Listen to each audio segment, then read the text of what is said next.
One of the things I have thought about a lot recently is how our work shapes who we become. There are professions that require you to be outward facing. For example, an investment banker is incentivized to study financial markets, survey banks' work, the internal politics of the workplace, etc. etc. If their gaze goes inwards, it's only in their spare time. Ditto engineers, managers, doctors, etc. etc. But artists are often forced by the nature of their work to be more inward looking.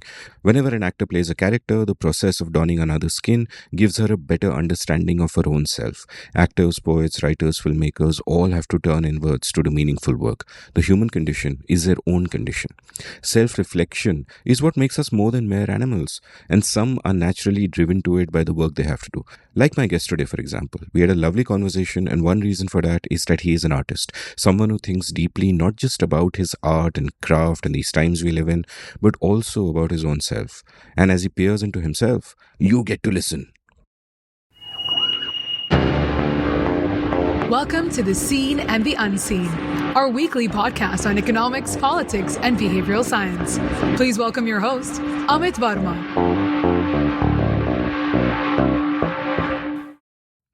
Welcome to The Seen and the Unseen. My guest today is Danish Husain, who started his working life as a banker, but thank God he moved on. Danish has run theatre, he's played a part in reviving the old art of Dastangoi, he has acted in films, he's a prolific poet, he runs a repertory company, he is a master of many languages, and he is a man of great insight. In this conversation, he spoke about these troubled times we live in, the complex nature of identity, the art and craft of theatre, the algorithms of storytelling, how he learned both storytelling and anti-storytelling, and many of the life lessons he took from his rich journey as an artist. He also read out many of his favorite poems in both Rekta and English. This episode is a keeper. Before we get to it though, here's a quick commercial break. Hey, the music started and this sounds like a commercial, but it isn't. It's a plea from me to check out my latest labor of love, a YouTube show I am co-hosting with my good friend, the brilliant Ajay Shah. We've called it Everything is Everything. Every week, we'll speak for about an hour on things we care about, from the profound to the profane, from the exalted to the everyday. We range widely across subjects and we bring multiple frames with which we try to understand the world. Please join us on our journey and please support us by subscribing to our YouTube channel at youtube.com/Amit Varma, AMITVARMA. The show is called Everything is Everything. Please do check it out.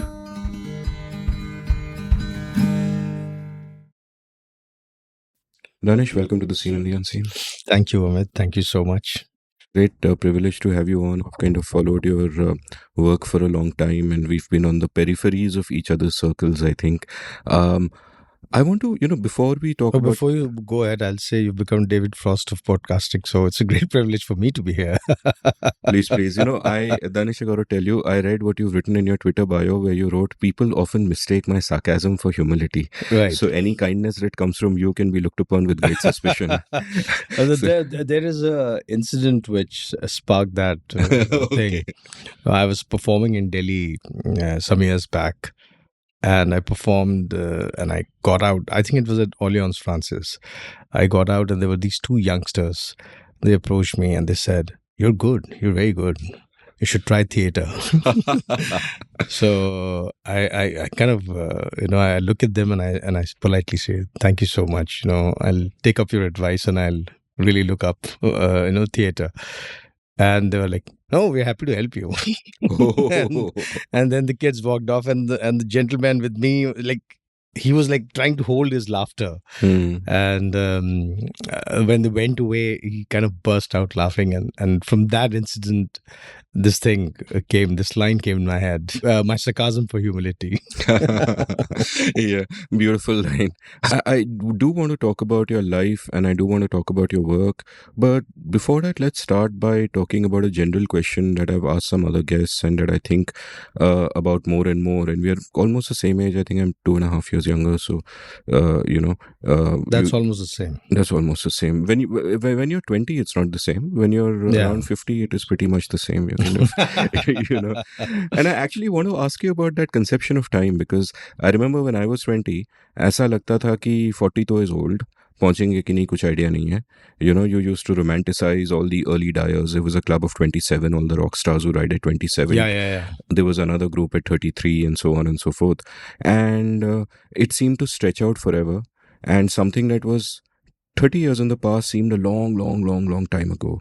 Now, today we are at a place where, in a sense, we are as far from our birth as World War One was from our birth, in a sense. That has kind of expanded. And it took me by surprise. Like the decades just slipped by so fast. One of my friends has a beautiful way of putting it where he says the days are long but the years are short, and time just kind of slips by. And and that has in certain ways changed the way I look at time, changed the way I look at history, changed the way I look at my own life. And I'm guessing that for you, that sense of time expanding, of being distant things not being so distant anymore, must be even more acute because a lot of the work you've done with Dastan Goi and the sort of theatre work you've done stretches even further back into the past. And, somewhere in one of your interviews, and I'll link them all from the show notes, obviously, you said a sentence which struck me as so beautiful. And you said that India was never a fixed point. There was never a golden age or there was a fixed point ki aisa tha. We were always a river. We were always kind of flowing, right? And I found that very kind of resonant. So if tell me a little bit about how your notion of time has changed over time and how that has sort of affected the way you look at your work, the way you look at the world, the way you've kind of redefined what you do. The other day, I mean, it's very interesting that you bring it up. Just like 3-4 days back, I was having a conversation with some friend of mine, and I said that I realized that when my father was my age, I was possibly mid-20s at that time. And when I looked at my father from that vantage point of mid-20s and he being 53, and my father looked like a very solid, mature man who's kind of reached his station in his life, and it seemed as if he's got everything sorted in his life. And I said, no, I'm not like that at all. I mean, so somewhere maybe was my father also like me? Was he also having doubts? Was he also having aspirations? Was he also feeling that he's been under par in terms of what he's achieved? Did he also have these kind of notions where, though you are a certain age, but you don't think like that? And I thought possibly yes. I mean, what we were thinking of our parents, or what I thought of my father when I was 25 and when he was 53, perhaps my father was not that man. Perhaps my father was closer to what I am today. So, so that notion made my father very human and vulnerable to me. I immediately started looking at my father with a different pair of eyes. And in terms of time, it's strange that now that we've lived 5 decades, and I look back at my life, I do not see it as a continuum. I see it as epochs, eras. There is a burst. There's a age. There is an era, and then there's a blip, and then I move into another era, and then there's a blip, and I move into another era. That's quite fascinating, and I think it also perhaps is the conception of what history is for us. That's how from a very personal, if you move to a very universal history, that's possibly we kind of look at. We look at history as these sets of eras, and then there's a blip, and then there's an era, and that got me to the question as to what is happening in the blip. Where was I in the blip? What was I doing in the blip? And I realized that the blip was actually the manthan, the churning period, which kind of embarked me on the next set of journey. And so that gave me the understanding that when you go through a blip, when you go through this little dip in your life, it's possibly an opportunity where you pause, you assess, you gather yourself, and you kind of start chalking out a strategy or some kind of a idea in your head as to how you want to move ahead. I won't say strategy. Strategy is a wrong word, because most of the time we really are not thinking that clearly. We just have vague notions in our head, and with those vague notions, we basically it's like एक तिनका है और आप उसको पकड़ के तैरते हुए जा रहे हैं, तो it's something like that. So it's strange. And the other thing is this, that there is a disconnect between how the world views you and how you view yourself. We do not think ourselves to be of our age. Somewhere in my head, I'm still in 40s right now, early 40s or something. So it's but also the other thing which has come is that the ability to be quieter, the ability to absorb more, and of course morbidity also sets in. So you have a limited shelf life, and in that limited shelf life, you don't want to waste your breath over.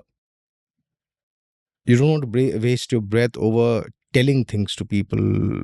It's not my station. I want to absorb more. I want to take in more. So I think the gaze becomes more outward, and in some sense, the more outward the gaze is, it is also reflective and it's also inward. You're also looking at yourself, but you're realizing that there is so much outside to absorb that that obsession with the self kind of starts dwindling away. And yeah, sorry, I'm rambling now, I think. No, it's beautiful. That's a whole idea of this show to go down on all these bylanes, and everything you said was really resonant. And I'm going to start with your point about thinking of your dad as once as old as you are. I came across some pictures of I was clearing out my dad's house after he died a couple of years ago, and I came across a lot of old photographs, and in many of them he's in his 20s, and some of them he's like in his 40s. And I remember in one of them looking at that picture in the 40s and saying, "हाँ, मुझे याद है ये picture कब लिया था." And for me, in my mind, he is an old man, but in the photograph, he's 42 years old. Yeah. Right? Yeah. And have you heard, you must have read this beautiful poem by A.K. Ramanujan called Self-Portrait. I'll read it out for my listeners, and I'll encourage you anytime when something comes to mind, you feel like reading it out, please do. Please, absolutely. Please go ahead. It's a great poem. One loves reading it every time one encounters it. Self-Portrait by A.K. Ramanujan. I resemble everyone but myself, and sometimes see in shop windows, despite the well-known laws of optics, the portrait of a stranger, date unknown, often signed in a corner by my father. Wow. What a beautiful poem. I recall when my father was alive and I was in college, I had this very vivid dream. It's one of those vivid dreams that have stuck with me. And in that dream, so in college we were a bunch of 4-5 friends, and one of my friends used to stay in this locality called Kamlanagar, which is right behind Karodimal College. And his flat was such that it was a corner first floor flat. From his living room window, you could see the main street of Kamlanagar, which was going in. So in my dream, I see that I'm living in his house, my friend's house, and it's my house. And I'm standing at the window, and I'm looking at the main street of Kamlanagar, and it's a regular day marketplace, people going around, walking, doing shopping, vendors, hawkers. And then in the dream, I go off to sleep. In the dream, I'm sleeping. I'm having a siesta, and then there's a loud bang, and I wake up. Oh, sorry, I've gone a little ahead. So I'm standing at the window, and I'm looking at this main street of the market. And in the dream, I'm a painter. So I take the canvas and I paint this view that I have of the main street. After I finish the painting, I feel that this is too staid and too. There's nothing really happening. It's there needs to be a little drama in the painting.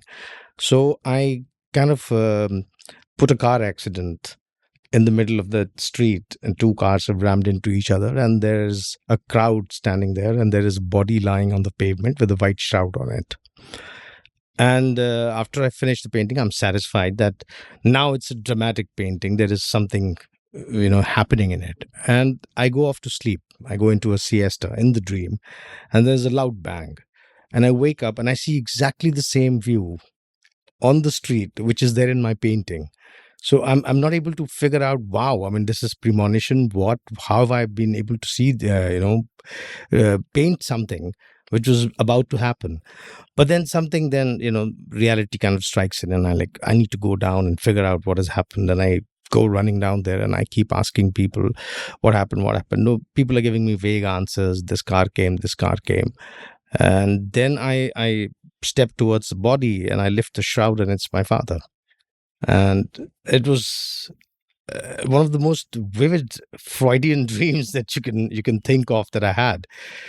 And that was when my father was alive. He was very much alive. I was 19, 20 at that time, and my father would have been like 48 or something. My father died at the age of 68. So he lived 2 decades after that. But that dream kind of very acutely made me aware that there would be a point in my life and I would lose my parents. And that did something to me in sense that that thing that you mentioned about being in a river is that somewhere I would reach that point in the river where I will have to say goodbye to the station. Wow, beautifully put. Before I go to the next question, I'll read out another poem. See what you're doing to me. You're supposed to be doing this, not me. But just to kind of go with the flow, this one is by Mark Strand, one of my absolute favorite poets, and it's called The Mysterious Arrival of an Unusual Letter. It's a prose poem. It had been a long day at work and a long ride back to the small apartment where I lived. When I got there, I flicked on the light and saw on the table an envelope with my name on it. Where was a clock? Where was a calendar? The handwriting was my father's, but he had been dead for 40 years. As one might, I began to think that maybe, just maybe, he was alive, living a secret life somewhere nearby. How else to explain the envelope? To steady myself, I sat down, opened it, and pulled out the letter. Dear son was the way it began. Dear son, and then nothing. Wow. So, just this was from Mark Strand's last collection of poems, Almost Invisible. I think he was over 70 when he wrote this, and he died Wow. shortly after. I want to go back to something that you also said about your life, that when you look back on it, you can divide it neatly into periods and there are epochs and all of that. And it strikes me that we can all do that, but I wonder if that is post facto. Ki after it has happened, then from the way that it went, you kind of, build a narrative. Because at least when I look at my life and many of my guests, when I talk to them, it's like things just happened. Now you can look back and tell a story, and you can make that story romantic, you can make that story sad, you can make it whatever. But at the time, there was no story. It just kind of unfolded. And I think what happens is that some of us reach a stage where you kind of think about taking control of that story, where for a certain part of your life, you're just kind of going through the motions. You are in currents that you can't control, you don't know yourself yet. And then at some point, you sort of get more intentional about the things. And intentionality is also something that I think about. That are we intentional about our friendships, about our relationships, about the things that we do? Like one of the most beautiful quotes I've read is by Annie Dillard, where she says, the way we live our days is the way we live our lives. And it strikes me there that then it is important for us to be intentional about how we spend this day, how we spend tomorrow. What am I doing tomorrow is the big question, not having a grand plan for life.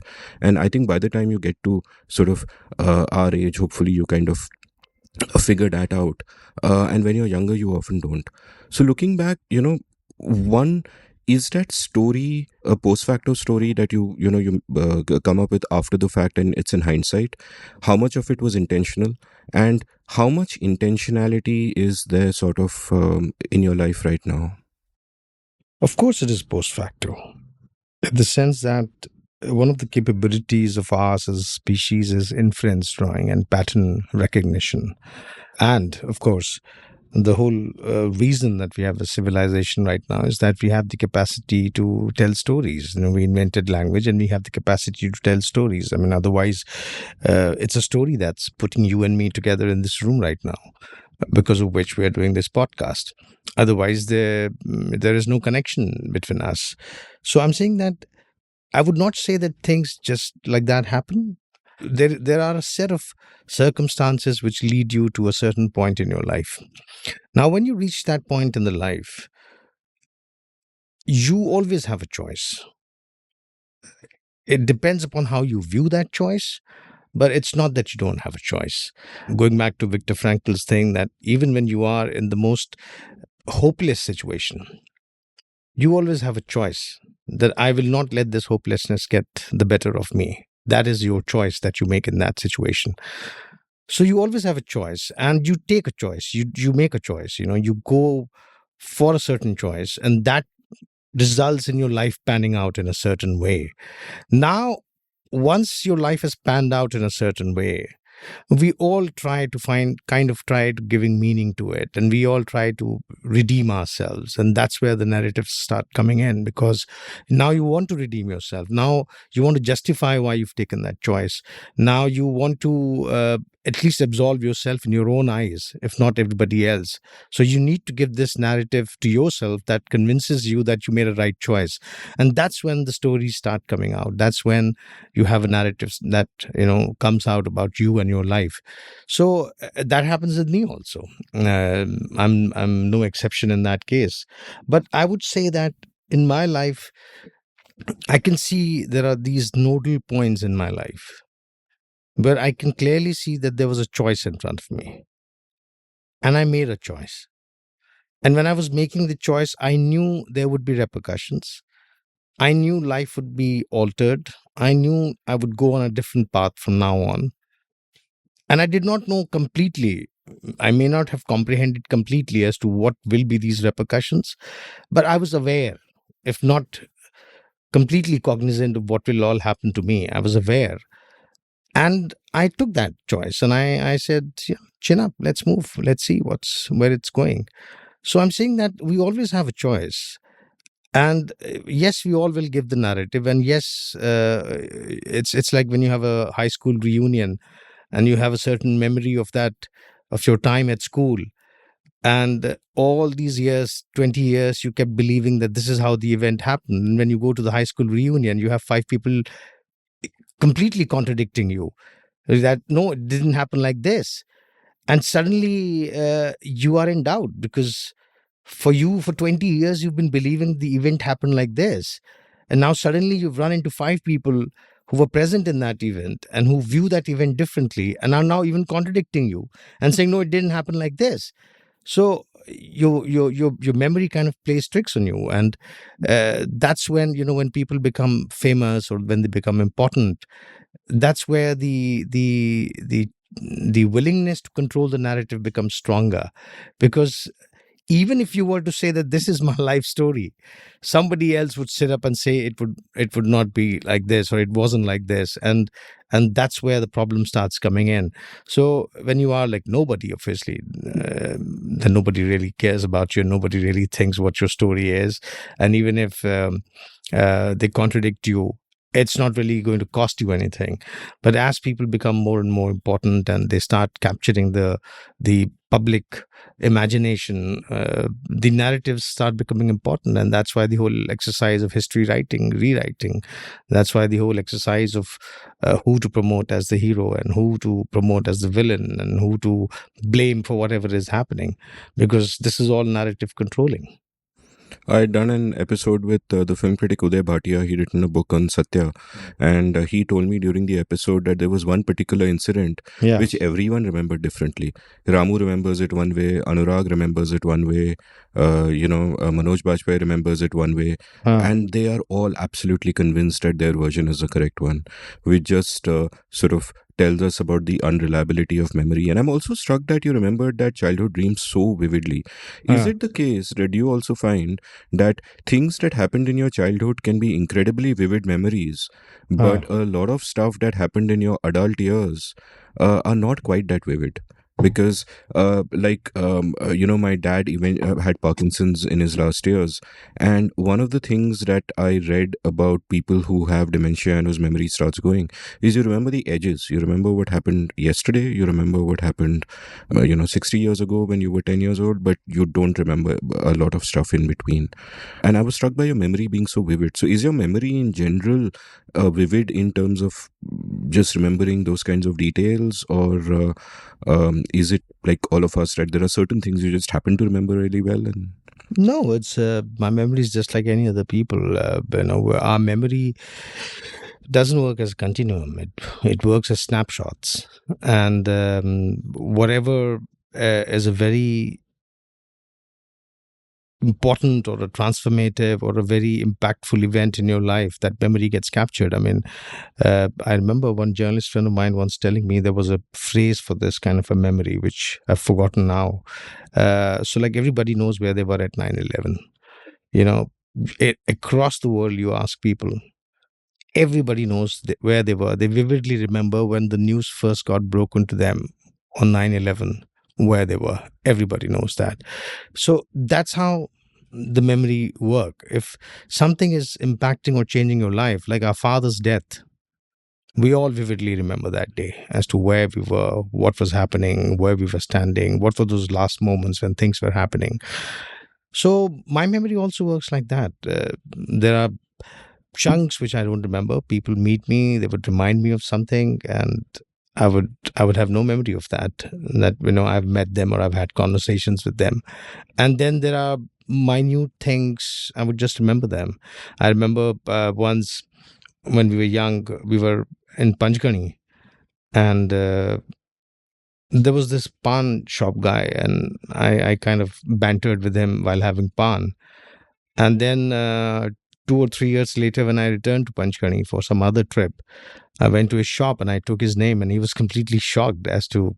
He, of course, had no recollection of me having pan at his shop, but he was completely shocked that I've come back after 3 years and I still remember his name.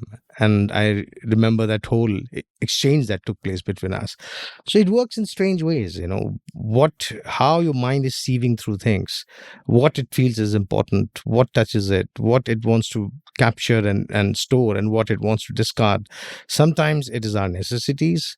As somebody asked me, like I normally get asked this question, कि आपको इतना याद कैसे रहता है, आप इतने लंबे लंबे डायलॉग, इतनी लंबी लंबी कहानियां स्टेज पे जाके सुनाते हैं.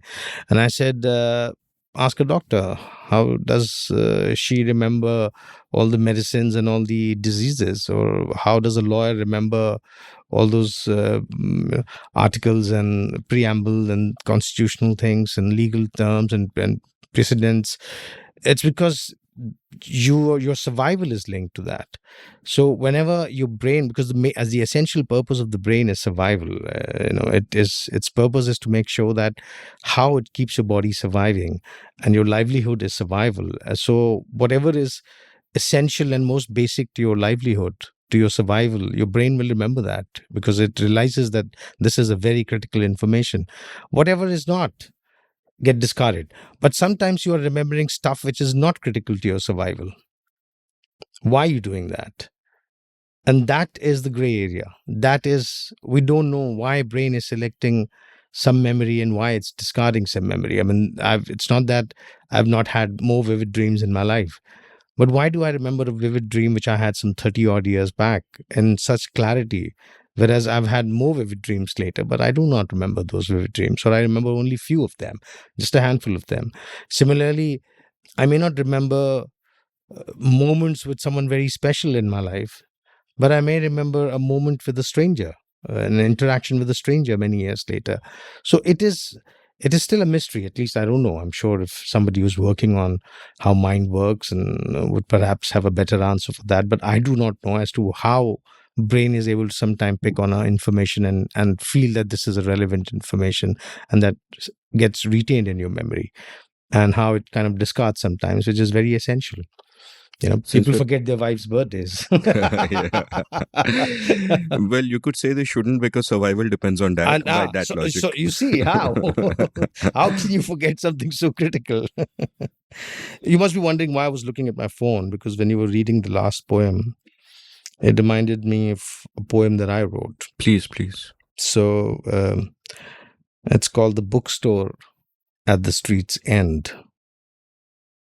There is a bookstore at the street's end that sells the dreams we once dreamed. I didn't know of it till I walked into it, and the balding salesman, eager, flashed his wisdom-stained teeth. Sir, I know what you want. His eyes yellow. No, he wasn't jaundiced or crack-brained. acquiring a musty glow, unfeigned, that comes from a lifetime of browsing through reams of unsought pages. Nothing, I'm just curious, but what do you think I want? A book of dreams. Dreams that yet taunt your growing wrinkles, grey hair. He shrugged. Really? I looked askance. Stretching 6 feet across the display gallery, he picked your dreams, rich or macabre. But astonishingly, the words bedimmed and in my hands bore another's name, another claim. I peered hard. Who is the poet? Oh, it is but me. Hey, what may I pay to buy this book? I asked. Nothing. Write and gift us this very book, said he. Wow.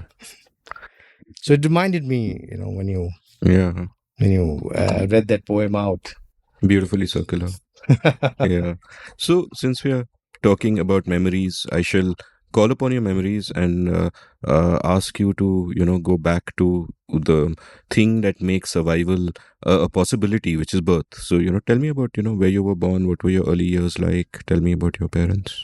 I was born in a small village in Uttar Pradesh, a district called Ghazipur. And my parents were in Delhi at that time. My father was a field economist, and he used to work in this adjunct office to Delhi School of Economics called Agroeconomics Research Center. He was an agricultural economist. And my mother was a student at that time, I think. She was still studying. It was the tradition that when women had to deliver, they would go to their parents' house. So my mother went back to a village where my maternal grandfather and grandmother were. So I got delivered at home by a dai, a midwife as a help, and for first 3 months I was there, and then after that, my mom came back to Delhi because she was studying in Delhi, and then I've lived all my life in Delhi, and yeah, that's what it is. And you mentioned somewhere at your village was near the village of Gangauli, which is plays a Yes. part in Adha Gaon by Mazum Raza. Right. And I did an episode with Amitava Kumar a couple of years ago, and he sort of referred to that at one point, and referred to this young man called Tannu who returns from battle, and he's Yeah. being convinced ki partition hai, Pakistan jao, and all that. And he says these very resonant words, and I'm of course reading it out in English, where he says, I am a Muslim, but I love this village because I myself am this village. I love the indigo warehouses, tank, and these mud lanes because they are different forms of myself. On the battlefield, when death came very near, I certainly remembered Allah, but instead of Mecca or Karbala, I remembered Gangauli. And I often, cite this and ask a question. I've asked this question to many of my guests: where is your Gangauli? And I have a feeling that even though you've lived all your life in Delhi, your answer to it would still be uncertain, because you have often spoken about how even in Delhi you felt like an outsider from the start, and struggling to find your identity and your place and whatever. So how would you address that kind of question? Where is your Gangauli? One of the autobiographies which really hit me hard when I was young was Edward Said's Out of Place. And when I read Edward Said's Out of Place, I was like, wow, this is exactly how we all are. We are constant refugees. We are constantly searching for a place called home. We are constantly in a both physical and mental realm, which is very dissatisfactory and giving us a feeling that there is something which is not home. We're missing it. To go back to a deeper philosophical take on this thing, I think we start missing home the moment we are born, because the true place that where we were at home was mother's womb. And the greatest disruption of our life is our birth itself. And that in itself results in this existential angst that we have forever. This thing that there is more that we need to do. There is somewhere else we need to reach. There is something that is missing. All that is a kind of a reflection of that disruption that took place at our birth. And I remember once we were having a conversation with someone, and they were talking about Urdu poetry, and they were saying that, classical Urdu poetry is basically about a loser lover and forever yearning or pining for a beloved who would never bother to kind of even cast a benevolent eye at the lover, and it's all about uh, just a very pathetic loser, that the poetry is all about. And I said, you didn't understand. It's really not about that. It is essentially about the existential angst, because that beloved is essentially the womb that you can never reach again, and the only way that you can reach that womb again is in death, because you can never go back into the womb. So this thing of having a beloved which is inaccessible is having a yearning for a home which is inaccessible. You would never be able to reach there, and perhaps somewhere in some you know multi-dimensional realm, perhaps death is the one which will make you reach there. And that's why there is so much of that angst that you see in the poetry. So I think this question as where is your Gangali, and I mean, I really love the way you've put it. We don't know. And what has happened that over these 5 decades that I've lived, even the conception of identity, even the conception of who you are, even the conception of you were earlier tethered to a certain land, or you were earlier tethered to a certain identity, is all getting raked up. You don't know what is happening, who's where. So this question becomes even more deeper and philosophical and disconcerting, because it's like if you were to ask a Palestinian right now, where is your home, what would that question mean to them? Just the utterance of the question, the pain that it'll cause. So this is what this question has done.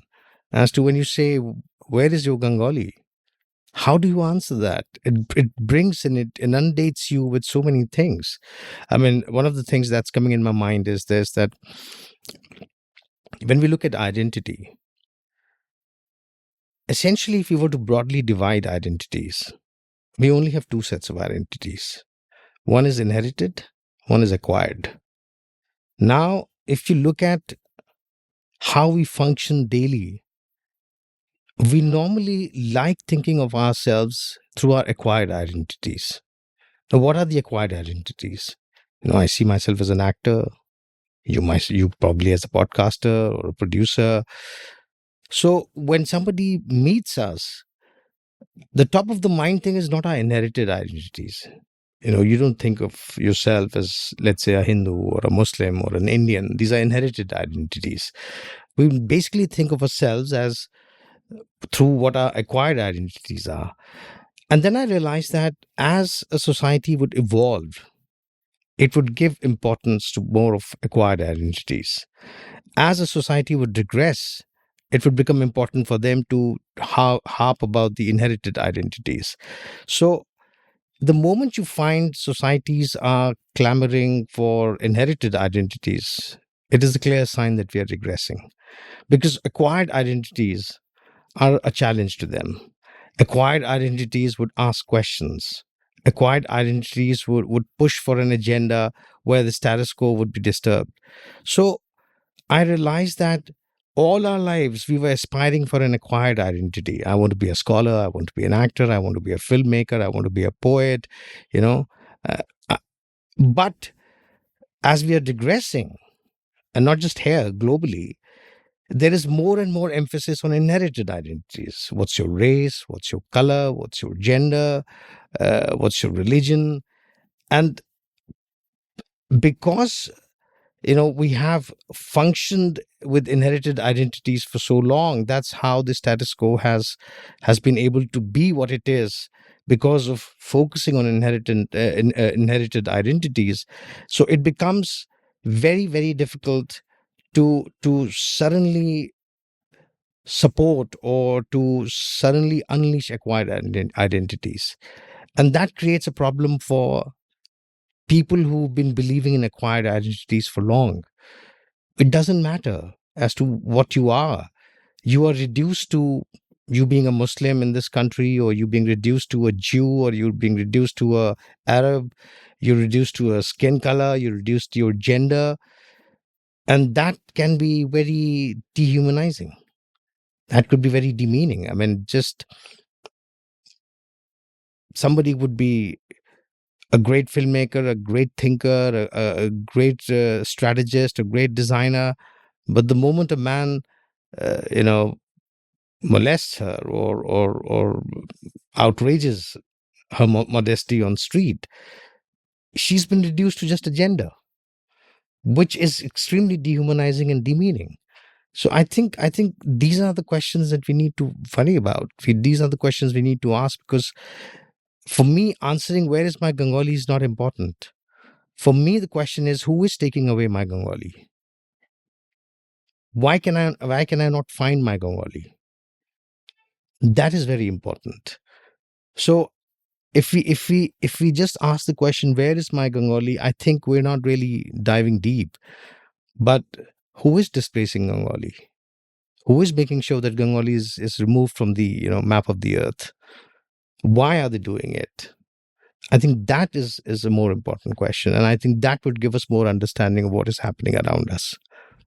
I love your framework of inherited and acquired identities. I, use perhaps an orthogonal phrasing for a similar thing where I often celebrate the fact that I, and in fact both of us, happen to be from a generation where we are not restricted to communities of circumstance, but can join communities of choice, where we Right. are no longer restricted. Keep where you are born, what is your geographical and social location, etc., etc.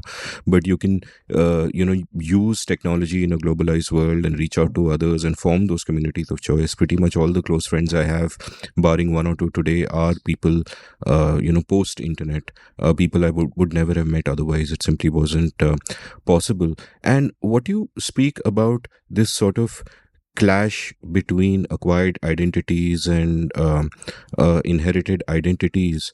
Another way of thinking about that is through what I think of as the whole project of civilization. Like, we are the only species which can reprogram its hardwiring, right? All animals are hardwired in certain ways, so are we. Some of our hardwiring is what we would call today good. Some of it is incredibly toxic, like the tribalism and so on and so forth.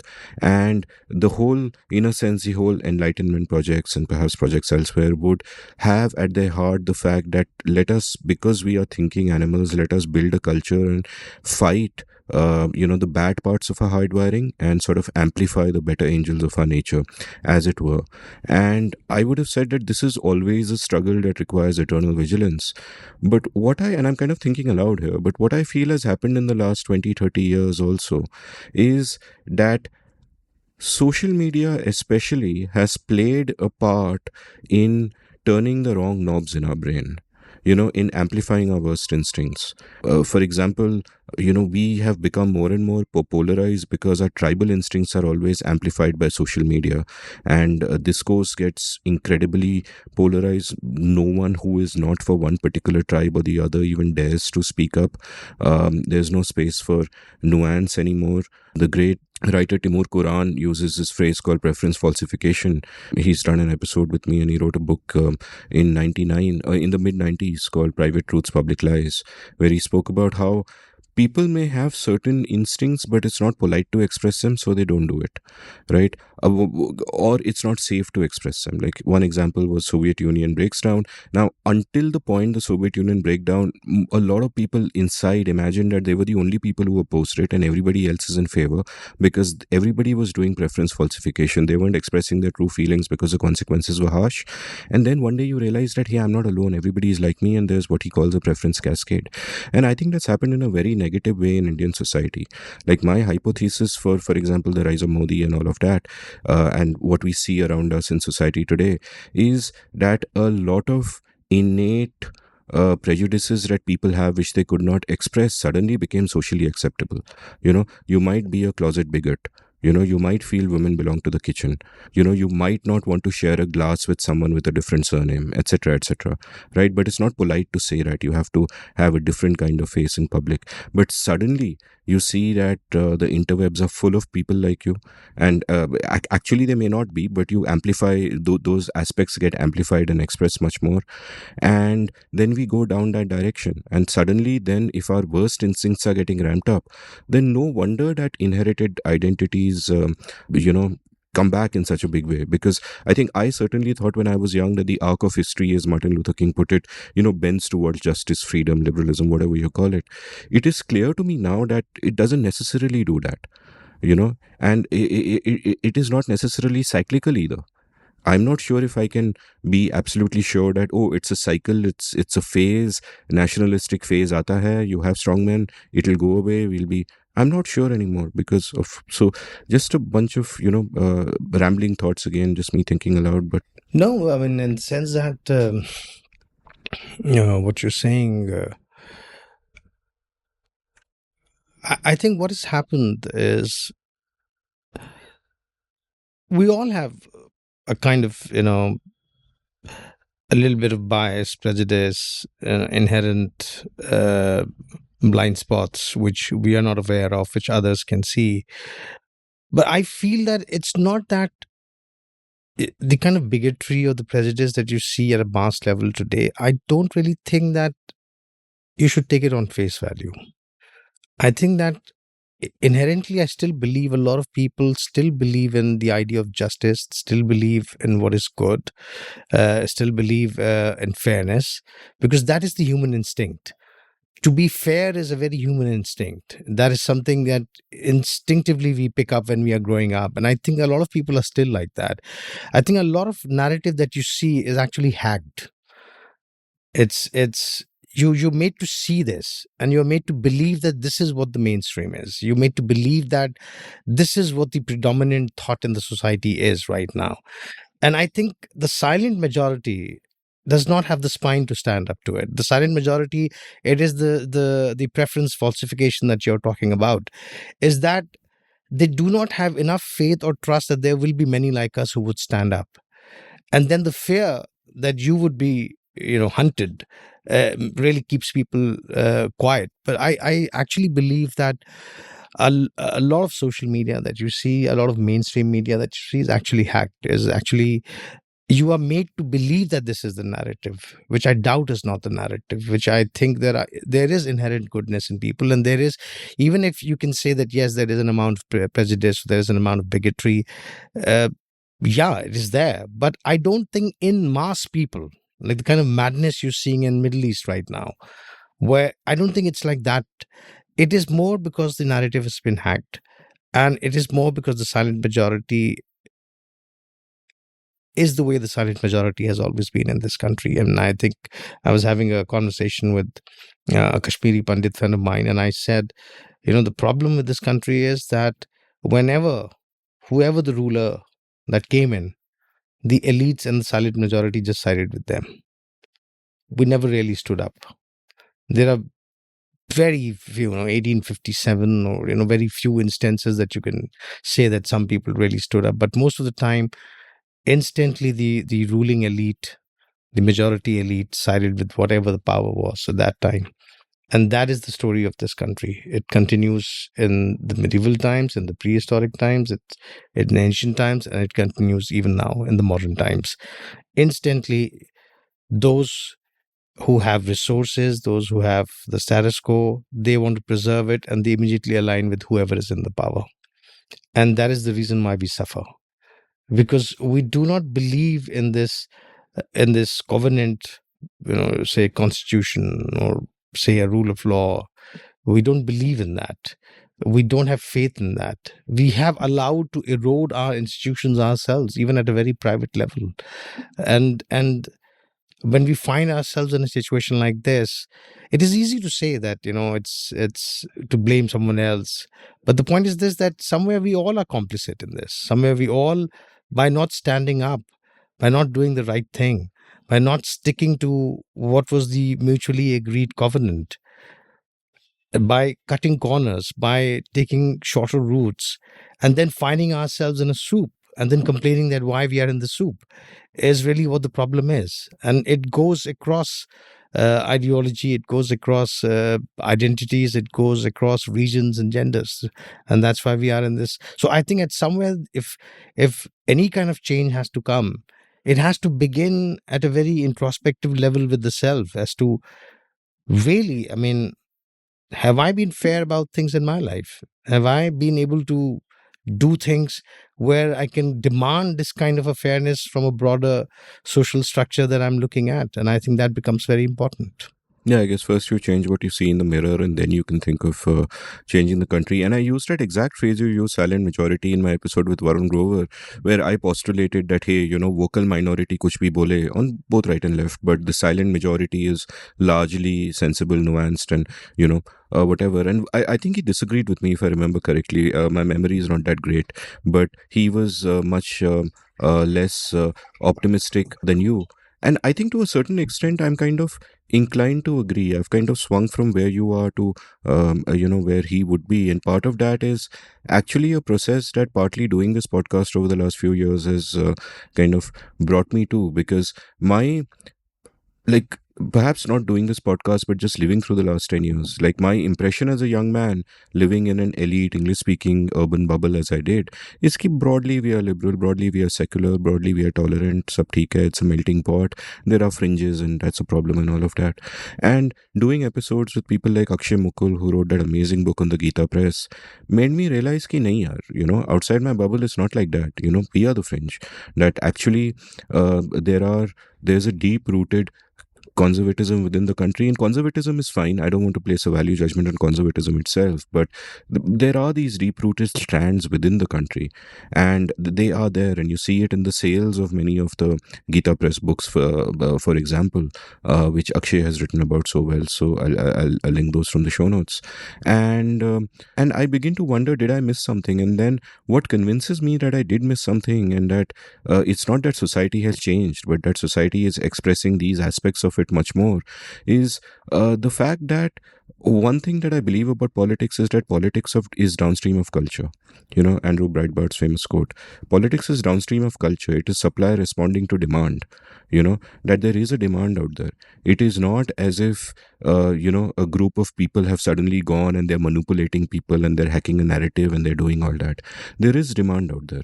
Now, where I would sort of agree with you is that that is not the only kind of demand, that there are other, and I think all other parties are kind of failing in this, in terms of there seems to be this default assumption among other parties ki the Hindu vote is, we can't do anything about it, so one party will chant Hanuman Chalisa, one party will visit temples and make an ostentatious show of that. And I don't really believe that or maybe they're closer to the ground, maybe they know better than me, I'm sure they do, but at some level a part of me says that no, we can build other narratives and appeal to the silent majority, as you say. We can build other narratives. Somebody may be a bigot, but he may also want economic progress. He may want his kids to have good jobs in the future, and etc., etc., live in a different place. And I think all of these are related. Cultural tolerance and social tolerance is related to prosperity. You can't kind of decouple those, as it were. So that is just kind of my feeling. But you're someone who's been much closer and out of the bubble from a much younger age. Like, you've grown up speaking 3 different languages, and we'll speak about that later. I find that really fascinating as well. But you've had access to different streams of thought, therefore, and different kinds of people. What is your sense? That has society changed fundamentally, or would you maintain that no, it's still the same, it is just that No, we haven't changed. We're still primordial. I mean, the other day, I recall I posted somebody's quote. I will. I mean, basically, it said something like that: we have emotions which are very Paleolithic, institutions which are very medieval, and technology which is godlike. Wow, that's fantastic. And that is kind of creating this incongruence that we are seeing. And coming back to what you were saying, fundamentally we haven't changed. And because today there is technology which dissipates the inner lives much faster and wider, we are much more aware of this. Well, things were a lot more hidden earlier. They're not. Also, because it's also been hacked a lot. So you are kind of made to believe that there's a certain kind of narrative which is floating around, and that is the narrative which most people hold. Uh, so we haven't fundamentally changed in that sense.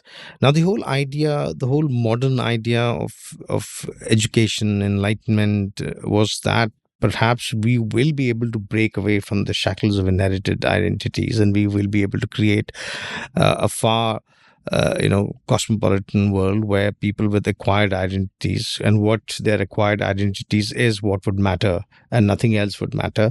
But sadly, it's not, it has not taken off. It has regressed in some sense, and it is also because I think at some stage, and especially with the post World War II, if we look at, we kind of really neglected as to who we are putting in power, who are we handing over the reins, and that has kind of resulted in what really, so in the sense that there were all this great talk about great institutions, about education, about progress, about taking the society further, about enlightenment, about science, about discoveries, but we were slowly and slowly handing over the reins to people who were uncouth, who were unscrupulous, who were basically, more worried about a certain agenda of aggrandizing themselves. And this is beyond any particular party. This is basically the political class that we have. And over a period of time, we just handed over the rein to people who are completely unscrupulous, and they have no desire, no agenda of human enlightenment or progress, and they have digressed us to where we are today. And that's why we see strongmen all over the world. I mean, whether it's the Dutch election or it's Argentina or what we've seen before, Duterte, Turkey, US, uh, India, everywhere that you look, So we have allowed that to happen. And somewhere, I think the blame is more with the elite class, the English speaking, the people like us, who were perhaps more aware, perhaps who could discern more, and who chose to live in their bubble. And now what we see is reactionary, which is coming from people who were basically on the fringe, or who were not there getting the benefits of all this development that was happening. And they've been hijacked, and they've been made to believe that the people who are responsible for your baneful life is these people, and the political class and the strongmen are using that effectively. So it's kind of a vicious cycle which has gone on a double loop. It's like it's exponentially increasing, and that is kind of giving the hopelessness which you talked about, when speaking to Varun Grover, or which you talk about, that you're not sure whether it's cyclical anymore. Because what is the new thing that has come in this is the technology, which was not there 50 years back, 70 years back. So the nature of things could still be believed to be cyclical. But now the surveillance state that we are living in, where every aspect of your life is monitored, is making it difficult for the status quo to be broken. And it's becoming even more difficult that we'll be able to get rid of this completely. Because supposingly, even if we say that there is a change of power and a new government comes in, why would they give off the control that they have acquired? Why would they discontinue things like Digi Yatra and Aadhaar card? And because all that is giving control to you. So, and whoever is in power would not like to let go of their control. So it would become increasingly difficult to kind of a society where the agenda that we're talking about, acquired identities and development and progress, it would become more about a handful of people taking charge of all the control and using technology not for the benefit of human beings, but to subjugate human beings, and to make sure that we go back into some kind of an ancient period where the Egyptian pharaoh is ruling and you have slaves just building up the pyramids. I agree entirely with your lament. I'd once written a column for Bloomberg Quint talking about, handling a question people will sometimes ask, that why did we have such great leaders during the freedom struggle and not anymore? And my answer using public choice theory was that you look at the incentives of the people involved. That during the freedom struggle, all of these great leaders, they had nothing to aspire for in terms of power. They were rebels outside the system, rebelling against a great empire. The only reason they bent the distance is on the basis of principles, and that's all that drove them. So you had that caliber of person coming to the top within the freedom movement. But then we designed a state, and here again it's fair to blame the English speaking elites. We designed a state that has centralized power so much that the only kind of people now drawn to politics are people with a lust for power, and that has led to the kind of politicians that we have today. Though that's just uh, how the game is, and that has led to the kind of leaders that we kind of have today, and those are the incentives. And even about that other thing you said, that it doesn't matter if this lot goes and another lot comes, I often say that, to me, India has three problems, and one is a proximate problems, two are deeper problems. A proximate problem, and this is just my opinion, listeners may may feel free to disagree. The proximate problem is a party in power. I think that is a problem. I don't like them. But the two deeper problems, which I think are fairly indisputable, is one, there is a predatory authoritarian state, um, which rules us rather than serves us. And two, there are the fractures within society itself, which I just see getting worse. And it's like a vicious circle. It's kind of playing on itself in a sense. Yeah, I think what we've forgotten is kindness and compassion. I mean, at a very basic human level, forget about enlightenment, forget about education, forget about just to be kind and just to be compassionate. The ability to recognize that the other human being is very much like me, and if I would prefer something for myself, perhaps the other person would also prefer similar things for themselves. If I would like people to be kind to me, if I would like people to be empathetic to me, if I would like people to give me a little leeway, give me a little leash, the others are also expecting the same thing. That ability to recognize this has kind of gone away. It has become things at the expense of others.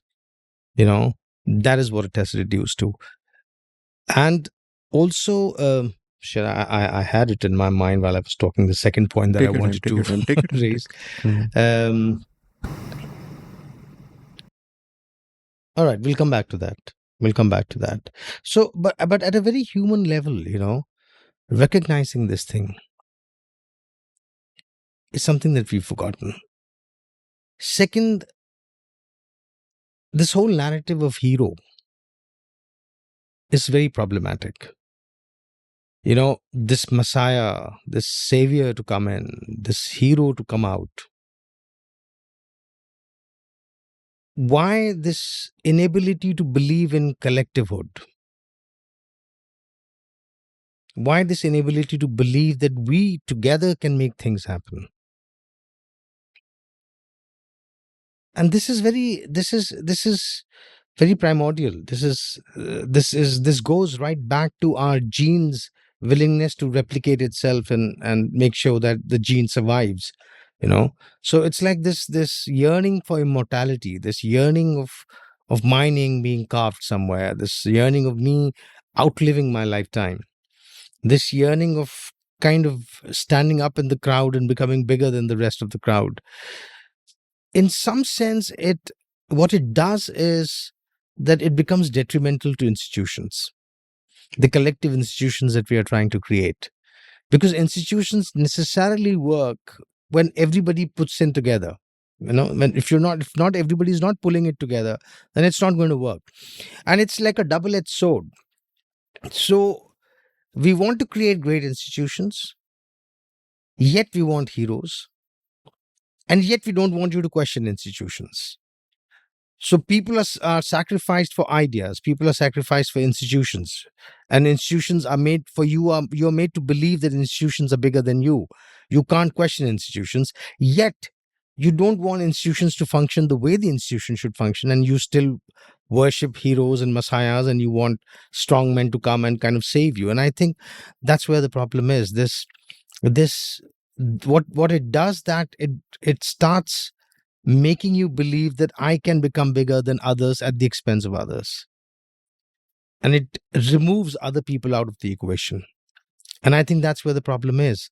The If we would stop believing in hero worshipping, if we would stop believing in messiahs, if you would stop believing in saviors, and if we start believing in that you and I and this person and that person together can pull this off, then let's join hands. And each one of us each one of us has the same stake. And it's not about who would be credited. Let's just all pull it together. Things will happen, but that would require a certain mutual respect, a certain deference to the other, a certain kind of a negotiated space where you let go of something, where you accept something, and and certain kind of compassion and kindness. Let me ask you about a related sort of thought. As a storyteller, you know these two concepts very well, the abstract and the concrete, and storytellers will always kind of mix the two and put a lot of concrete in there. And it has kind of been my belief over a period of time that abstract concepts can drive us apart, and in the concrete we are more likely to come together. Now there may of course be exceptions to that, but what I mean by that is that we find a lot of people not really together with each other in a physical way. I could be sitting with you somewhere, but we are both looking into our phones. We are in sort of, I think, what Santosh Desai would call a cloud world instead of a real world. We are somewhere else. And abstract concepts like nationalism, purity, tribalism, all of these can drive us apart. But whereas in the abstract, X may hate Y. When X and Y actually physically meet, they are polite to each other, they are nice to each other. I was chatting with a friend of mine yesterday, Nilanjana Roy, and Nilanjana made a very interesting point about Delhi, where she said that one of the things, and I may not be citing it with as much nuance as she has, but she'll be on the show at some point and can elaborate on it. But her point was that what has happened in Delhi is that you have had these great secular spaces, malls, which one might look down on as, commercial places. People are going there to do consumerism. But her point was that today there can be an air-conditioned mall where anybody can walk in. And when you're in a food court, you don't care who the person at the next table is. And you're interacting completely freely. And you mentioned deference to the other. You mentioned negotiated shared spaces. Both of those terms sort of apply to a space like that. And it strikes me that what you do with your work is you are always engaging with people in the concrete. My belief is that if people are meeting people more, which is why even with India, Pakistan, there used to be this phrase people to people contact, which just became a cliche, but I believe there's so much power in that phrase, that if you just have people to people contact in that sense, even within our cities and our neighborhoods and all that, then in practice, the hatred isn't really there. Now, I understand there are exceptions. There are abstract notions I deeply adored, like freedom and consent and all of that. Equally, in the concrete, you do have riots and violence and all of that. But I think one of the problems is that it is very easy to hate this imaginary other when you're swiping on your cell phone and you're living in an abstract world inside your head. But when you are actually interacting with them all the time, you don't hate them anymore. You make that negotiated space because it's better for both of you. It's a positive sum game. It's win-win, right? So what are sort of your thoughts in that? Because it strikes me that one reason for the optimism you previously expressed could also be that, one, you are all the time actually performing in concrete spaces where you see different kinds of people come together and appreciate the work you do. And secondly, there might be a selection bias in the kind of people you interact with because they're more likely to be people like you or people sympathetic to you.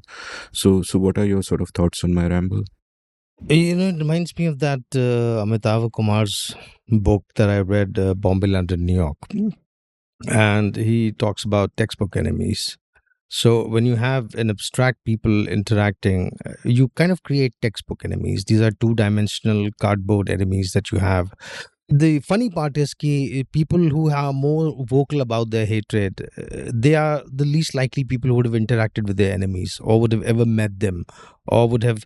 So what we are doing, that when we are creating textbook enemies, we are dehumanizing people, and we create this kind of a compartmentalized understanding of the world, where there is fairness in your part of the world, but you don't extend that fairness to the other set of human beings, because they've been so dehumanized to you that you feel that they don't merit to live, they don't exist. But as Harari says, whatever exists is natural. There is nothing unnatural about anything that exists. So if something is existing, it is natural, and it has the right to exist within this sphere of ecosystem or earth that we have. So I think the moment you kind of bring people together, you realize, you start giving a human face to them. You start making people realize that they are not too far away from who we are. And that's where the problem starts arising for those who are in status quo, or those who want this abstractness to continue, because then they would start losing their base, then people would start seeing more. But what is funny is that I could have understood this 100 years back or 150 years back, that narratives had such stronghold. What is funny is that today, when everything is available, such strongholds are still there. People still are blinded. And what that brings us to is to how disinformation has spread on internet, in the sense that now today, if you were to go on a Google search, or if you were to go on YouTube, you would find both. You would find disinformation and you would find information, and there is so much of it that it is hard to discern what is true and what is not true, even for people who are reasonably smart to kind of discern. Even they at times can get tricked. That's how disinformation has become. So what has happened, that we have allowed people who are in power to use technology to serve their end, to continue expanding this abstractness, so that if you cannot, if today internet is a very democratizing thing, the first thing is you started removing the web vibe search and you started making it about apps. And as you make it apps, you make sure that the data gets more control, rather than when you were just browsing on earlier, these browsers that you had. So I'm saying that what we've done is this, that at some stage in last decade or a decade and a half, technology giants started understanding this thing, that they can use the internet and the technology to spread or to control information in a manner where the abstractness continues, where the make believe continues. And you trap people so much in the make believe, because it is like a talisman. It is like a world which you get trapped in, and you believe this is what reality is, and you continue living in this reality. So I'll follow up on that with a slightly long-winded question which appears to be about politics but is actually about storytelling, and therefore there is perhaps no one better equipped to answer it than you. You mentioned tech companies. I think what tech companies were maximizing for was engagement. It wasn't that they decided, "Ki, let us polarize everyone, let us appeal to their No, worst instincts." absolutely not. They, Absolutely not. they were optimizing for engagement, and it just so happens that this gets the most engagement. Now, this reminds me of a story Prateek Sinha of Alt News once told me. He's been on an episode with me, but this was not on the episode, somewhere else we were chatting. And he told me about how early on, and I hope I'm remembering the detail. I mean, I won't remember the details correctly, but here's the gist of it. There was some fake story about some politician. He did his usual brilliant forensic work and figured out that, okay, it has originated from this particular small town, from this particular publication. This particular person is the one who originated it. And he published his usual immaculate sort of busting of that fake news. Then a few hours later, he gets a WhatsApp message from that person, the person he named, and the guy was saying, "Bhaiya, can I talk to you?" So he said, "Okay." So then the person calls him and he speaks to the person. And the person is a kid. He's like 17 or 18, or he's some kid in some village or town somewhere completely remote. And he's not being controlled by the IT cell, as you might imagine. What is happening instead is that he opened a website. He decided, I want to be popular. What kind of stories do I put to be popular? He put a whole bunch of stories. For a long time, he was putting all kinds of different random stories. And then he found that hate sells, right? And people are attracted to that kind of story. It is a market, it is a demand, it is not necessarily the supply. I say that beyond the point, the BJP IT cell also doesn't need to do that much, or any IT cell for that matter. Why pick a party? Doesn't need to do that much. There is a demand for these kind of stories. A related thing which Pratik and I did mention on our episode, and I think it baffled him also, is that there used to be these rumors about how strangers in traveling through towns and villages are kidnapping children, so people would get lynched. And the interesting thing about this whole thing is that it wasn't one random general rumor. It was a rumor that was constantly customized and modified to a particular time, to a particular place. And it struck me as bizarre that, first of all, why would someone do this? And secondly, that there is an appetite for these stories. People want stories like this. They don't want stories of love. You want dog bites man. You don't want man bites dog, rather. You will never hear about a plane that didn't crash. It's this sort of preference for bad news and so on and so forth. And what really took a bizarre turn, and what I still can't figure out, and I hope you can help me, is the wave of conspiracy theories we've had in recent times. For example, when Sushant Singh Rajput died, there were some crazy conspiracy theories. The craziest of them, which went completely viral, which I linked to at that time also, was that Sushant Singh Rajput had once tweeted about some quantum mechanics thing where an atom can be split. So the rumor was that he has been split into two, and the fake Sushant Singh Rajput is the one who died, and the real one is being held in prison by Adityanath, who wants to get the recipe for the COVID vaccine, which hadn't yet been created, which Sushant has invented. Right? This is such a crazy theory. And Bizarre. it is completely bizarre. Like, to even think of something like this, I think requires a feat of crazy imagination. It's like you really, unless you really want to take the piss, which perhaps the originator did. But so many people buy into this shit, and various other theories about him and all of that. And my question to you, therefore, as a storyteller, is that it is okay to speak of kindness and compassion and all of that, but the kind of stories people seem to want are either stories of hate, or really the more outlandish the better. That's why conspiracy theories are so popular. You have QAnon in the US, where apparently Democrats were running pedophile rings through pizza parlors or some crap like that. Crazy conspiracy theories which people are dying to believe. And I want to ask you, why do you think that is the case? Like, are we so bored? Why do we have this preference for stories of this sort? पहली बात तो ये है कि यार somewhere chemically inside we have a species, we have a death wish. It thrills us.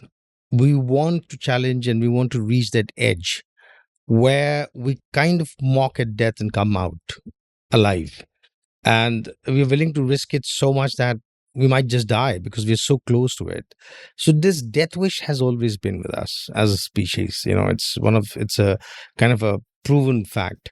And that at individual level, at mass level, it kind of takes us to closer to the edge. The other thing is this, that, we've been, by the very nature of what we are, we've been so curious that we are always wanting to expand our horizons. Now, when we didn't have technology, we had fantasy. And you would see that the fantasy genre, where you talk about fairies and monsters and beasts and tricksters and fantastical landscapes, you would see that these stories prevailed more in the ancient and the medieval times. And this genre only kind of came back with Tolkien and in our modern times. But actually, the earlier stories were more about fantasy.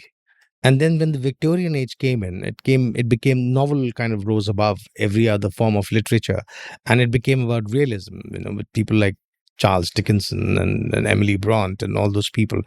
And then you have the Russian Revolution coming in, And this whole movement of art for a cause, with progressive writers movement coming in, and that huge conference that took place in 1920s in France, in Paris, where a few of the biggest writers of European and of French and other European languages, they got together. They kind of posed this question as to what is the purpose of literature. And then with the rise of novel and with the rise of short story in the 20th century, we kind of went the other way round. We went from fantasy, from pushing ourselves towards imagination, we went inwards towards human psychology, about how bizarre we can be as human beings and how bizarre we can come out with. And then, of course, the stale part gets culled out, and it's the dramatic part which gets retained in the screenplay and in the story. And the more bizarre you become, the more dramatic it is, and the more it attracts and fascinates people. Wow, somebody could be Jack the Ripper, somebody could be psychopathic, somebody could be somebody can think so outlandish. And it is always a reflection of ourselves. It is like, I can't be this, but somebody is being this, so it attracts me. This is kind of a wishful me. Wish I could be outlandish like this. Wish I could be like this. So somewhere there is this inert desire in us that somebody is doing it, even if it is so macabre and so inhuman. But it is a self-reflection in some sense as to why we are as a society choosing this kind of a thing. It is somewhere that death wish, and that death wish at a very collective hysterical level that's coming out, where we are okay with violence, we are okay with inhumanity, we are okay with cruelty, we are okay. It is somewhere that my morality, my unspoken norms restrain me from doing this, but at least I can escape this in a story, at least I can escape this in a screenplay. And the sad part is this, that it is also being done in real life. In fact, the cruelty that's there in real life sometimes is far more bizarre than what you're seeing in literature, or you're seeing on screen, or you're reading in stories. But somewhere I think that the reason is the death wish, and the reason is to go beyond what our eyes see. I mean, this whole obsession with paradise. If the actual truth is that this is the paradise that we live in, because even with all your James Webb telescope technology and science, you've really not been able to crack and find an exoplanet which you can say is truly like Earth. You have near Earths, but you really cannot say for certain that tomorrow I can take my spaceship, and the moment I step out, it's like stepping out of any airport, and I can breathe and I can be like I'm on another Earth. We've not been able to find. So, in this vast universe, with your technology becoming more and more cutting edge, where you can literally see galaxies which were 13.5 billion years old through your James Webb telescope, you've not been able to find one planet which has the requisite conditions for life to exist.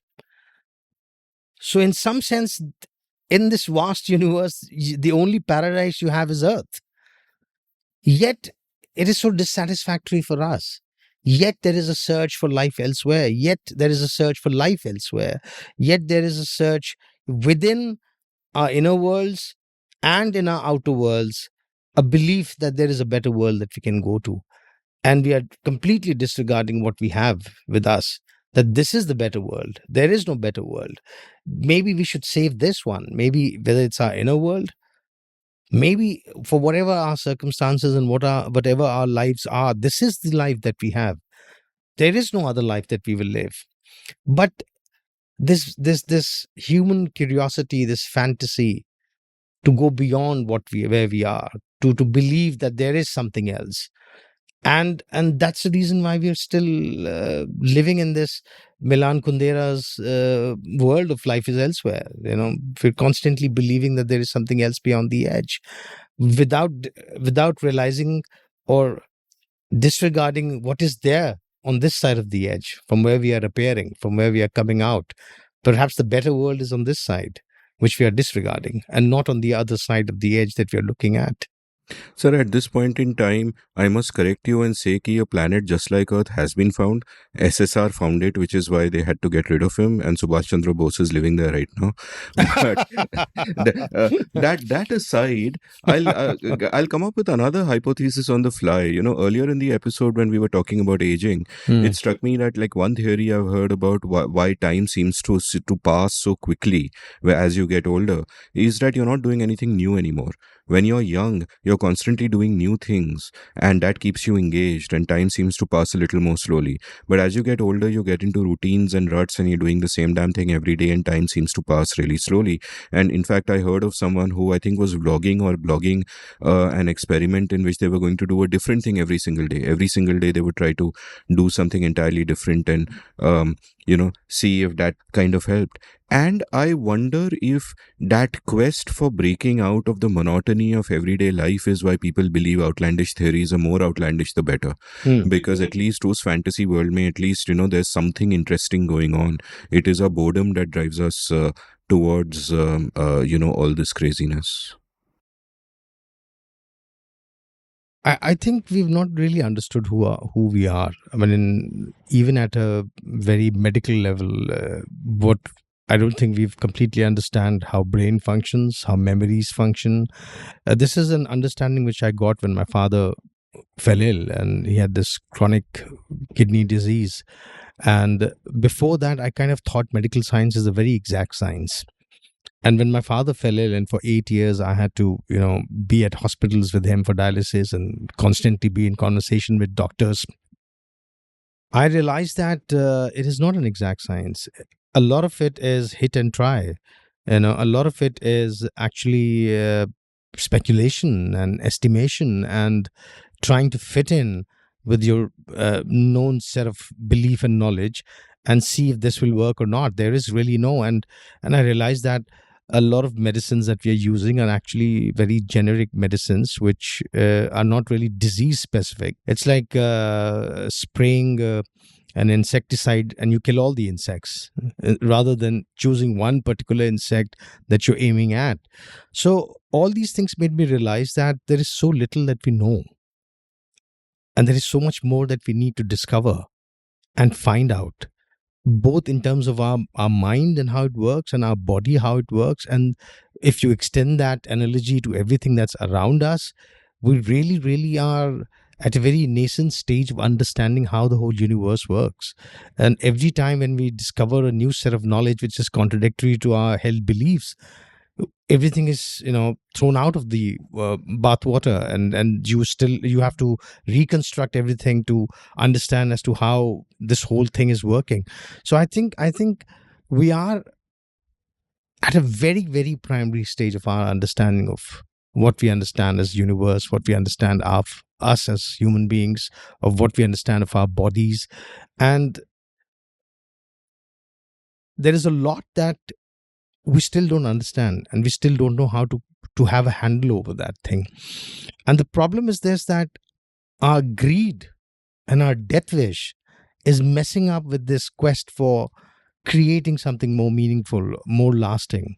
So the advancement of knowledge is constantly being thwarted by our greed and by our this willingness to kind of continue and keep the status quo.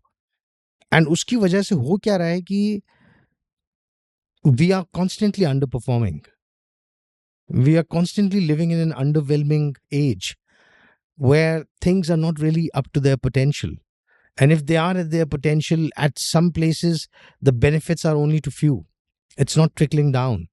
So essentially, if it is not trickling down, then it's not suffering. I mean, we've seen technology trickle down. Today, in the palm of your hand, you have so many things. But then we are also seeing that how it's being manipulated, where you may feel that, yes, it has become a more universal thing.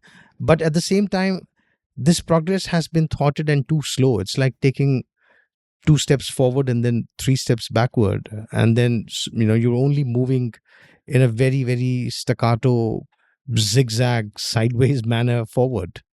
R.K. Narayan had a great metaphor for the point you make about medicine, Hmm. where he was talking about chemotherapy and was really appalled by what it was. And he said it's like if you want to, roast a chicken in an oven inside a kitchen, you burn down the whole house. Yeah, And that's correct. such a great metaphor. And the way I like to think about it is that we think of science, we think of medicine 200 years ago, and we are appalled at how backward it was.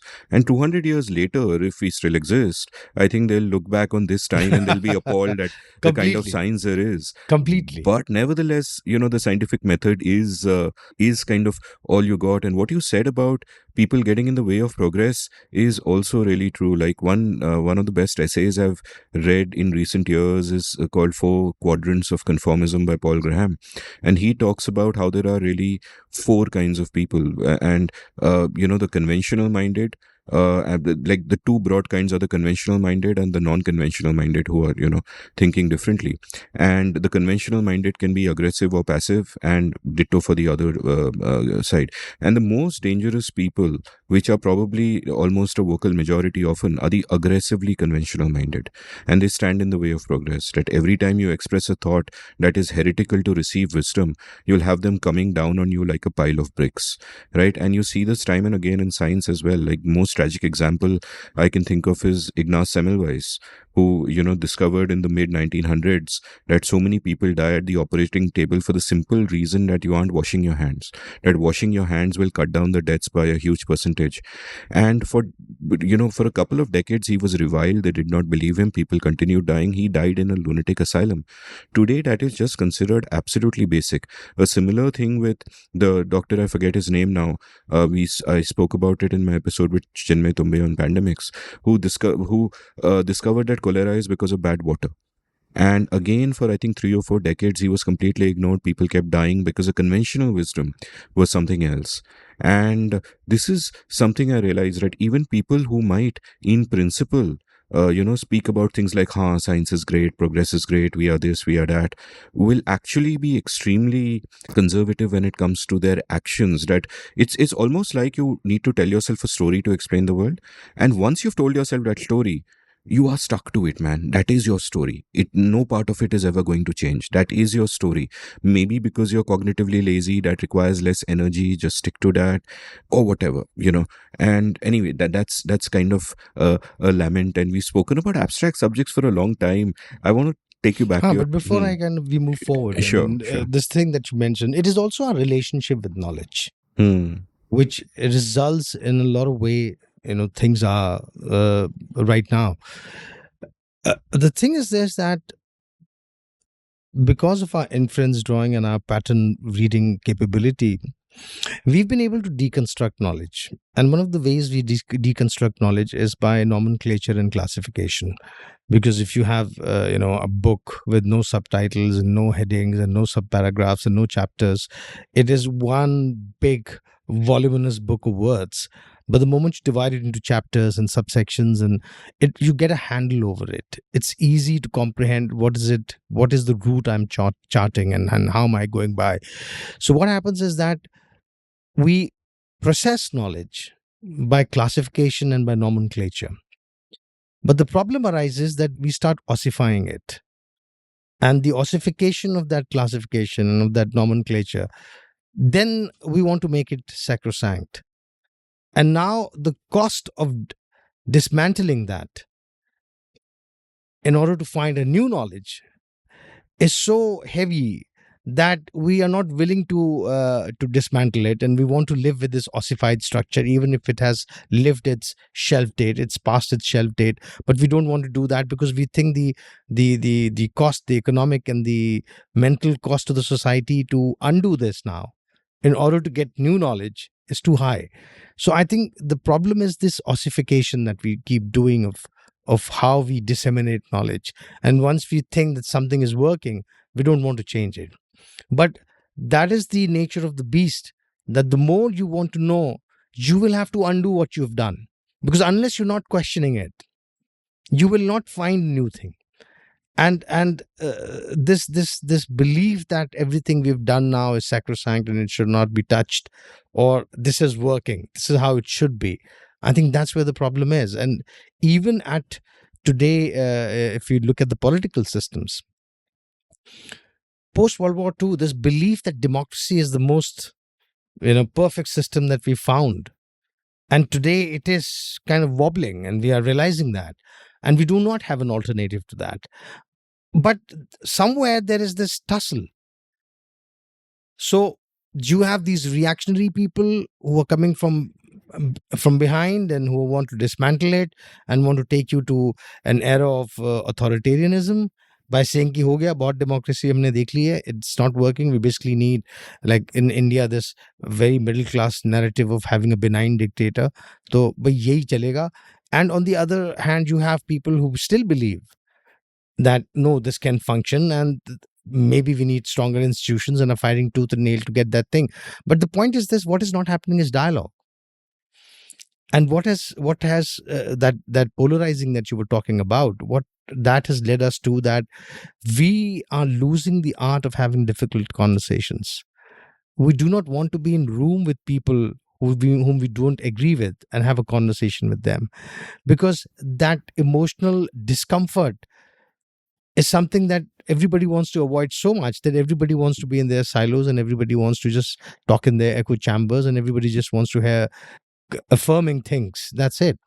So what we are losing is the art of difficult conversation, to stay in the moment and not run away from that moment, not swipe, not switch, not move out, but be in a space where you know that there is someone who's disagreeing and say, let's have a conversation.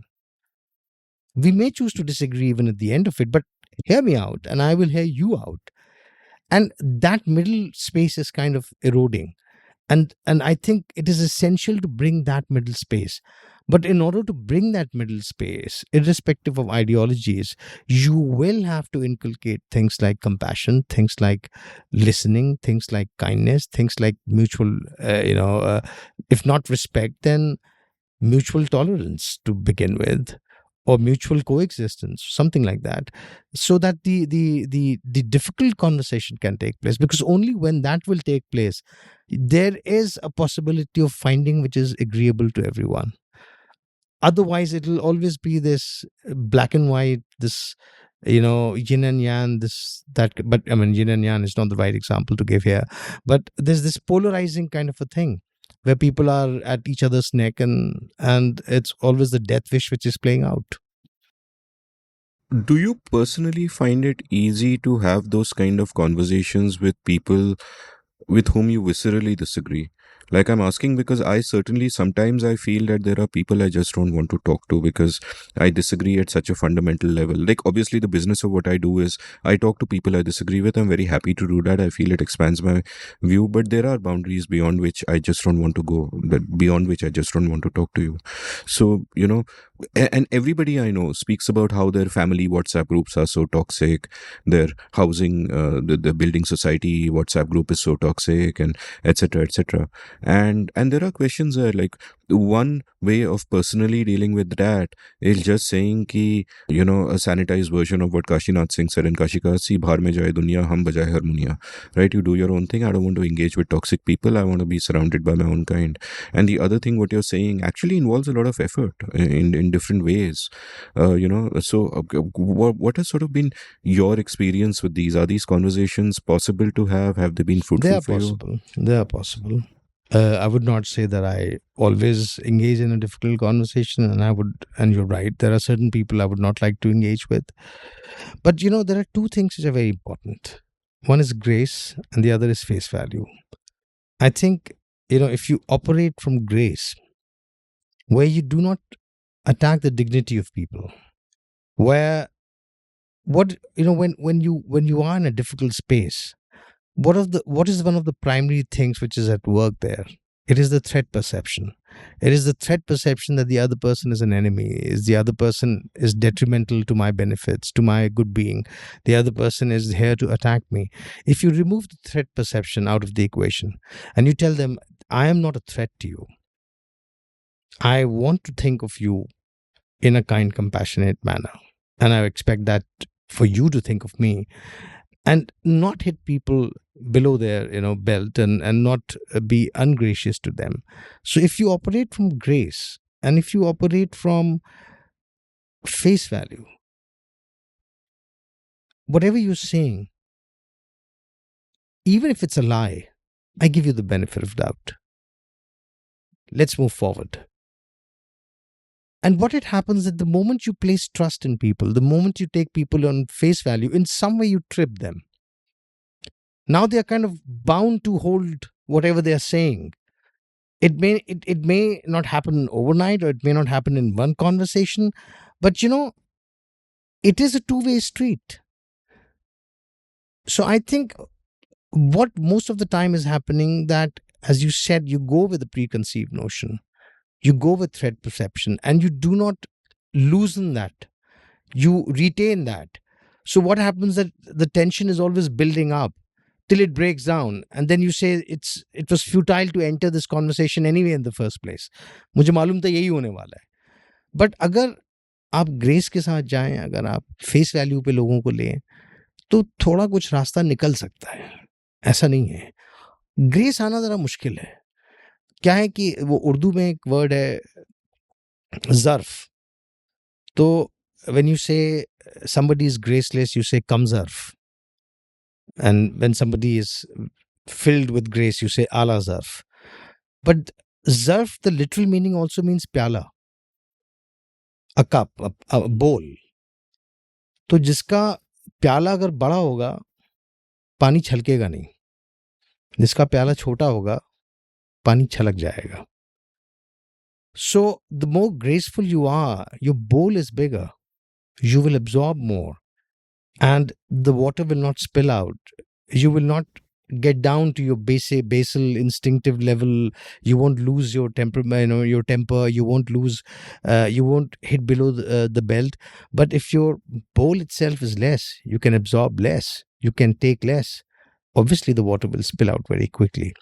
So I think it is beautiful that the etymology of the word, the language, and the other meaning that it has, the figurative meaning that it has. So I think that is very important. When people are assured that this person is not going to be mean, even if this person disagrees, something turns in, something turns around, comes around, and then that's when the dialogue starts happening. It is really about making people believe that their space is secure. It's not challenged, even if they are on the different side, or if you don't believe in them, or even if and then kind of progress starts happening, some kind of a meaningful dialogue starts happening. I just love this image of the pyala being bigger so the water doesn't splash away. So it's like so beautiful. I mean, the phrase that I use for the attitude that one should take into conversations is assume goodwill. Always assume goodwill unless you have concrete reason to believe otherwise. And if you're just going to demonize people before even beginning a conversation, it sort of obviously doesn't help. And I'll come back to an earlier question about intentionality, that when you talk of grace, then I realize that that is one of the qualities which for most people, and certainly for me, I don't think it is natural. I think I would have to make an effort. I think in many, like intellectually, if I tell myself rationally कि मेरी behavior ऐसी होनी चाहिए, some of those things are not intrinsic to me, or they are not the first instinct that comes into my mind, but I have to make an intentional effort towards being that way, perhaps being graceful, perhaps keeping calm in certain situations, perhaps listening more, which certainly doing a podcast like this teaches you, because the form shapes the content. But before we go into a break, I want to ask you about what are the things that you are intentional about today on a daily basis, and were you always kind of intentional, or like what role does intentionality play in your life? Because one thing is that you just carry on with the current of life, you flow with the river, as it were, and the other thing is that you begin to take control of your story and say, I want to shape myself, and that these are the things I want to be intentional about, which could be mundane things like just the routine of your day, or which could be deeper things like how you relate to people and how you engage with them. Couple of things which weigh now more on my mind in my daily interactions. One is anger and the other is privilege, and they're kind of linked together. So I'm becoming more and more aware of the fact that A, why do we become angry? And B, that anger is so much associated with privilege. And because I'm in a certain position, I am allowed to kind of get angry, and people kind of take it. And I'm realizing to take that out of equation, of not. So whenever a situation, and I'm not saying I'm successful all the time, but whenever a situation arises where I get angry, I kind of pause. I either step back or I move out, or and I ask, why am I getting angry? Why should I get angry? Is there another way of resolving this? And then also being cognizant of the fact that most of the time I'm able to get away because of my privilege, which should not be the case. So that has been a very revealing thing to me, to realize that a lot of times people actually are not trying to rile you up. People are doing something out of their own better intentions, but it's just landing badly, which results you getting angry. So I realize that most of the time the anger is misplaced, because the intention of the other person is not to rile you up or to provoke you. The intention was, but it just landed badly for them, which was not how you were expecting it to, and it angers you. So I should be perhaps a little more giving to the other person, in the sense that understand the circumstances as to why it's landing badly for them, and maybe help them to rectify it so that it lands correctly for them next time. And then the problem will be out of the equation, and it'll be taken out of the equation. So that started helping me. So I suddenly, instead of getting upset or angry about things, I started understanding why it is becoming a challenge for the other person and why it's not landing correctly for them. And at times I even started kind of having this conversation with them and helping them see as to how other ways you can make things land, which was very helpful to me, which is very helpful to me. And the other thing is this, that becoming aware of the fact that in the way we live, we're possibly the top 2, 3, 4% in this country. 0.5, Yeah, even less. even less. That's a huge privilege, irrespective of how we've reached here. But we've reached here, and we are here, and we may not be super rich or super healthy, elite or super wealthy, but we're still in a position where we are better off than a lot of people. And it is not because of their not doing anything. It is the way the society has constructed itself, that it has given it has given unimaginable advantage to certain people, whereas it has not opened those doors for a lot of other people. And it is imperative that even if we cannot tweak the system into a more just system, at a very individual level, we do start facilitating other people. We do start making things easier for other people.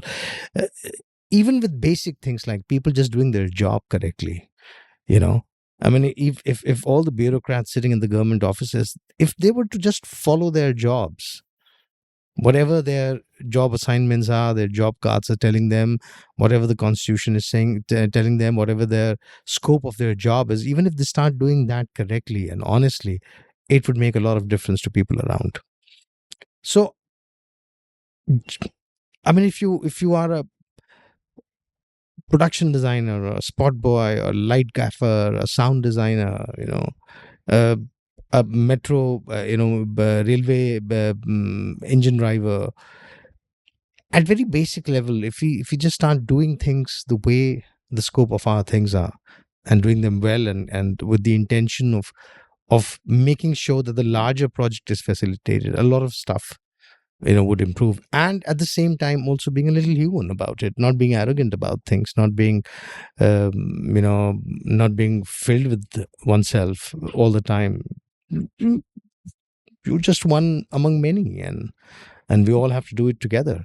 And when everyone kind of pitches in, the chances are that what would eventually come out, collectively we all would be better off than what we were at the start of it. And everyone would benefit, even individually and even collectively. तो ये सब चीजें जो हैं वो थोड़ा दिमाग में, especially anger and privilege, these are the two things that I think a lot these days. And I'm forever thinking, how do I curb the instinct where I'm not intimidating, where I'm not a bully, where I'm not covering people down, where I'm that is very important for me. I want people to be open, to be able to say what they want to say to me, to not do preference falsification with me. I mean, that is very important for me. And I think if we are able to create that kind of an atmosphere where there is no preference falsification happening, then there is a chance of creating something better rather than one person's vision being imposed on everybody else. Wise words on that note. Let's take a quick break and we'll come Thank you. back on the other side. There was a time when Pune used to be called the Oxford of the East. It was a hub of social movements, of educational institutions, of intellectual ferment. But since the seat of government is in Delhi, all the policy making happens there. Well, Pune is back.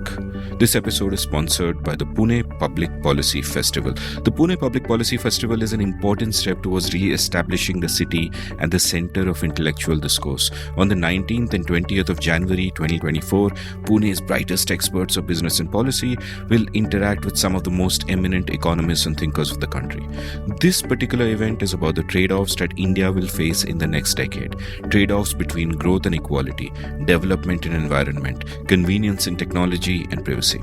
Professionals and bureaucrats, academics and students, insiders and outside experts will gather together to discuss the shaping of the world. For more details and to register, head on over to www.pppf.in. This will also be linked from the show notes. The Pune Public Policy Festival 2024, a historic city building towards a brave new world.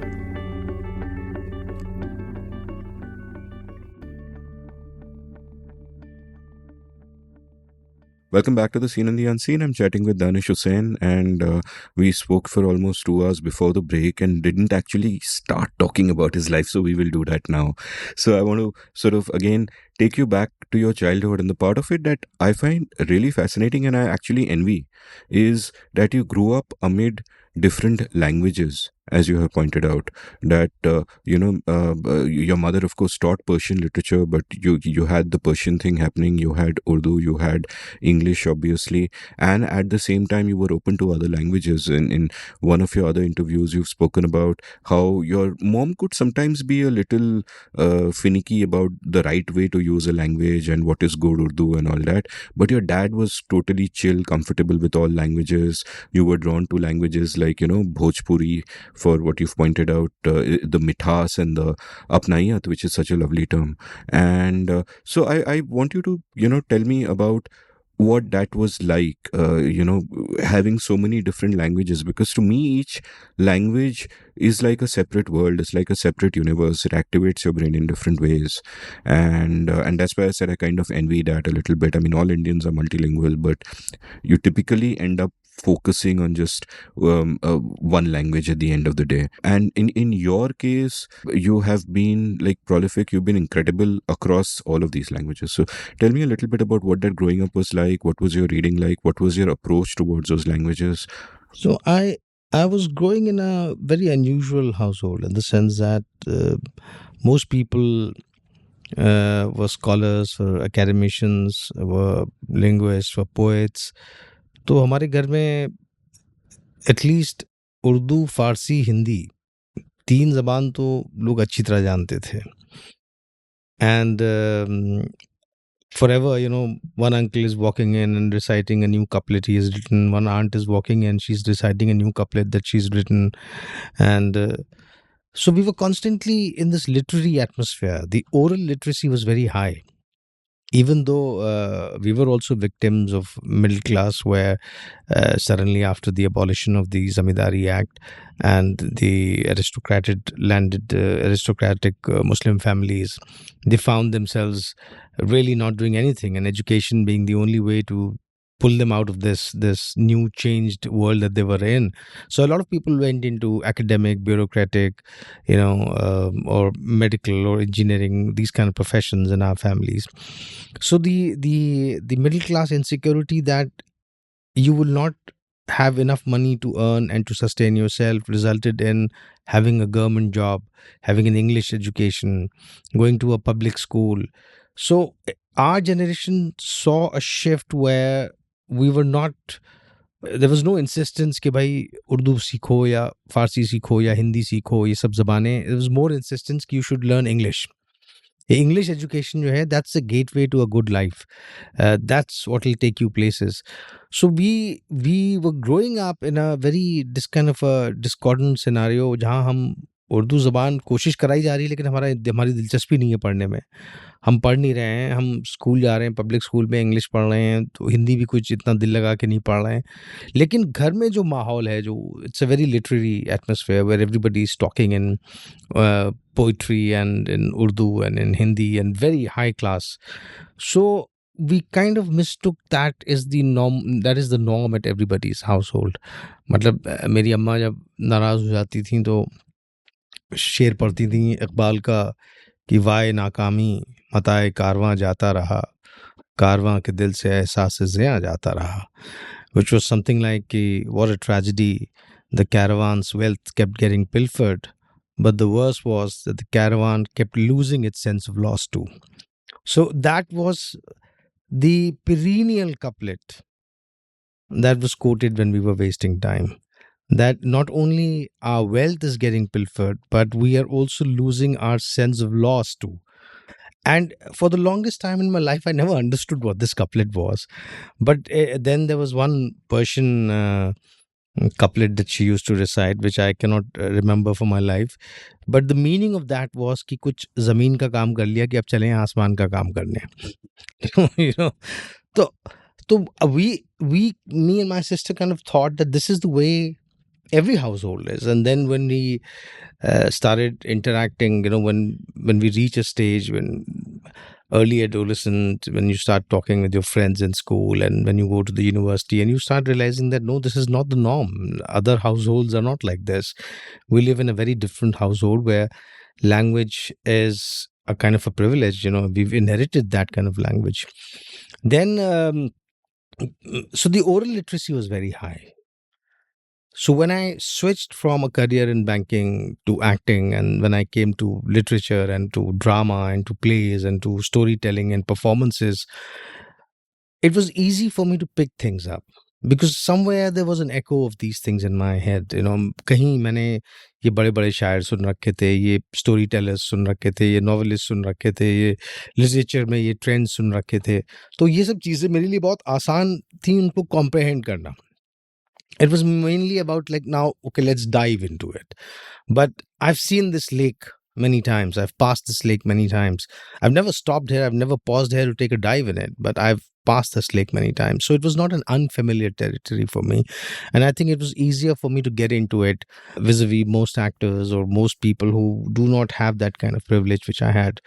तो ये एक चीज थी. दूसरा ये कि in the sense that you spoke about Dr. Rai Masum Raza, and in the extended family I'm kind of connected to him.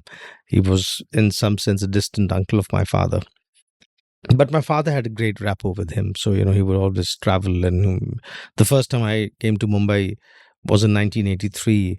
और उस टाइम वो अभी भी मिलता होगा, LTC गवर्नमेंट एम्प्लॉइज को मिलता है, leave travel concession.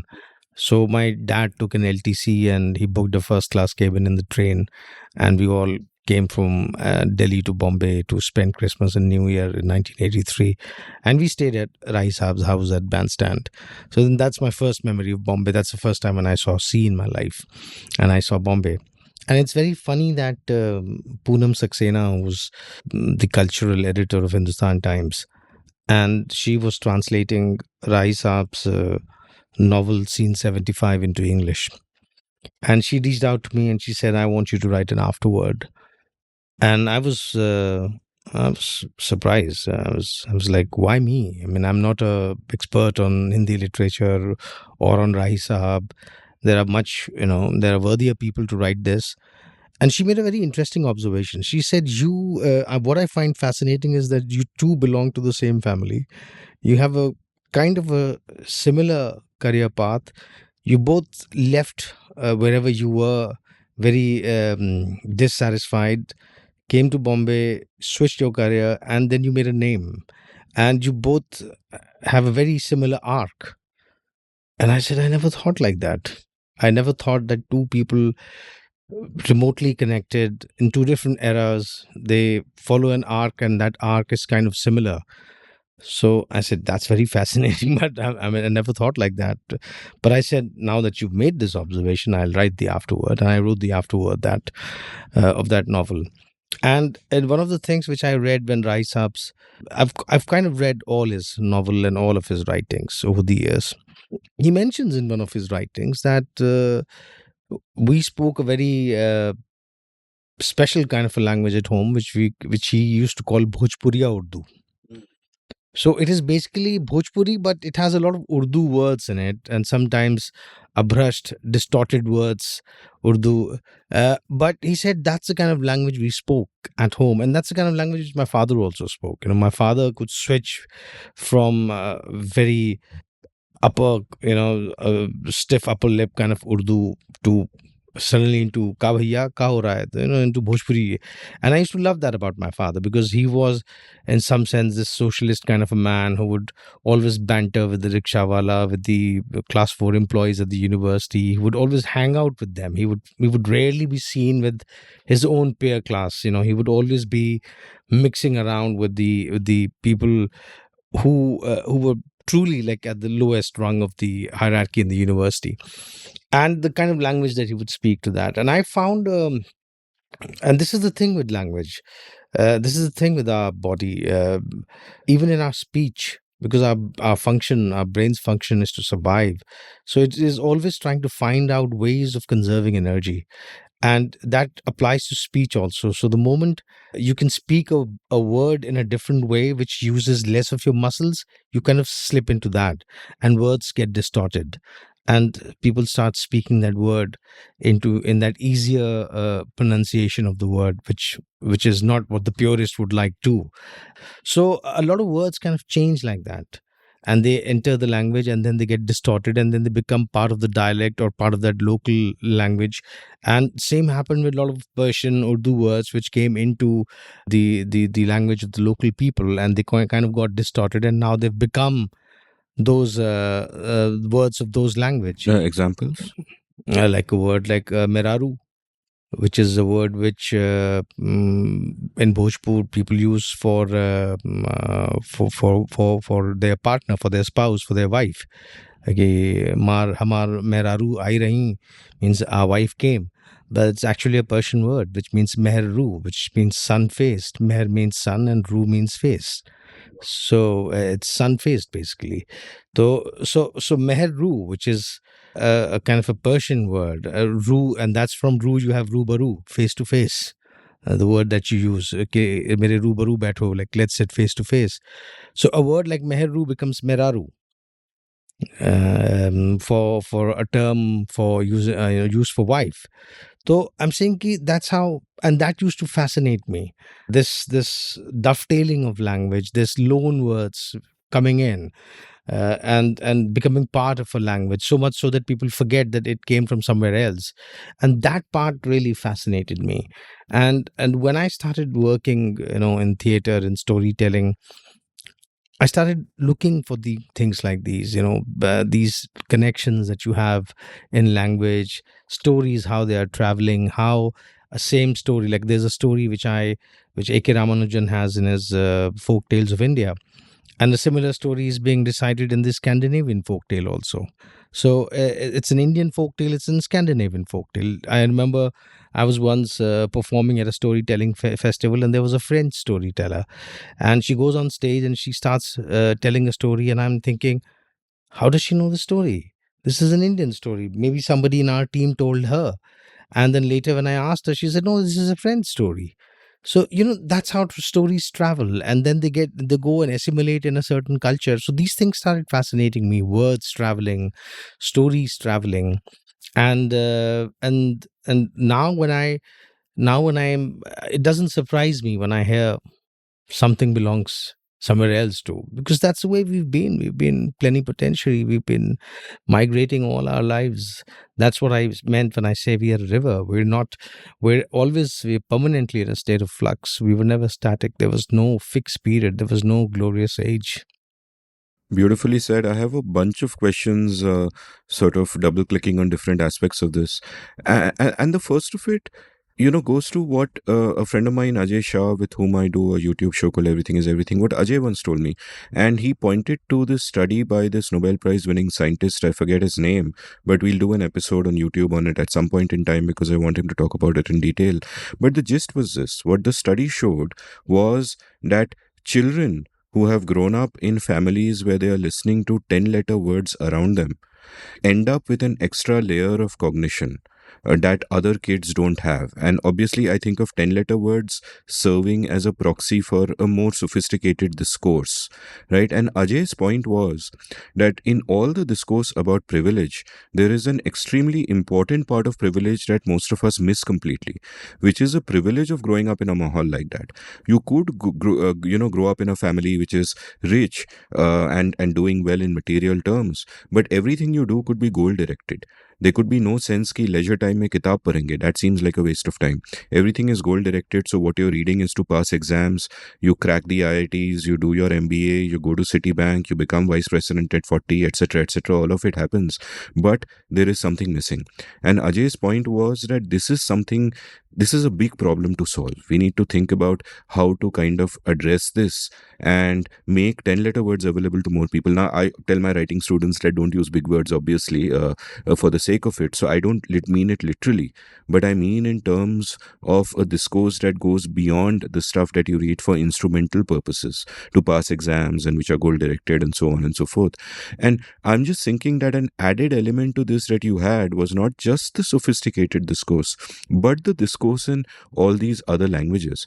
And I'm saying that that is then perhaps a big part of why when you're working in a bank and you decide to quit, after dabbling part-time, but then you decide to quit and do theater, the thought could not even have occurred to most of your colleagues because they haven't had those circumstances in their lives. So what do you sort of feel about this? Because one thing I realize is that when I speak to my guests, and this is something I started observing 3 or 4 years ago, that those who are mostly English speaking like me will see the world in a particular way.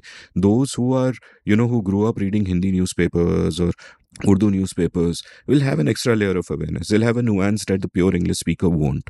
And it is not a question of intelligence or attitude or something. It is simply a question ki wo tha. So what is your sense of that? That when you, in hindsight, when you look back, when you think of what set you apart from people around you, how big a factor do you think that was? And do you sometimes feel even today that the uniqueness of that kind of upbringing, which, like you said, you normalized it, you thought ki everybody's childhood is like this, but the uniqueness of that also sets you apart from the people you work with today, who might have had a different kind of unidimensional path to where they are. But you've got those three languages. You've also got the masters in economics and the MBA, and working in a bank, you have that life experience and all the literature you have read. So your LLM, as it were, to use an AI term, is just so much larger than many other people. So what are your thoughts? I think there's an advantage that I get by being who I am, in the sense that there is one thing which a very dear friend of mine who's a psychoanalyst pointed out to me. And I was like in the crosshair of privilege and being a minority. Now, she pointed out something very interesting to me. She would say, think in terms of how majoritarianism and minoritarianism works. She says, think in terms of gender. Why is it that women know more about men than men know about women? Because women are at disadvantage. They need to protect themselves. So women by instinct have more idea about how men will behave, so that they can, protect themselves in case there is harm happening to them. Whereas men generally, because they are in the position of power, would disregard. They would be oblivious. They would be ignorant to women. And she says that's how majoritarianism also works. People who are from minority would always be more aware about the majority culture. Whereas people from majority will be oblivious or ignorant or less interested in the minority culture because they are mainstream, because they believe that what they are is the norm, is the obvious. Like men believe this is what the norm is. It's like the example I give. Remember in early noughts, a Superman film came where people from the kryptonite planet comes to retrieve the child, but when they land on Earth, the noise is so much they have to wear the helmet to kind of cut out the noise. So somebody asked them the question as to why you're wearing the helmet, and they say that there is so much noise that we can't take it. So I said, women are just like that. They are cognizant of this noise so much than us. They are the people from the kryptonite. They realize and they are aware of. So when it's a man walking on the street and it's a woman walking on the street, the amount of awareness that a woman needs to have while she's walking on the street is some tenfolds than what a man needs to have. And it's the same thing which goes with the majority culture and the minority culture.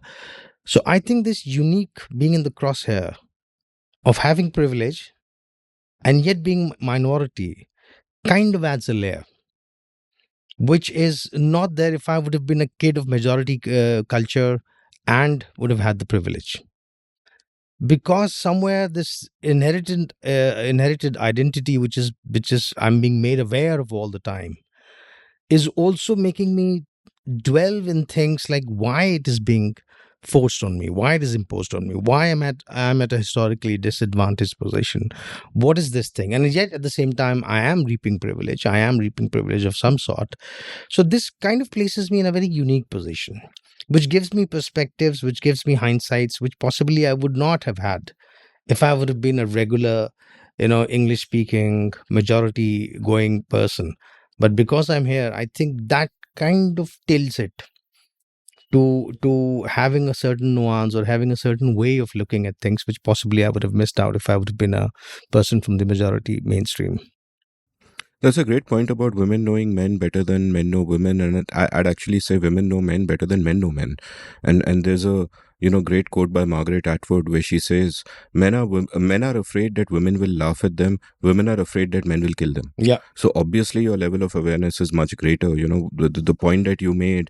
I mean, that was one of the layers of blindness that was lifted from me among many other layers of blindness a long time back, when I realized that women, not just like walking down the street, but in every interaction, you enter a lift, a man enters a lift, he's never going to look around and kind of be aware of who might be there. Is there any danger? But for women, there's a constant layer of attention and awareness that they sort of always carry with them.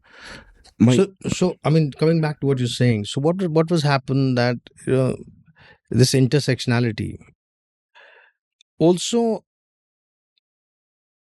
there was a time when the intersectionality did not come into effect because the class difference and the identity difference, so sometimes the class identity overpowered, and it overpowered most of the time.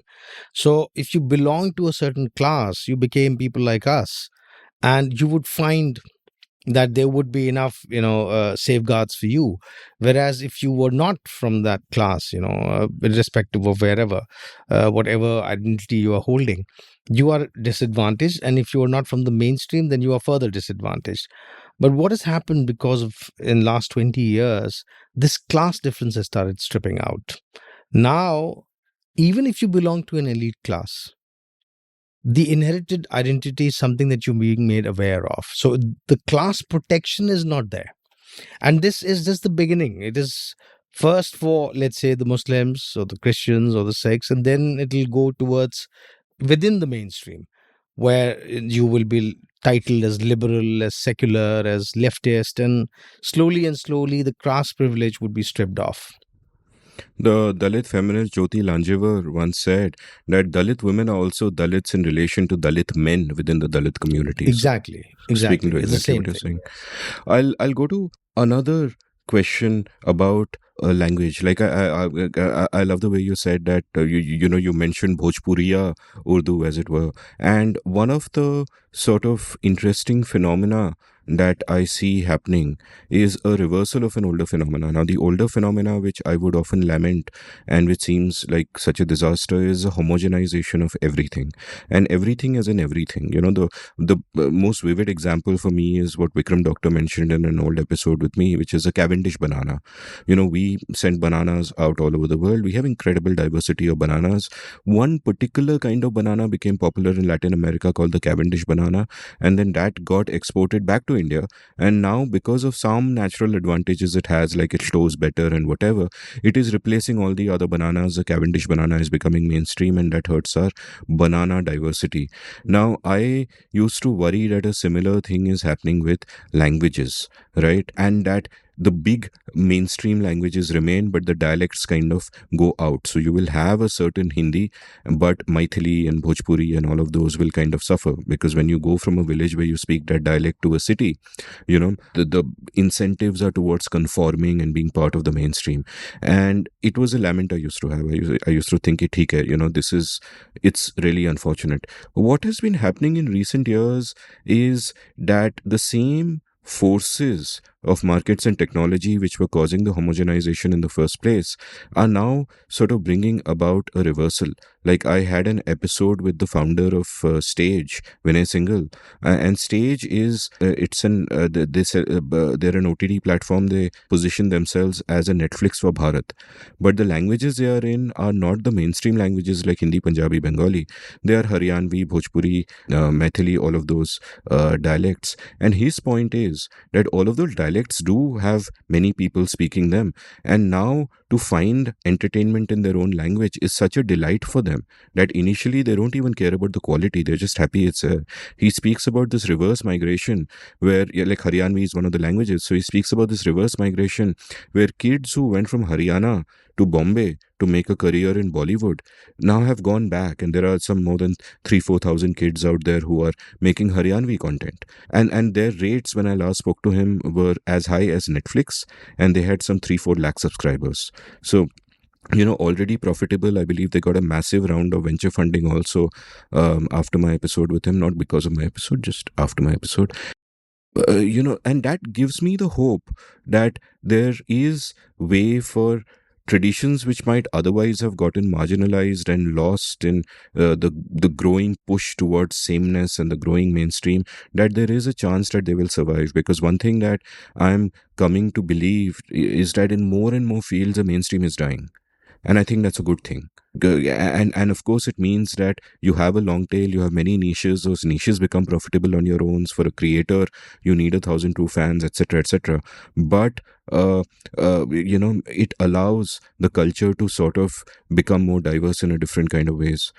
And one could argue that someone like you, in a sense, has been part of keeping an old tradition alive, even reviving an old tradition in a sense, and building an ecosystem around it as you're doing. So what are sort of your thoughts on both of these? One is my lament about homogenization, which broadly is massive and it keeps happening. And I'll link to a great essay I read recently called is it The Cult of the Average, or something like that? It'll be in the show notes, which is about how everything, buildings start looking the same.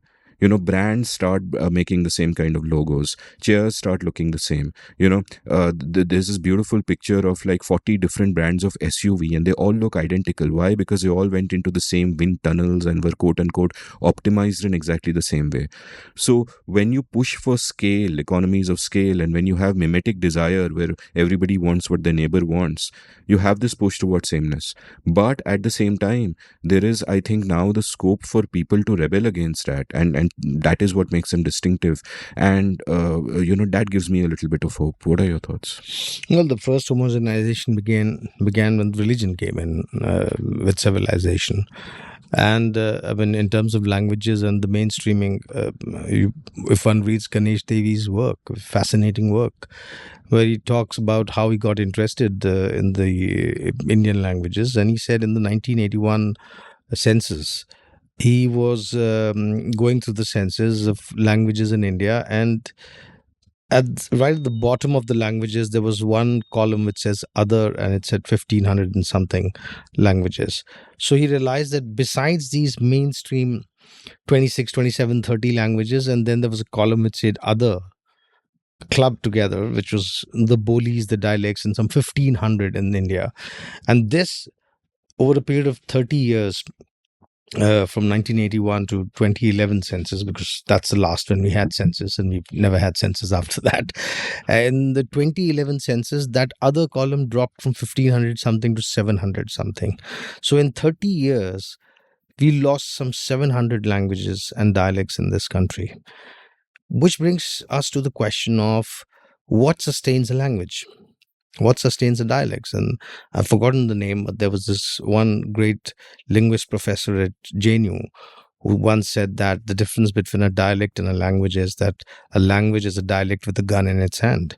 Language So, is a dialect with an army. with a gun in its Yeah, hand. yeah. So essentially, whoever is in power would ensure that their culture is the dominant culture, would ensure that they are mainstream. It would ensure that the reason why you and I are sitting here and talking in English is because of the colonial legacies, because England was able to win over everyone else. If France would have done that, we would have been speaking here in French. If Dutch would have done that, you and I would have been speaking in Dutch. If the Mughals would have persisted and continued, probably you and I would be speaking either in Urdu, because by the time the late Mughal culture came in, Urdu became the lingua franca. Urdu would have persisted, and Question for you. If Greece had colonized us, I would not understand a single word you would be saying right now. Why? because it would be Greek to you. Yeah. Good. I had to get that out of the way. Sorry, continue. So I'm saying that it is the way it functions. But what technology did was, in some sense, it freed us from that. I mean, the reason, but when technology started, there were limitations. So you realize that most of the blogs, most of the websites were in English.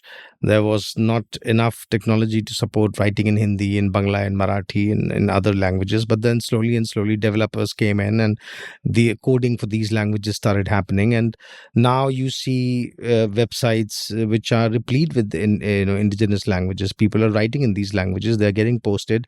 Your iPhone has that that service, that facility. You can have keyboards in various languages if you want to. You just keep adding those languages to your settings. Like I have in my iPhone, English, Hindi, and Urdu.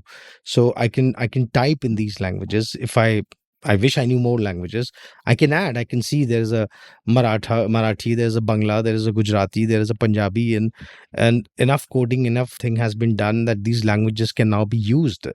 So what that did was that it freed people, in the sense that people realized that technology can also be used the other way around. And that has also led to the kind of democratization that you're talking about. Suddenly there is like what COVID did was that suddenly the regional cinema became popular, because before that the only way you could watch regional cinema was either you go to those states and see the films there on their theater, or if some regional film would become big or cult, then it would get released in Delhi or Bombay, and you would possibly, if you're a cinema buff, you would go there and you would watch it. But what COVID did and what OTT did was, what subtitling did was that it just made it accessible. And suddenly, when people were, locked down, and especially people who are privileged like us, and not people who are dying to get their two breaths for the day, but people who were privileged, who could afford to be in lockdown without any work, they got open to this world of regional cinema. And suddenly you have people watching Malayalam films and Tamil films and Kannada films and Bangla films, and appreciating them and realizing that there is good cinema happening in India besides in the cinema too. And also a lot of, the greatest discrepancy that you find, the incongruence you find, is the Hindi world. It's like I had a student, I'm not my student, I met a student, a Greek girl, who had come to Lucknow to learn Hindi. And I ran into her when I was performing in Lucknow, and she made this remarkable observation. She said, what the Hindi that's taught to me in the classroom and the Hindi which people speak on the roads of Lucknow are two different languages. I'm not able to comprehend. I'm completely flummoxed.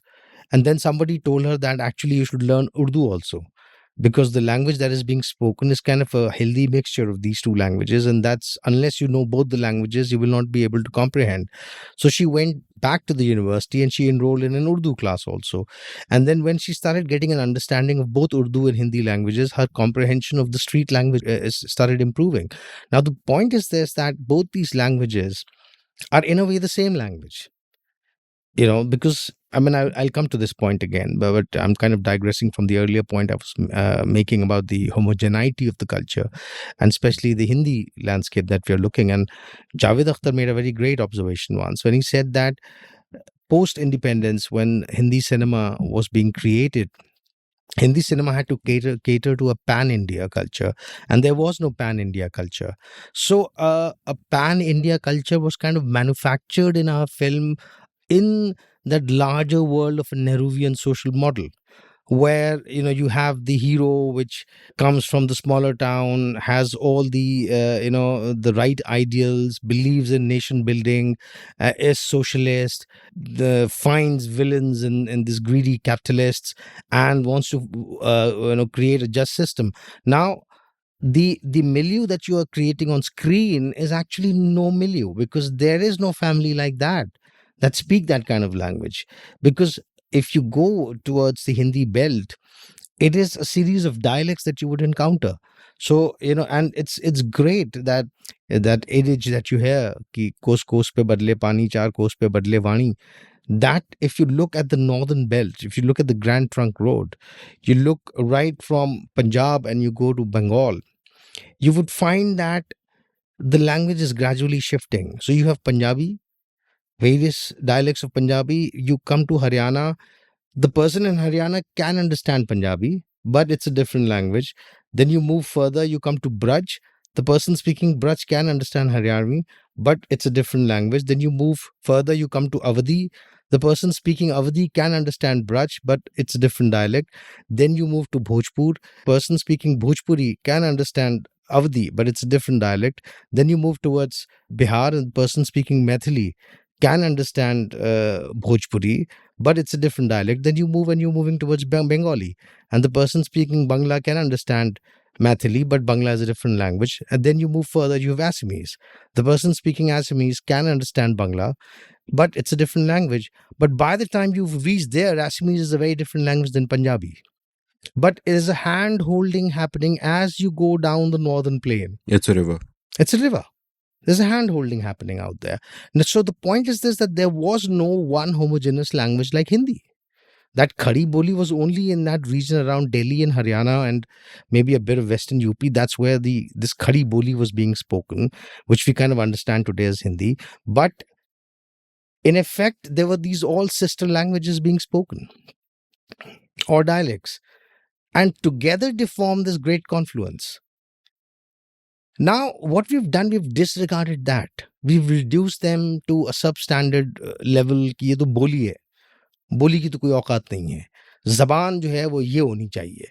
So in some way we've imposed a language, and that imposed language, which I call Samvidhanik Hindi, legal Hindi, is even till date is not ringing true. Because what has developed organically over a period of 700-800 years through the confluence of languages, because anything that's organic will have more sustainability rather than something which is manufactured and imposed on people.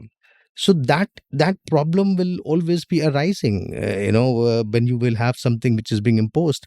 Now, the other thing is this, that in terms of the language, so my example that I give out to people is this, that when the Turks and the Persians came in, and Delhi was the area where Delhi Sultanate was coming up. Now they were using the language which was primarily Persian, because the Persian Empire had grown huge and big, and was perhaps one of the most powerful empire, was on the Silk Trade route, was the lingua franca. Persian was like the English was to the world in the later imperial era. So that was what Persian was to the major Asian region. And everyone who wanted to sustain themselves better in terms of trade, in terms of mobility, knew that Persian is like an international currency, which we can, if you go somewhere and speak in Persian, probably will be received better. So what was happening? People in the Delhi area, where the Khari Boli was being used, they figured out that if we start writing Khari Boli in the script which the Persian speakers are using, perhaps they will be able to comprehend what we are saying. And thus, that writing of this language in this script started developing into what became eventually a different language, which became Rekhta, and Rekhta later became Urdu. And also, the word Urdu, kind of the usage for the first time was used in 1780, 1790. Before that, no one knew Urdu as Urdu. It was called Rekhta. Which means a potpourri of languages. So, because because your necessity forced you to write a certain language in a different script, it was the necessity because you wanted some kind of a dialogue to happen with those who were ruling you. A different language kind of came into existence. It's the same thing that today a lot of people use Roman English to write Hindi. Now, if 50 years down the line, somebody starts claiming that Roman English written Hindi is a different language and Devanagari written Hindi is a different language, what would be your take on that? Would you consider Roman English as a different Hindi? Or would you say, no, I'm just using another script? So it is just using another script. But what has happened that, especially after the Fort William College in 1801 and the diversification of these two languages, where a very nationalist kind of an effort came to Sanskritize Hindi and a very purist kind of an effort came to kind of Persianize Urdu, the languages kind of started parting away, and today they kind of literally sound as two different languages. But the point is this, that a language is not decided by the words, by the vocabulary. It's decided by the syntax. It's decided by the grammar, by the construction of a sentence. And the construction of the sentence of a Hindi and Urdu language are same. They use the same grammatical rules and same syntax construction rules which are required. That's why they are the same language, even though. So supposingly, I'm sitting in this room with you and I say कि भाई हमें इस कमरे में बहुत ठंड है, या AC बंद कीजिए. Now, in this whole sentence, I've only used one AC as English word. But if I were to say this sentence, brother Amit, इस रूम में बहुत it's cold यार, AC ना, close it यार. So now I've used literally half the sentences, filled with English words, but you would not call it English because the construction of the sentence is Hindi. So filling the words with the different language does not change the language. It still remains a Hindi because I'm using the same syntax which is for a Hindi sentence even when I'm filling it with English words. So if you look at, and there was this European scholar, I'm forgetting his name, what he did was that he analyzed 100 op-eds of Hindi newspaper and 100 op-eds of Urdu newspaper, and he came to the conclusion that 80% of the language is the same, because it is using the same syntax, the same construction, the same way the word is being said, the language is being transmitted. So I'm saying that we are kind of stuck in imposing things rather than salvaging our inherited intangible culture. Rather than seeing beauty in something that is organically developed and saving it and preserving it, we are more interested in destroying it and imposing something which is manufactured, and thinking that we would fall for this, that this is what culture is. But that's really not how culture works. That's really not how language works. I mean, if people are so purist, then why are you wearing trousers? Why are you wearing shirts? Why? You can never go back to anything pure because there is no anything pure. There was always a confluence of people migrating, coming, mixing, and things developing. And that's how the nature of the things would be. I mean, potato is not really an indigenous Indian food. तो बेचारे वो जो आलू बंडा खाते हैं, जो सुबह पूरी सब्जी खाते हैं, वो 600 साल पहले क्या खाते थे पोर्चुगीज के आने से पहले? I've had episodes in Seen Unseen and Everything is Everything about how most of what we think of as Indian culture actually originated elsewhere, which is fine. We are a river. I have two follow-up questions to this, and one of them is this: ki, you said it so beautifully that language is in the word. It evolves. As economists would put it, it's an emergent order. It evolves. It's always bottom up. That is the only way it could be. Now, what we did see in the last couple of centuries was an essential political movement to kind of separate Hindi and Urdu, and then a political movement that led towards what they call Shuddh Hindi and blah blah blah. And my thinking was that top down can never work when there is such a strong bottom up. That was my thinking, but I wonder if that thinking is true, and I'll ask your opinion on it. And the other thing that I wonder about is that, and I don't want to talk about politics, but just in the context of language, that the language that I see Prime Minister Modi using is a very Shuddh kind of Hindi. Often, a lot of those words are not, used in regular speech, and yet he is so incredibly popular. And I'm like, why is that then the case? That if you have this sort of top-down imposition of a way of speaking, and you teach that in schools for years and decades and whatever, that it eventually does seep in, and that homogenization does happen, that everything that has evolved beautifully in that bottom-up way does come under threat. So what are sort of your thoughts on this? It will. But still, when you hear Modi hai, to mumkin is Yeah. essentially an Urdu word that's being used Yeah. there. His clothes are delightfully Islamic origin. So I'm saying, and again, here I would again point out to you that Urdu is really not Islamic. Urdu is essentially, No, I was referring to his churidars and all that. because now it has been identified as Muslims' language. That's a political But labeling. again, it's a political thing, because one of the first things which startled me, and this is what, when you kind of live in a particular bubble, this is what it does to you, is when you get out of the bubble, you're shocked as to how diversified and different the world is. And that the first shock came to me when I first came to Bombay as a 13-year-old boy. And I'd never gone out of North India till that time. The farthest I'd gone to was Banaras from Delhi. The farthest I'd gone up was Chandigarh in North, at the age of 13. The farthest I've gone west was Jaipur. The farthest south I'd gone was probably Agra, So you can see how limited my world was as a 13-year-old boy. Basically, Chandigarh and Agra and Banaras forming the outer limits of my world. So when I came to Bombay at the age of 13, I was shocked that there were so different kind of Indians. One of the shock that I got in this city was that there are Indians who can't speak Hindi. One of the other shock that I got was that there were Muslims who can't speak Urdu. Because I was running into Bori Muslims, I was running into South Indian Muslims, I was running into Assamese Muslims in Bombay, and they had no clue as to, they were speaking their languages. They were speaking Tamil, they were speaking Malayalam, they were speaking Gujarati, they were speaking Assamese, and they were Muslims, visible Muslim people. Similarly, they were Indians, but they were not speaking Hindi. They were comfortable with other languages. So it just broke my bubble. For the first time, I realized that this was such a diverse country as a 13-year-old boy, and what misconceptions I had carried as a boy living and growing up in Delhi, that if you are belonging to a certain religious community, then that's the language you need to speak. Or if you are an Indian, then it's imperative that everybody should know Hindi. And this is all conditioning. This is the conditioning that I was going in the public school. This is the conditioning that I was going through my daily life, where suddenly my friends from different religious community, they kind of made it very casual that, oh, if you're a Muslim, then you know Urdu very well. But I realized that no, that's not the truth.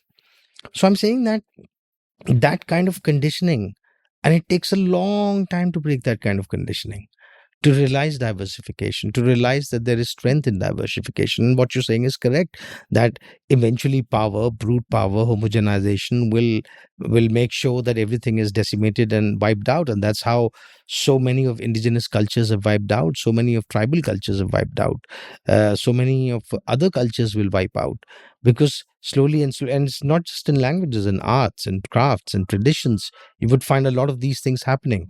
So I'm saying that is true. But then the point is this, that we can't be fatalistic about it. That eventually a brute power will take over and will decimate everything does not mean that, okay, you give it up because no, what's the point of then that way? What's the point of living? Because eventually we all are going to die, or, in the long run, we all are going to be dead. When Keynes was asked about why doesn't his economic policies are about longer economic cycles and just shorter economic cycles. So I'm saying that if we became fatalistic or just see the futility of things that eventually this will be, then it gets us to the very basic question that eventually we all are going to die. Then what is the point of doing whatever we are doing, which we are doing when we are living? But it's not about individual lifespan, because if that would have been the case, we would not have been sitting where we are. One of the things that we've created is language. And what we have done through language is one of the most ingenious things that we've created as human species, is that we have created symbolism, and through that symbolism of visual symbolism and sound symbolism, we have been able to create a repository of knowledge which we can pass off from one generation to the other. And as we pass on this repository of knowledge from each generation to each generation, the collective knowledge survives. Even if the individual knowledge kind of dies, because through language we are able to pass off this repository of knowledge, the collective knowledge survives. Now, so every time, out of your prejudice or out of your bigotry, you are decimating a culture or you're decimating a language, you are cutting off a branch of human knowledge. And imagine how much you're losing out. Why would you like to do that? Even if you're prejudiced, even if you're bigoted, why would you like to do that? Why cut off an organically grown branch and a repository of knowledge which has passed on from generations to generations and has reached us here? Why should that be cut off or stymied? We should preserve it so that we can get, and every time we all know of this, every time we learn a new language, a new universe opens on us, a new world opens on us. Suddenly it's like living in a multiverse. You can switch from one universe to the other when you move from one language to the other language. Why do you want to take away that privilege? Why this homogenization? Can you eat the same meal every time? You don't. You look for a variety. How boring the world would be if everybody would be Danish Husain for me. So this is this variety, this color, this diversification is something that really gives us the thrill of who we are and why we kind of keep moving on and why we keep on discovering. My one sense of hope actually is that technology does empower individuals, and some of this stuff doesn't die out. That it can enable a move in the reverse direction. My next question is about something I learned from Peggy Mohan's book Wanderers, Kings and Merchants. Have you read it? I've not. It's on my shelf. It's on the Boss, it's a wait list. masterpiece. Yeah. Just read it. Yeah. Shift it up your wait list. Yes, it's such absolutely. you especially will just go mad. It's just the book made me so happy. It's so many insights, and one of the interesting insights in that, and one of the things that the book does fundamentally, is what Tony Joseph did with genetic research in terms of going back in history. She does that with linguistic research and so on and so forth. And one of the insights there is that when the Aryan migration happened, it was mainly bands of men who came, and they would marry local women, whether consensually or otherwise, whatever. But bands of men would come as migrations tend to happen. They would marry local women, and they would speak different languages. And she talks about how the men would speak a particular language, the women would speak a different language, because they're essentially from different places at that time. And when the children would grow up, you would have the children grow up like the boys would first spend the first 2-3 years with the mother, and then you would be in the world of the men, but the languages were different. And in speaking about people's childhoods of past guests and all that, I've often come across memories that they have of how the women would speak a particular language at home and the men would speak a particular way. And I would imagine that even if it is the same homogenized language, it has different inflections to it and different shades to it, and so on and so forth. And there could be Another example here of, like you earlier said, that women know men better than men know women. This could also, and I'm speculating and thinking completely aloud now, but it could also be the case that the women understand the men's language and what is gendered about it, but the men don't have that same awareness back. So is this something that you've noticed or thought about, these sort of nuances? I mean, if you look at multi-ethnic couples and their children, and a lot of time when I run into them, I envy them because, mother is Bangla, father is Punjabi, and the child can speak both Bangla and can Punjabi. And I was like, wow, I mean, you automatically inherit two different languages and you are adept at both the languages, which I would love to do. So obviously, the moment multi-ethnicity comes in, the multilinguistic aspect of it comes in, it opens and it enriches us, and homogenization is the first thing that would attack that and would not let that happen. So obviously I've noticed that sometimes that language is also as a weapon, as a source of protection. I mean, when Me Too happened in this country, and I met a lot of my female actors, and they told me that they have kind of these private WhatsApp group where all these girls exchange uh, their observations about particular men. So they kind of warn off each other that, look, this is a predatory kind of a person, stay away from that person. I had no idea. So I realized that this is what the gender difference is. Men would normally do a locker room conversation about basically their feet at achieving, and look, I was with this girl and with that girl, but the whole conversation is very different. It is taking us back to that Atwood kind of comment that they fear that they would laugh at us and we fear that they would kill us. So sometimes this was also a way of protecting yourself, of having another language which the dominant person in the family cannot understand, and kind of protect yourself. But it also came from multi-ethnicity that you're talking about, because initially they were coming from a different set of place and these people were from a different set of place, and somehow this multi-ethnicity continued over some generations before a kind of a common language would have evolved. And I'm saying that there is this is how, the thing is this, that we immediately feel threatened when we feel somebody is not like us. And I think that's what evolved society should do. Evolved society should create institutions that should remove the threat perception. I mean, that's what was meant to be. That's how it should have been, but we are not heading that way. I mean, when a tourist comes, we should be welcoming that person and not feel that you're in a strange land, but you should feel welcomed, that you've come here, and all the institutions and everything that's here will serve you in some sense, that make you feel at home and make you feel comfortable, and you can freely go around and explore the land and learn things, and without any fear of life or financial loss or being scammed or being conned. You would go back enriched to your place. And when we would come there, you would possibly reciprocate that to us. I mean, it was meant to be like this. But unfortunately, the con artist in us, the evil in us, kind of gets the better of us. And even if we have a good thing going, it's a death wish. We want to just destroy it. One bad apple turns up and it just kills the whole good thing.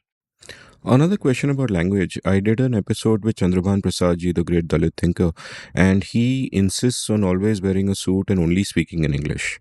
Right? At least for the recording, he only spoke in English. In the breaks, we were chatting in Hindi and stuff like that. But in the recordings, he insists, and there is a strong, very coherent political reason for that. And I'll quote from one of his pieces where he writes that he talks about how language subconsciously takes a lot of these power equations and differentials.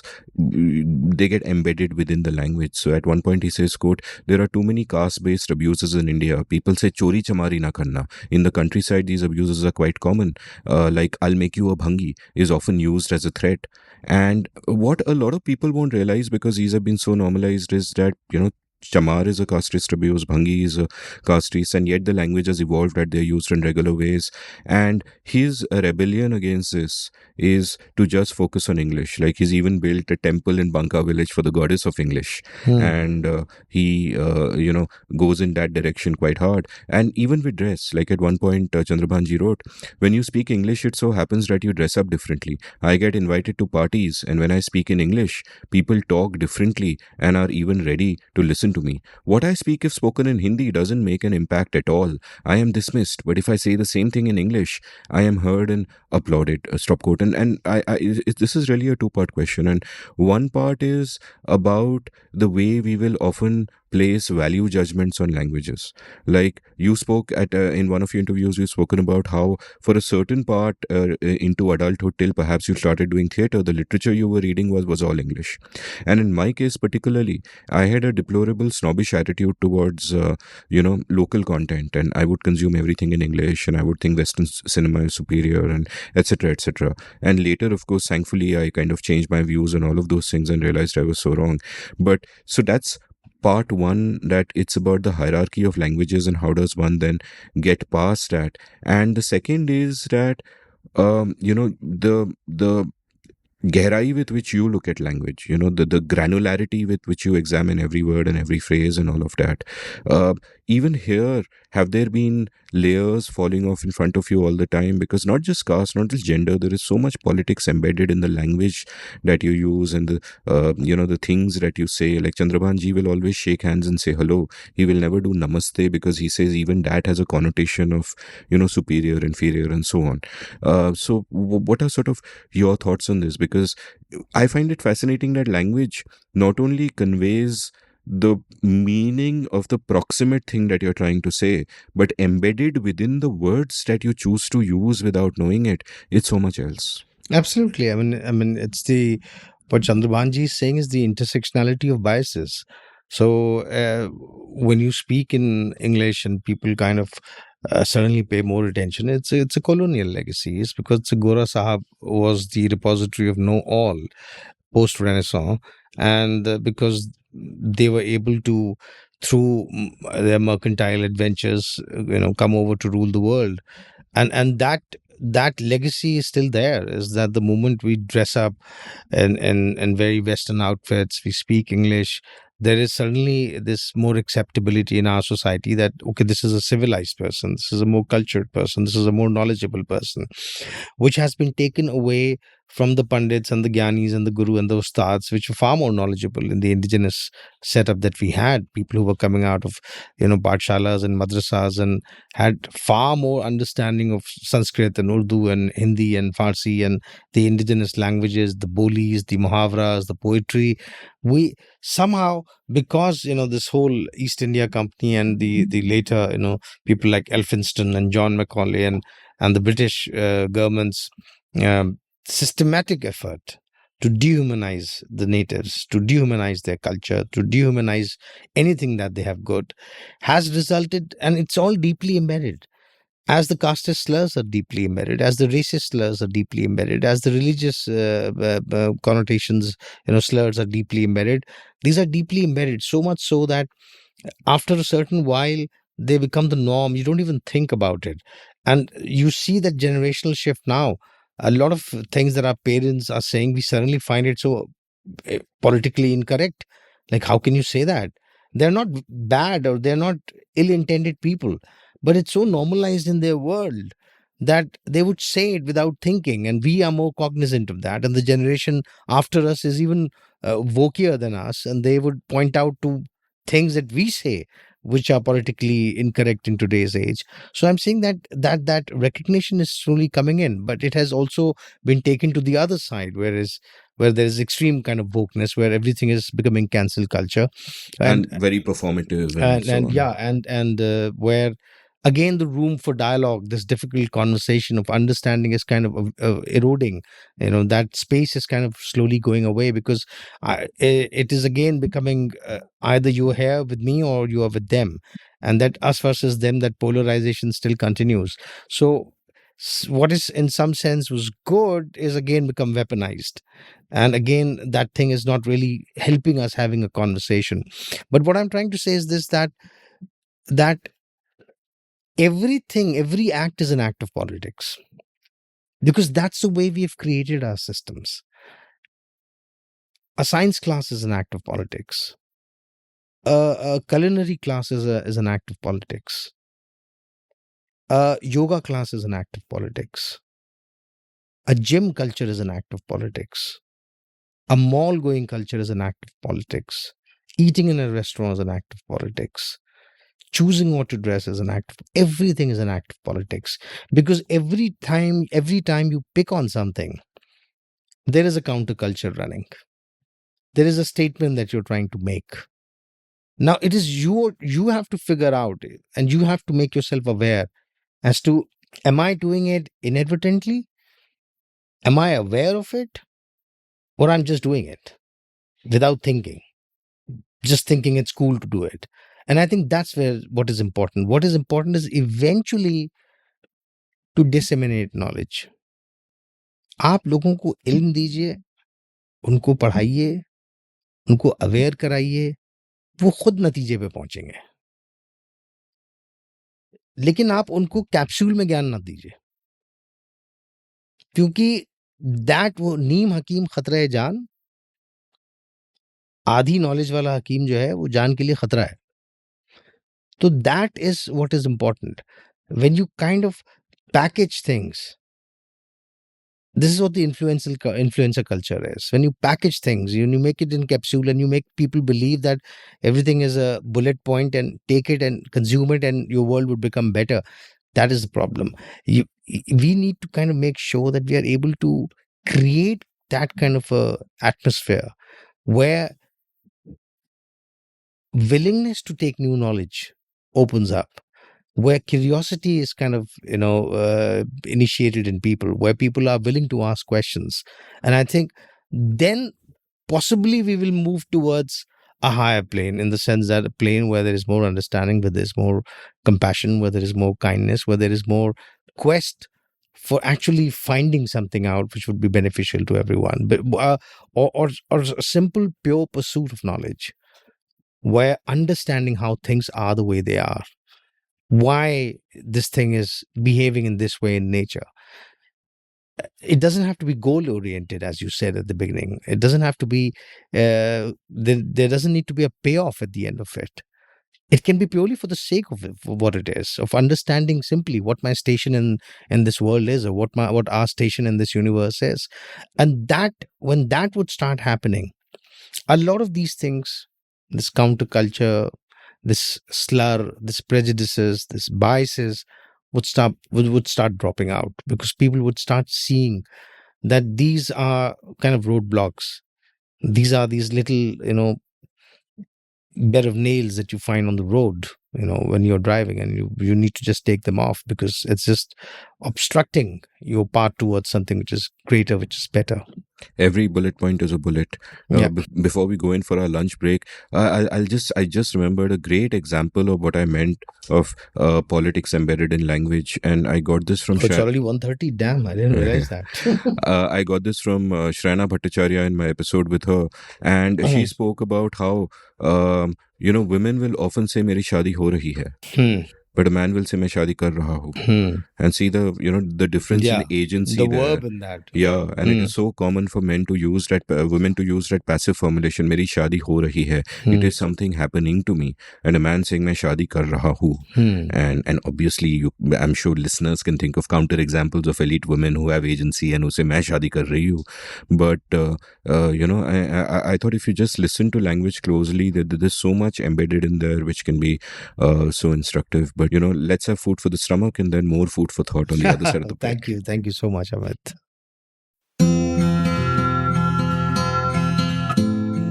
Have you always wanted to be a writer but never quite gotten down to it? Well, I'd love to help you. Since April 2020, I've enjoyed teaching 27 cohorts of my online course, The Art of Clear Writing, and an online community has now sprung up of all my past students. We have workshops, a newsletter to showcase the work of students, and vibrant community interaction.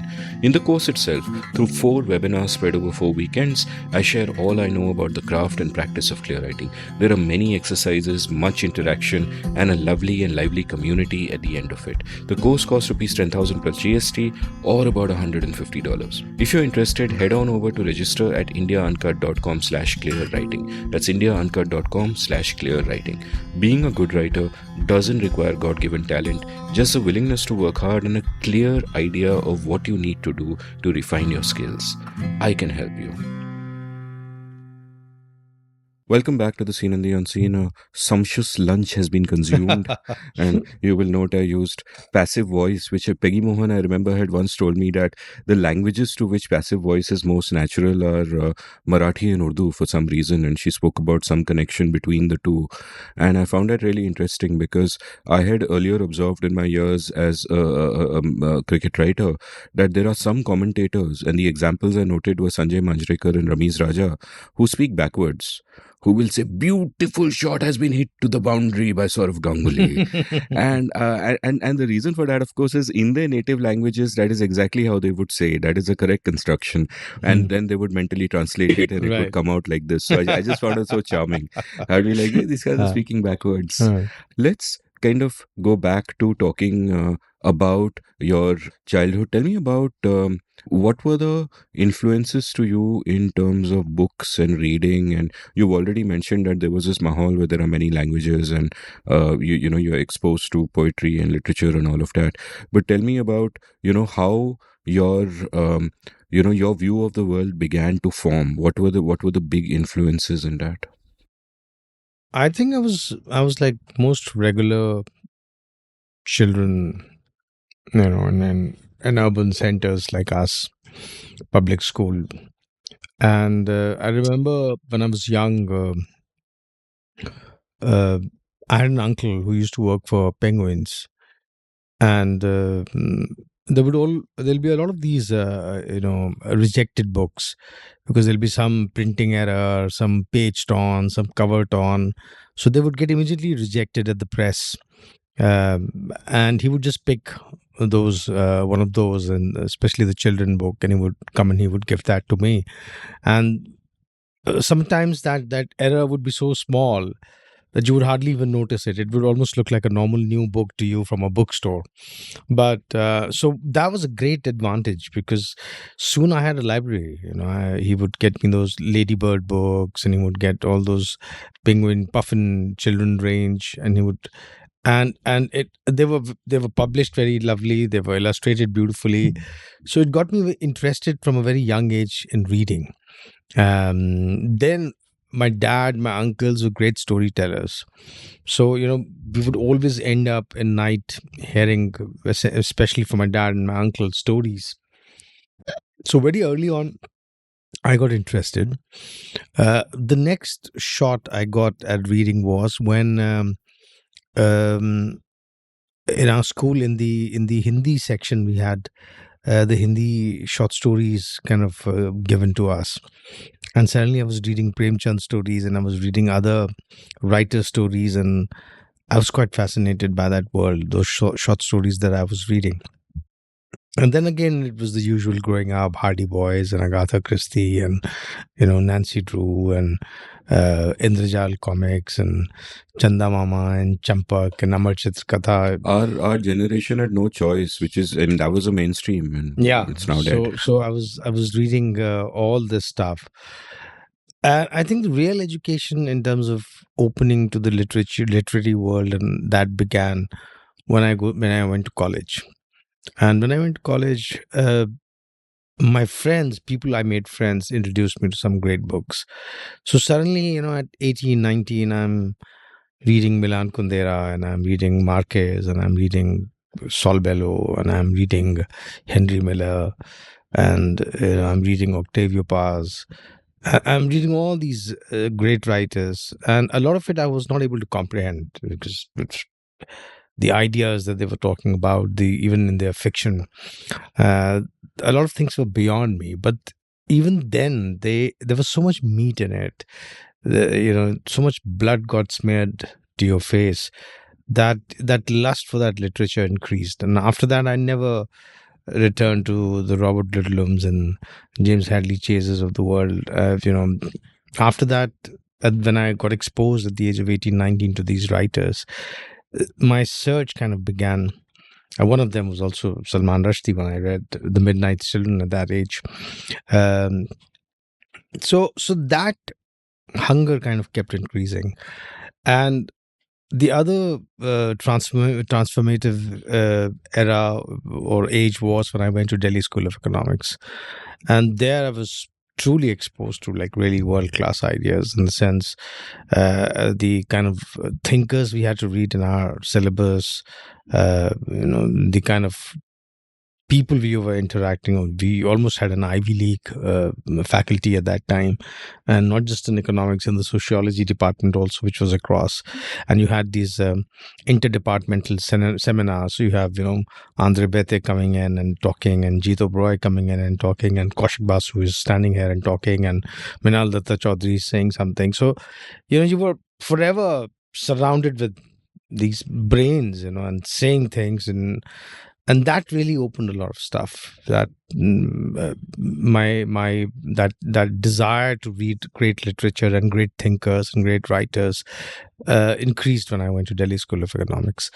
And then the next turn obviously comes when I leave banking and become a theater actor, and then I have to go back to Hindi, and I have to go back to Urdu, and I have to start reading again writers in these languages. That's like homecoming. And suddenly you realize that what is this great world that you've been missing. And one of the realizations came for me with when I was performing, and I realized that I was comfortable performing in Hindi and Urdu.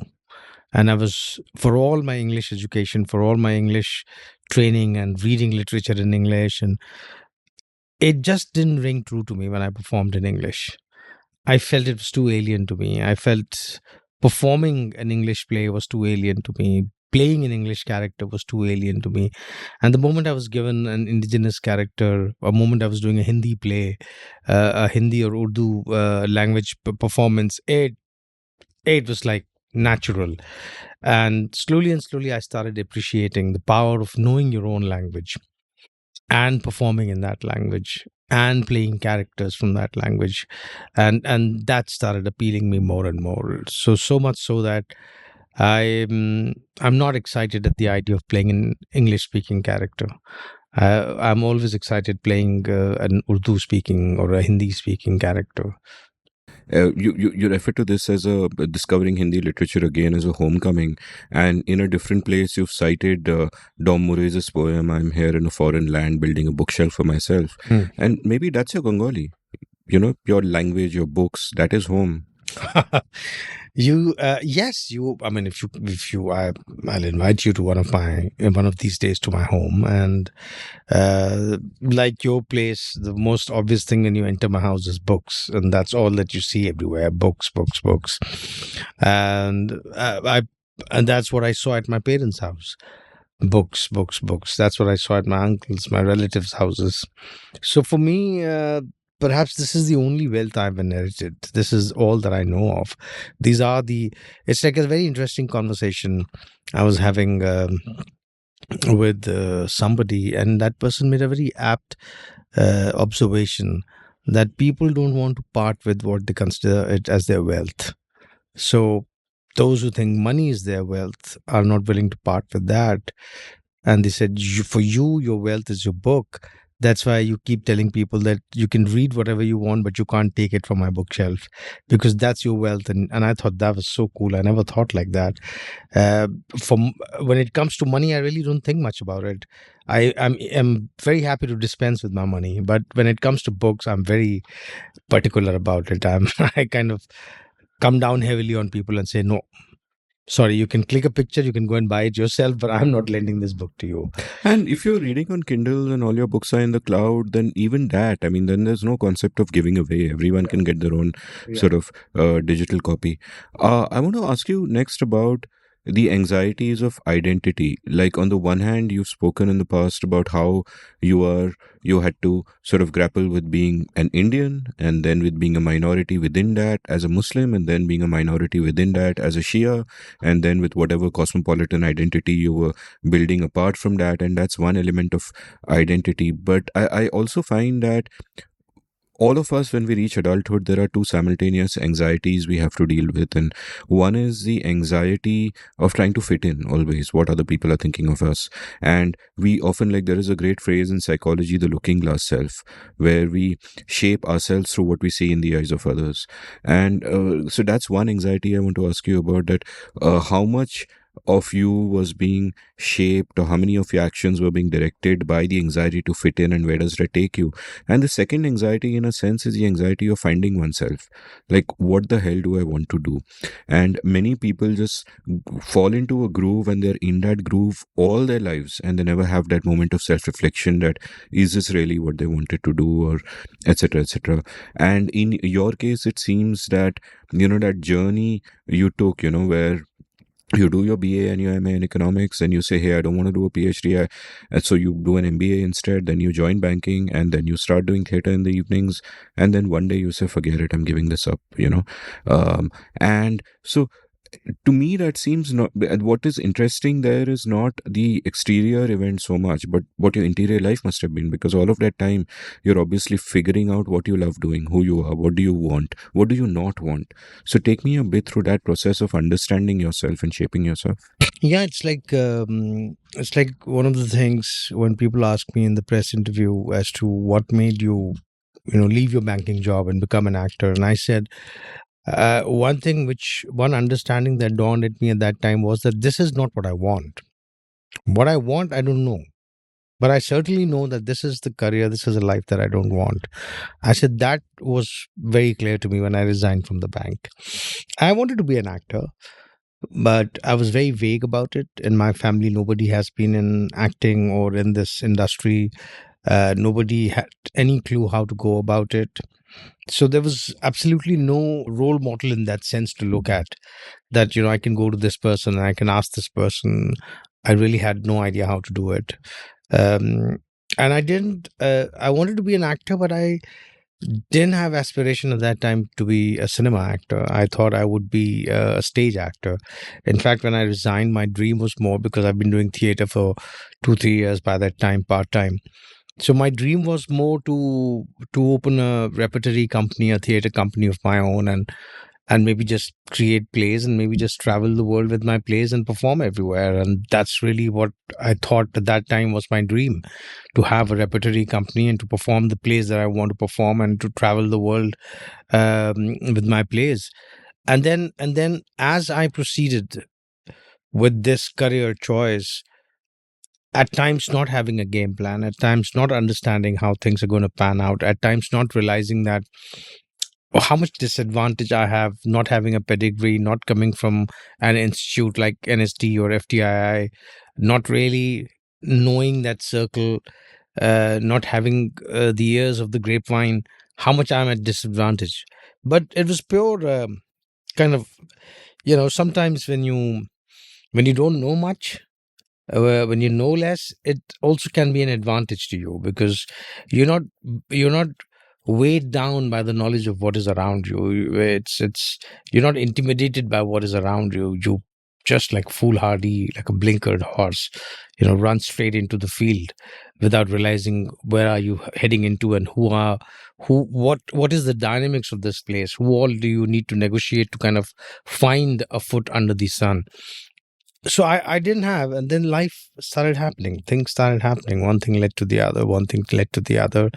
And after a certain point, I realized that this is a unique journey that I'm on, and this is how it is panning out. And one of the things that you were talking about in the question that you just asked me, one of the thing was the process of acting and storytelling. And I think that a lot of these anxieties that you mentioned, I was able to comprehend through the process of acting and storytelling. One of the things that dawned over these years, and I think now after 2.5 decades doing theater, acting, storytelling, I feel I have a little bit of handle now on these things. I think I understand acting a little better now. I understand storytelling a little better now. I understand performance a little better now. I don't think I have the full handle on it, but I think that now I do not come from the place of passion. I come from the place of slight insight into what I'm doing. I have a little handle over things. And this has come while trying to understand the process of storytelling and acting. And one of the thing was this thing of how you're being perceived by others, this anxiety of how you're being perceived by others, the acceptance, the affirmation. And when you're a performance artist, that acceptance and affirmation in fact becomes slightly more exaggerated than for a normal person, because you are putting yourself out for display, for other people to see you. And for the longest time I felt I was too self-conscious. When it's like the moment you turn on the camera, people become different than what they are. I felt for the longest time I was too self-conscious. I do not belong to this current generation who are so comfortable with camera, because when they were born, the cell phones were already around, memes and videos were already being made. We were born in an age where it was a privilege to have a camera. It was a privilege to even get a photograph clicked. Forget about video or a film. Just to have a photograph clicked, because not everybody had a camera, and sometimes you'll have to either go to a studio or hire a photographer, and probably it'll be some family wedding or something where you'll probably have your pictures clicked. Otherwise, on normal day-to-day basis, it was very difficult to have pictures. So it took me a while to understand that how our behavior is altering when camera comes in front of us, how we become self-conscious. And it took a lot of work to peel that layer of self-consciousness, of becoming comfortable with camera, of becoming comfortable with how the world is perceiving you, of becoming comfortable with how not to fit in and yet be functional, to become comfortable with it does not matter what others think. You have to do this job at hand, which is to portray a character or to tell a story. And it requires an element of this anxiety to be taken away from you, because otherwise you will be so entrapped by that anxiety that you will not be able to perform, that you will not be able to tell the story, that you will not be able to comprehend the moment the character is living in, and how to bring that moment out in front of the audience. Because if I'm forever aware, and that is what happens, that when our emotions are getting triggered inside, and if we are not self-conscious in that moment, then we are in some sense true in representing those emotions. And people are in private settings, and there was that lovely line you said, private truth, public lies. So what is it that when we are in our private moment, when we know that we can express what we can express without any repercussion happening, without people judging, and we show our true colors, where people are having these locker room conversations or closed door conversations, and they know they can say things and get away. That is a more true representation of who they are, because in that moment they're not self-conscious. And how can I portray that self-consciousness publicly, on screen or on stage, unless I get rid of my own self-consciousness? So, in order to portray the character's lack of self consciousness, I need to get rid of my own self consciousness as an actor. I need to get rid of my own self consciousness as a storyteller. Because unless I do not get that, I do not do that, I will not be able to pull you into the story. If I'm forever obsessed with how I'm looking, how I'm performing, will I be accepted or not, then my focus is going away from the content that I'm providing. My focus is going away from the dialogue that I'm speaking. And that is very important. And it's very difficult. It's not easy. It takes a lot of practice, introspection, thinking. So, like one of the things I'll tell you, I feel cringe when I watch my own performances because I can suddenly see what are the glaring mistakes that I'm making, which maybe other people may not see it or they may think it's great. But when I see, so every time a video of my performance drops in or a movie of my drops in, I cringe Every time. every time. I'm scared. I don't know what will be there. So I quietly, whenever there's a private screening or there's a premiere screening, or I watch it quietly. And my reactions are only two. I'm doing shit job. Oh, this is okay. This can pass. I've not done a bad job. But I've seldom come out feeling I'm thrilled with what I've done. So because all the time when I'm analyzing my own performance, when I watch a video of my own performance or when I watch a film of my own, I'm forever, someone from the outside may not know, but I know my moments of vulnerability and I know my moments of self-consciousness and I know my anxieties. I know what are the anxieties and how they are functioning. And the truth about performance is that the moment you become self-conscious, it rings a fake note. And the audience is able to judge that.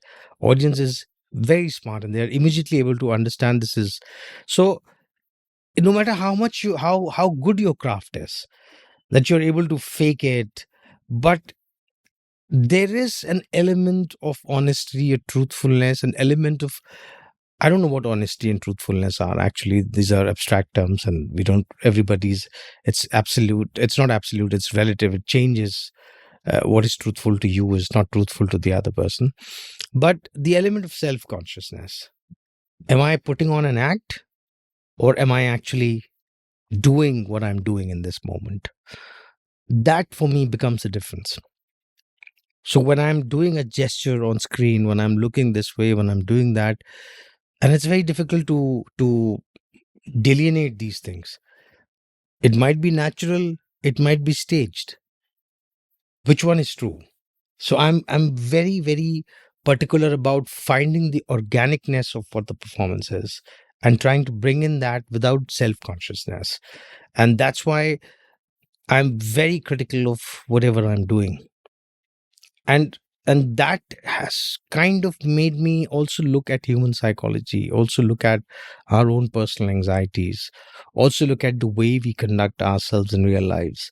Is that the anxiety of being accepted, the anxiety of being acknowledged, the anxiety of being of fitting in, the anxiety of self-doubt and removing that self-doubt, the anxiety of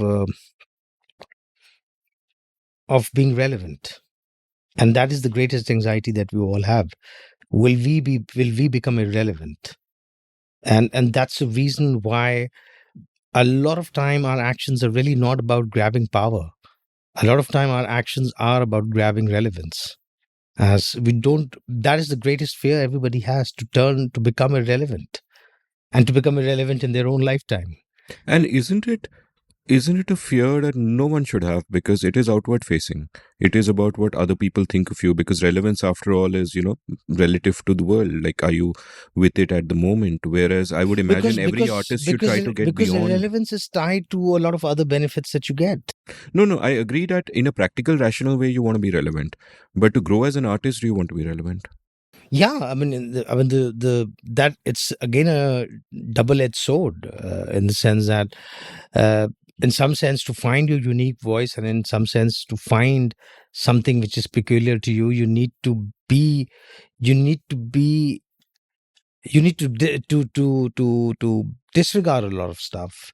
And really not be bothered, because sometimes by not being relevant you will find the relevance, by being irrelevant you would find the relevance. But by being irrelevant you might also become irrelevant. So it is a very kind of a tightrope walk, and it doesn't come easy, because the point is this, that any world, forget about the regular 9 to 5 job world that we're talking about, any world, it there is a hierarchy and there is a power structure, and there is the dynamism of that power structure.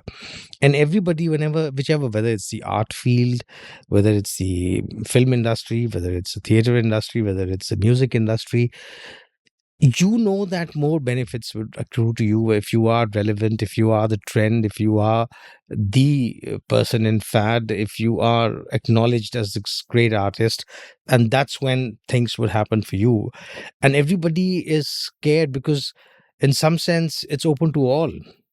Today, great actors are coming from everywhere. It's not just a privilege of bunch of people from Bandra or from South Bombay, but you have now, because of the OTT, because of YouTube, because of videos opening up, you have people coming from all sorts of life, and they're brilliant actors, and a lot of them are making a mark for themselves, and a lot of them are climbing up quickly and becoming so there is no guarantee that if you have become big in 1, 2, 3 projects, then that would be forever.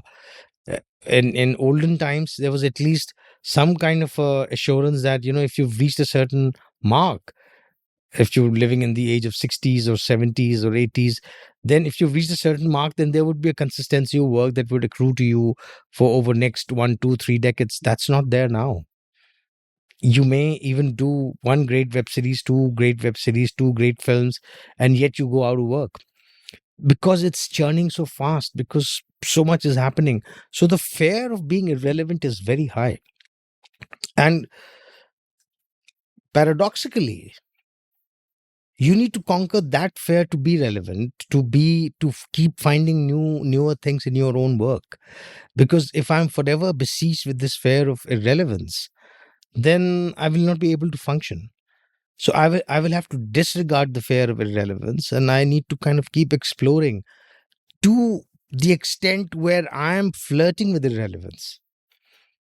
And that's possibly something new will come out. That's where something cutting edge will come out. And all of these things I kind of figured out over these 2 decades of thinking about performance, thinking about acting, thinking. So, everybody wants big work, better work, big money. I also want all that, but I've not hankered for it. I have kind of went on a path where I would rather do stuff which will be more meaningful for me, which will help me find the artist that I am in. But rather than do that, rather than just pick work which is just meaningless or just gets me money, or because I've seen that people who've done that have been reduced to irrelevance because they exposed themselves too early and they just went for whatever came their way. And I did not do that. And I'm pretty grateful for that. I don't know what will happen in future. I don't know where will this lead me. But at least I have the satisfaction at this moment that it has allowed me to explore and figure out my artistic temperament and my way of doing work without this constant fear of I need to earn money and I need to be relevant and I need to be seen and I need to be imprinting myself in other people's head. And the good part about our industry is this, that you can't really be a con man for long. You can't cheat for long. If you're good, people would notice you, irrespective of whether somebody wants you on screen or not. And if you're not good, no matter how much backing support you have, it's not really going to help you. Yeah, my question about relevance was not so much in terms of acting, where I guess one is dependent on being relevant in a sense, so I get the fear, but about the arts. And you put it very well when you said that to be relevant, we have to get past the fear of relevance. Like, the way I would think of it is, if your objective as an artist is to be relevant, you will perhaps chase the lowest common denominator or be something you're not and not be true to yourself and not get there. But if you get past that fear, then you can realize yourself as an artist, which automatically makes you relevant. So I guess that would be. I have two questions I want to ask about acting, double clicking on things that you mentioned.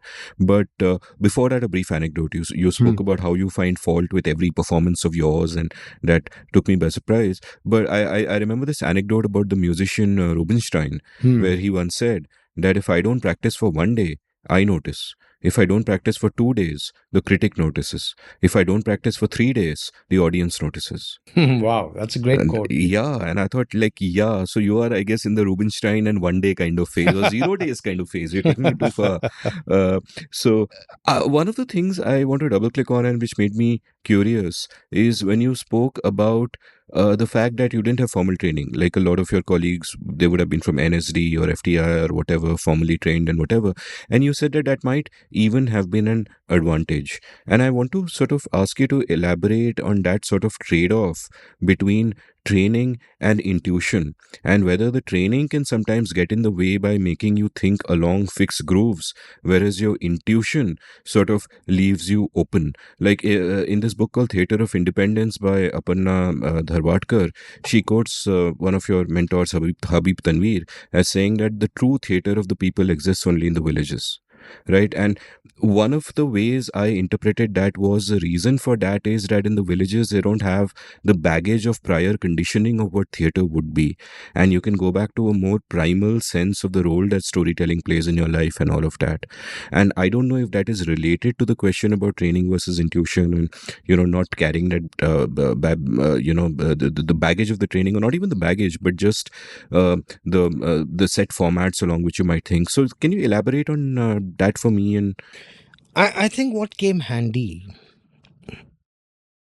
was this oral literacy and this exposure to this rich literary life in my young age. Because I think when I started acting, both in theater and in cinema, the fact that I'd read so much literature, the fact that I'd read so much poetry, the fact that I was exposed to this kind of a multilingual world, both in terms of poetry, literature, people, personalities, it kind of gave me a little edge. Because at the end of the day, as an actor, I realized that my primary job is to engage with human psyche. My primary job is to really understand the human characters that I'm playing. And what better place to learn that than literature? Because what a lifetime of experience can teach me, someone like Mantu and Ismat Choktai can write that in 3 pages, which is 15 minutes of reading. In 15 minutes of reading, I can get Saul Bellow to say to me what I cannot say in 55 years of my life, or 50 years of my life. like 50 books on the partition cannot tell you what Toba Tek Singh can. Exactly. So I realized what advantage it put me in reading all that great literature before I actually started acting out. And that I've held on to. I mean, I've not stopped reading. I try both in terms of secondary access to knowledge, which is reading other people, and primary access of really meeting people, going out, traveling, interacting with whoever I can. Because really my workshop is this. My workshop is human beings. My workshop is human psyche, understanding human psyche, understanding collective psyche, understanding social psyche, understanding why we behave in whichever way we behave, what are our triggers. The only difference between an actor and between a regular person is this, that for you the triggers are organic, for me the triggers are crafted, because I have to portray, which is not really happening to me, but make you believe that this is happening to me. So my triggers are crafted. Whereas for you, your triggers will be organic. So I'm saying that advantage, I think this intuition thing that you say, I think came primarily the exposure to a very literary, circle, society at a very young age. The other thing is this, that over the years, I realized one more thing. I realized that knowledge is not necessarily articulation and intellectual presentation. I read a lot of stuff, but I don't remember. I can't quote verbatim. I don't, I don't really say this writer said this, and this great guy said this, and these are the exact quotes. So I, for the longest time, thought, shit, I'm like a sieve. I just read and everything just goes out, and I am not able to retain anything.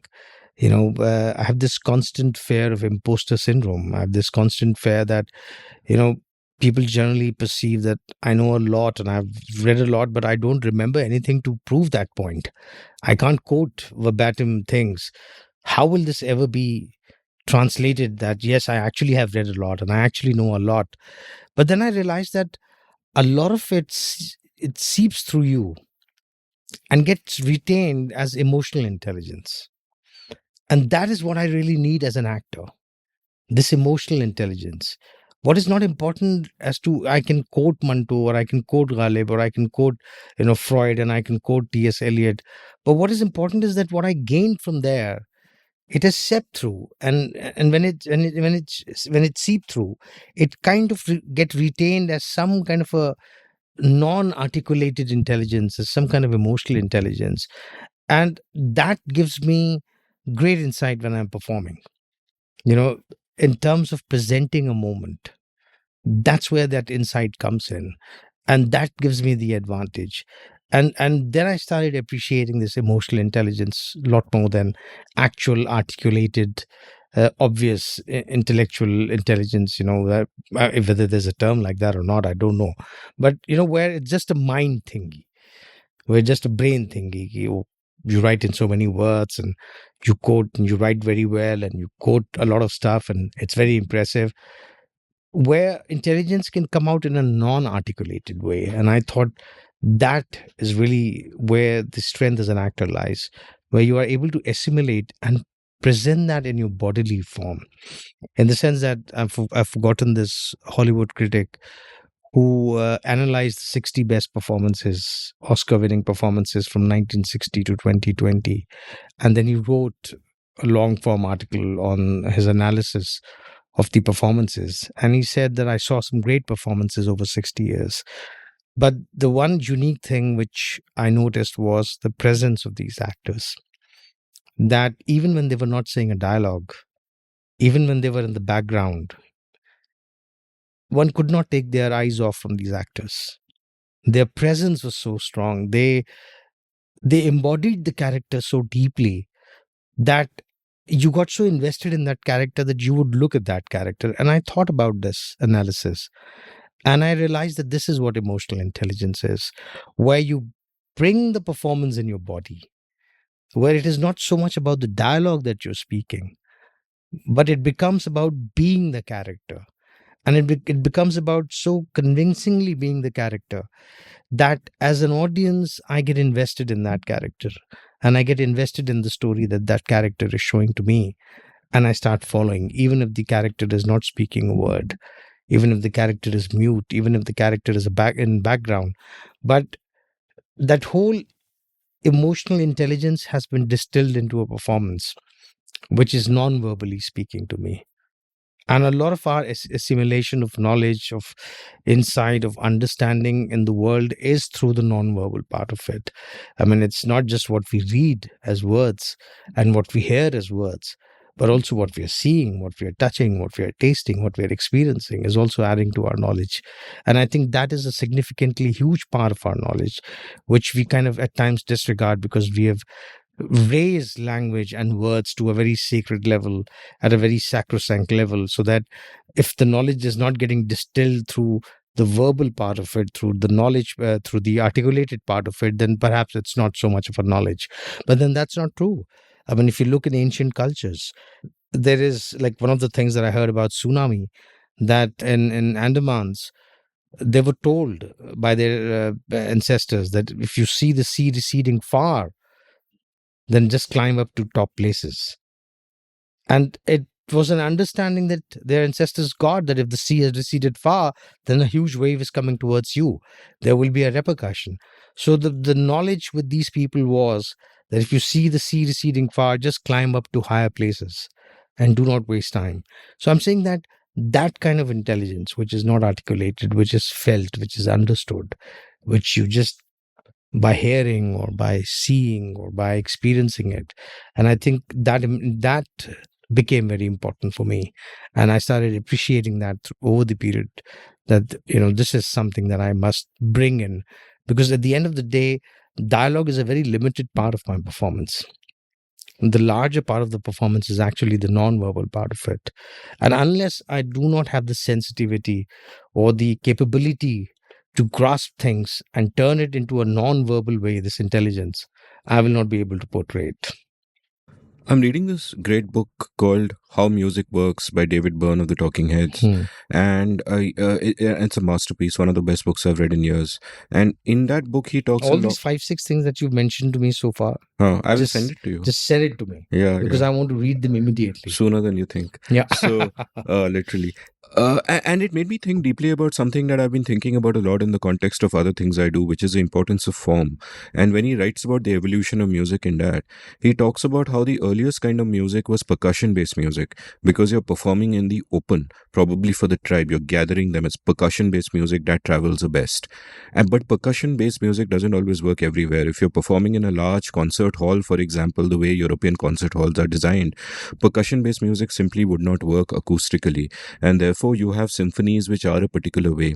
And you can't have complex, dense interplay of sounds in those halls either, because of the way it would echo or reverb or whatever.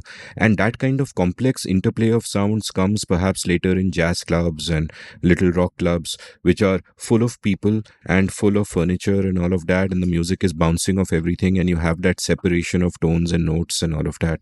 And the book is full of ways in which music sort of is shaped by the forms that it has to inhabit, whether place where it's being performed, and so on and so forth.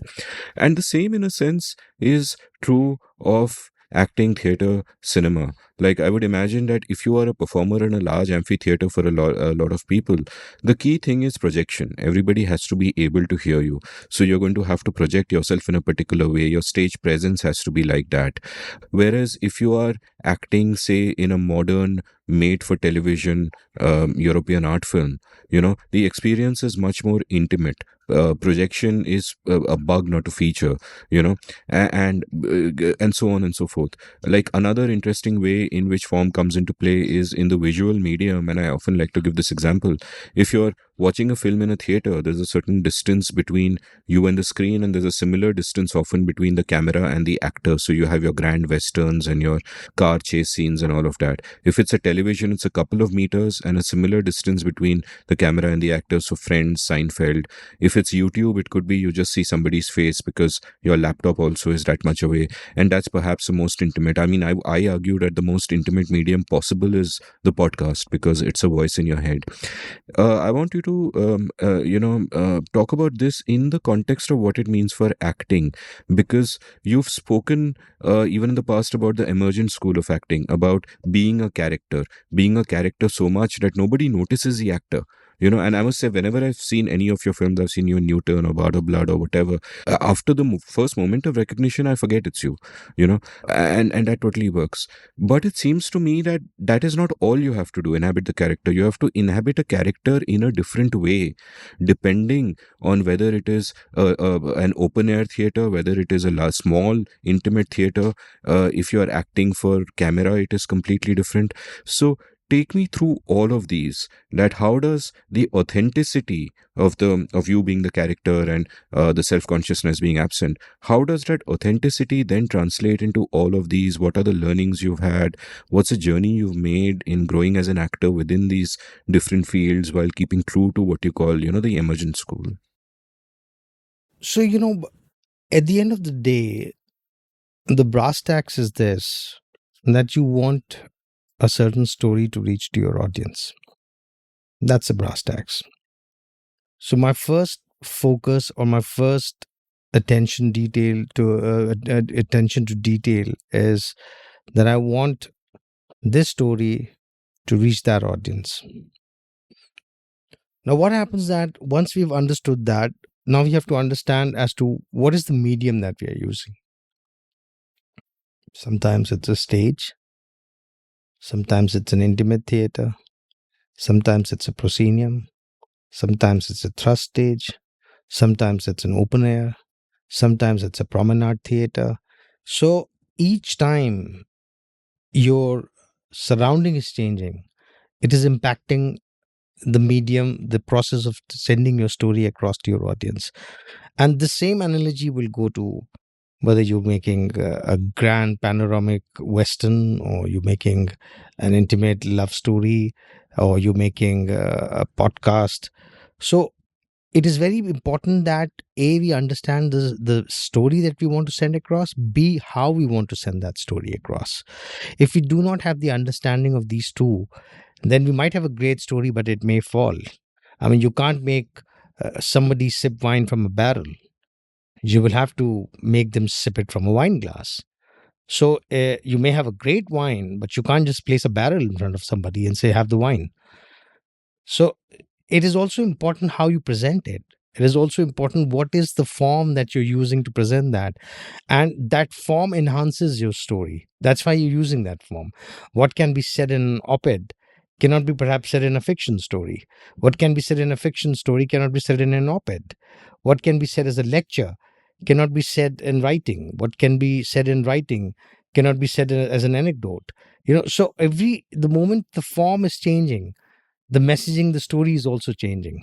How the same messaging can go in different ways when it's an anecdote, when it's a short story, when it's a long form novel, when it's a cinema, when it's an OTT series, when it's a podcast.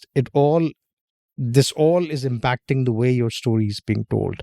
So it becomes important to understand that. Once you have an understanding of the story you want to send across, you have an understanding of the form that you want to send across, then it is about you, the performer, the teller. What are your vulnerable parts? What are your strengths? How do you play to them? No. So this understanding of who you are and what you can do better and what you can't do good has to be factored in when you're telling the story. Because otherwise, if you're not doing that, you may have the form correct and you may have the story correct, but the teller of the story is not using her or his strength, can also be detrimental to the telling of the story. Then once you have the understanding of these three things, the next you need to understand who you're telling the story. What is your audience? Who are these people? So unless you don't know who your audience is, because they are the one who's going to receive it, you might have this is the usual example I give, कि भाई दो ही जगह इंसान जो है ठस्से के साथ अपनी बात कह सकता है without caring about the audience. एक सत्संग, एक सरकारी फंक्शन. बिकॉज सत्संग में आपको मन मार के बैठना है, इतना बड़ा आपने वो हवा बना दिया है रिलीजियस इम्पोजिशन का, वो आपने ऊपर से रख दिया है कि भाई ये तो ऊपर से आ रहा है, डिवाइन है, वो डिविनिटी का आपने इतना हवा बनाया हुआ है कि आदमी अपने को इतना छोटा फील करता है, सत्संग में उसको सुनना ही सुनना है बैठ के. And the same thing is authority, कि सरकार का है, ये पेजेंट है, ये फैन, ये वो पूरा ट्रम्पेट बज रहा है और ये पूरा फंक्शन हो रहा है और ये पूरा प्रोटोकॉल है, तो अभी आपको झक मार के वहाँ बैठना है और वो आपको पूरा 3 घंटे की सेरेमनी के अंदर रहना है. But everywhere else you have to factor your audience. You can't disregard your audience. Yeah. So then understanding who my audience is, what is going to work with them, what is it that's going to appeal them. I may have a great story, I may have the medium correct, I know my own strength, but I don't know who am I talking to. If I'm talking to a bunch of youngsters, I need to kind of present the story differently. I can't present them very complex intellectual ideas. So that is very important.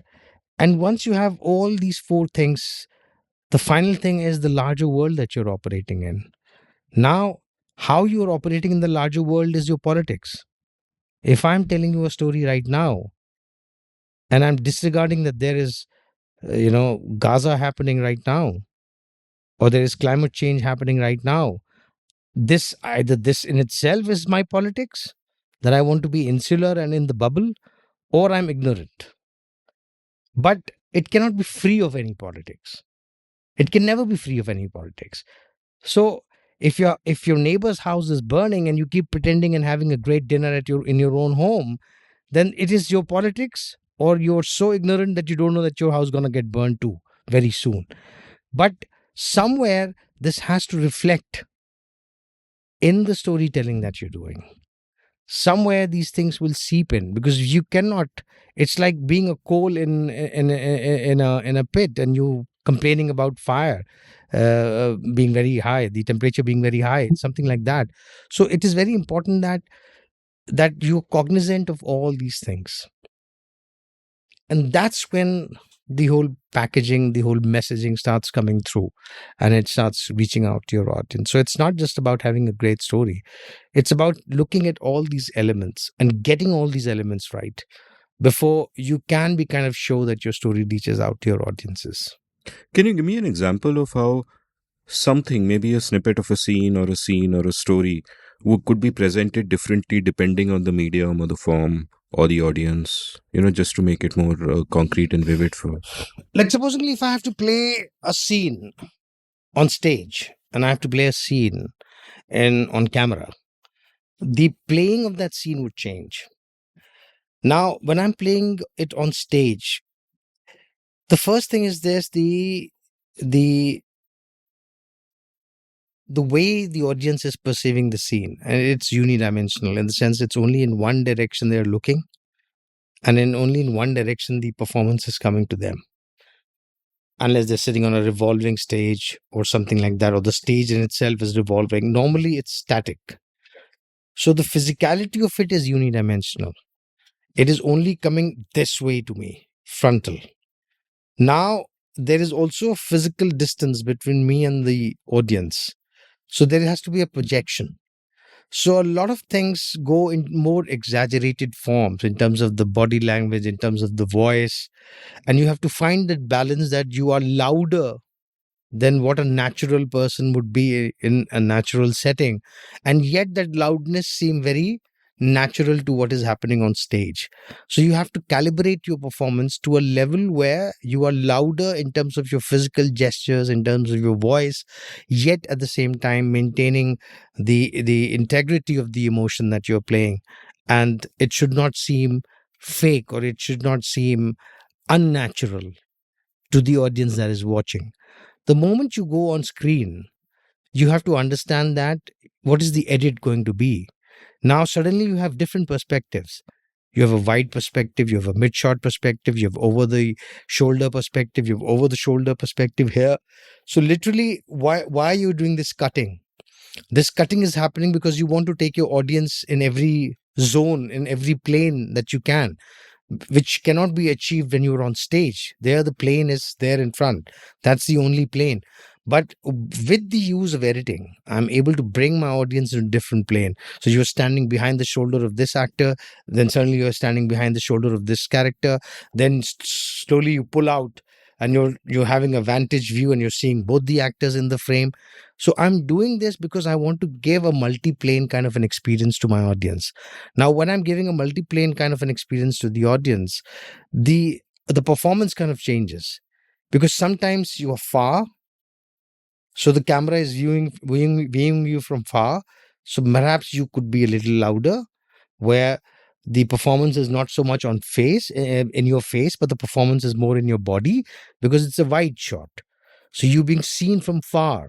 So your performance in your body becomes louder, and it's not so much what is happening on your face. But the moment the camera cuts and comes to close up, then the performance comes in your face, because now they're watching your full-blooded face, on screen. So each single twitch emotion becomes, so there again, calibrating the performance becomes important. How do I act in a wide shot, and how do I act in a mid shot, and how do I act in a close up? And what my performance will be in a wide shot scene would be different than what my performance would be in close up, though they both will be the same scene. I'm saying the same dialogue. It's the same scene playing out. But when the camera is wide, my performance is more in my body, because you're watching my body. When the camera is close, it's not so much of my body, and my performance comes into this, so that you're watching.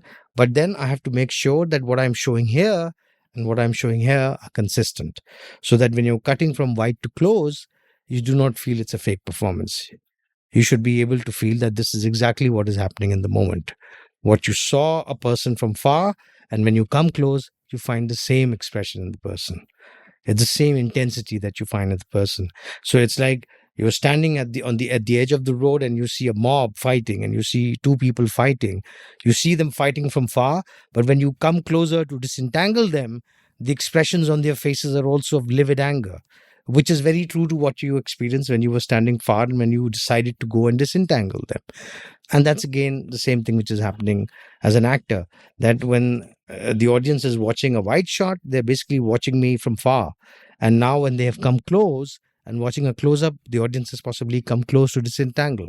So what they're seeing from far and what they're seeing close should be consistent. And that's how you kind of calibrate it. This is quite mind blowing because it was obvious to me that you act differently for the stage and for the screen, but what you're describing, that even for a wide shot and a close up, you have to act differently, makes so much sense. I mean, now that you say it, it seems obvious, but I hadn't, thought of it before this. I always, tell my writing students that you have to keep your reader in mind when you write, but the distinction to be drawn is that you have to keep them in mind in terms of the form that you use to reach them. In terms of the content, you must never compromise. Your content is only about you. Be true to yourself, be true to what you want to say. But in terms of the form, get to them in the form that will speak to them most effectively, right? And an example I give of this is, in fact, a theater person is Shakespeare. The point being that Shakespeare, even though some of his language seems archaic today, wrote in essentially the everyman's language of the time. All those words were in common usage, and the rhythms he used for his language were the rhythms in which we speak. Iambic pentameter being one example of that, but even the other, I mean, that is the way normal people speak. Let's go for a cup of coffee. That's iambic, and that's the way normal people speak, and nothing fancy there at all. And that's exactly what Shakespeare would have done. And you've spoken about, again, the same thing, the importance of reaching your audience and keeping the audience in mind.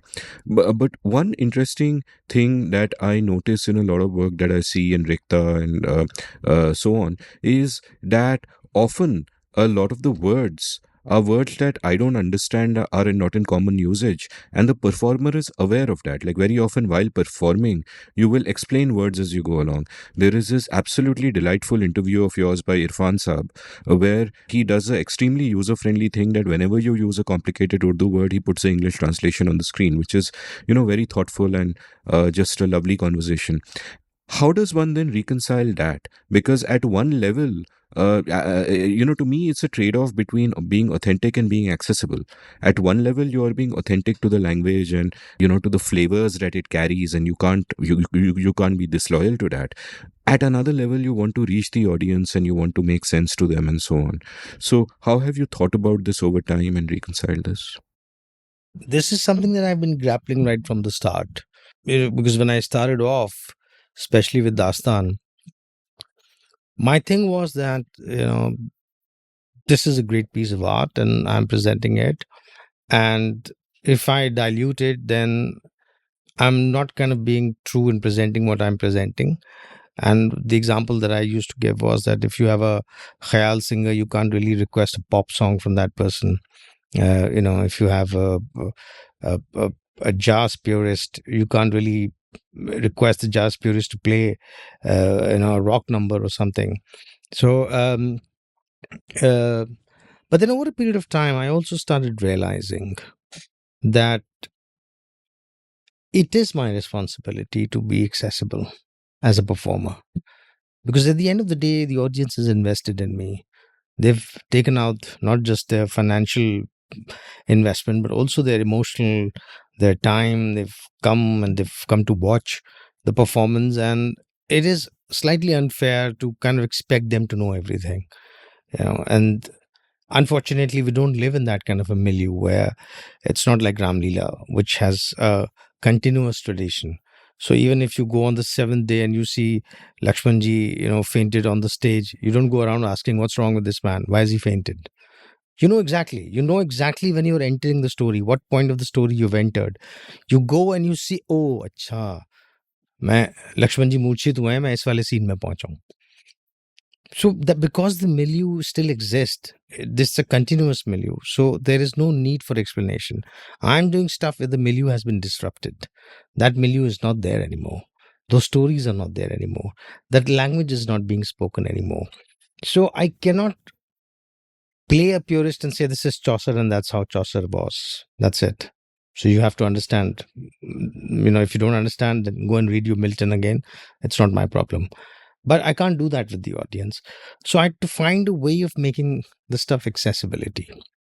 In order to find that route of without compromising the performance and yet being accessible, I found how we listen and how we get attracted to stories.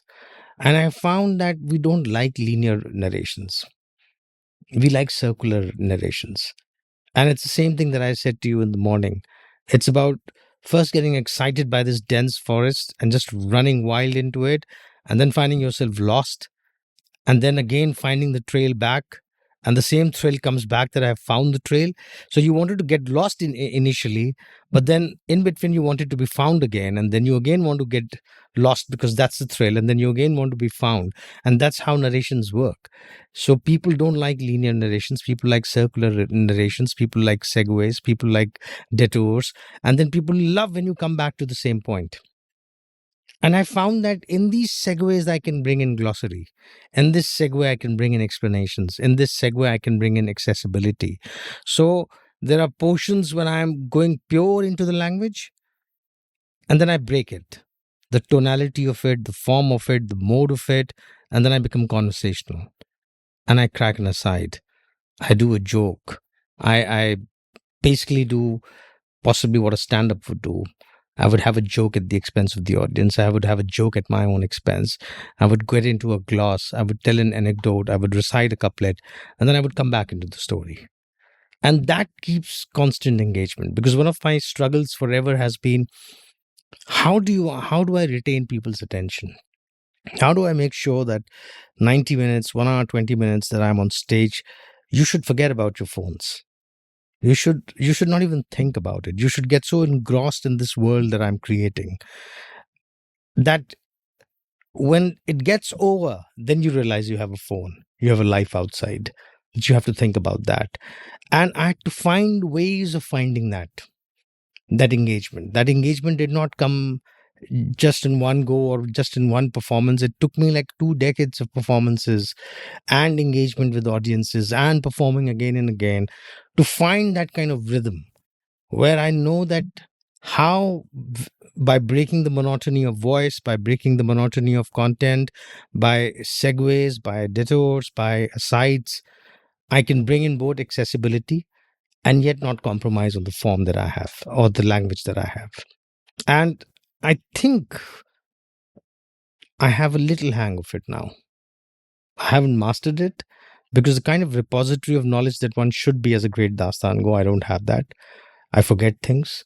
I find that my brain is like a sieve, but yet I'm retaining something, and I'm understanding.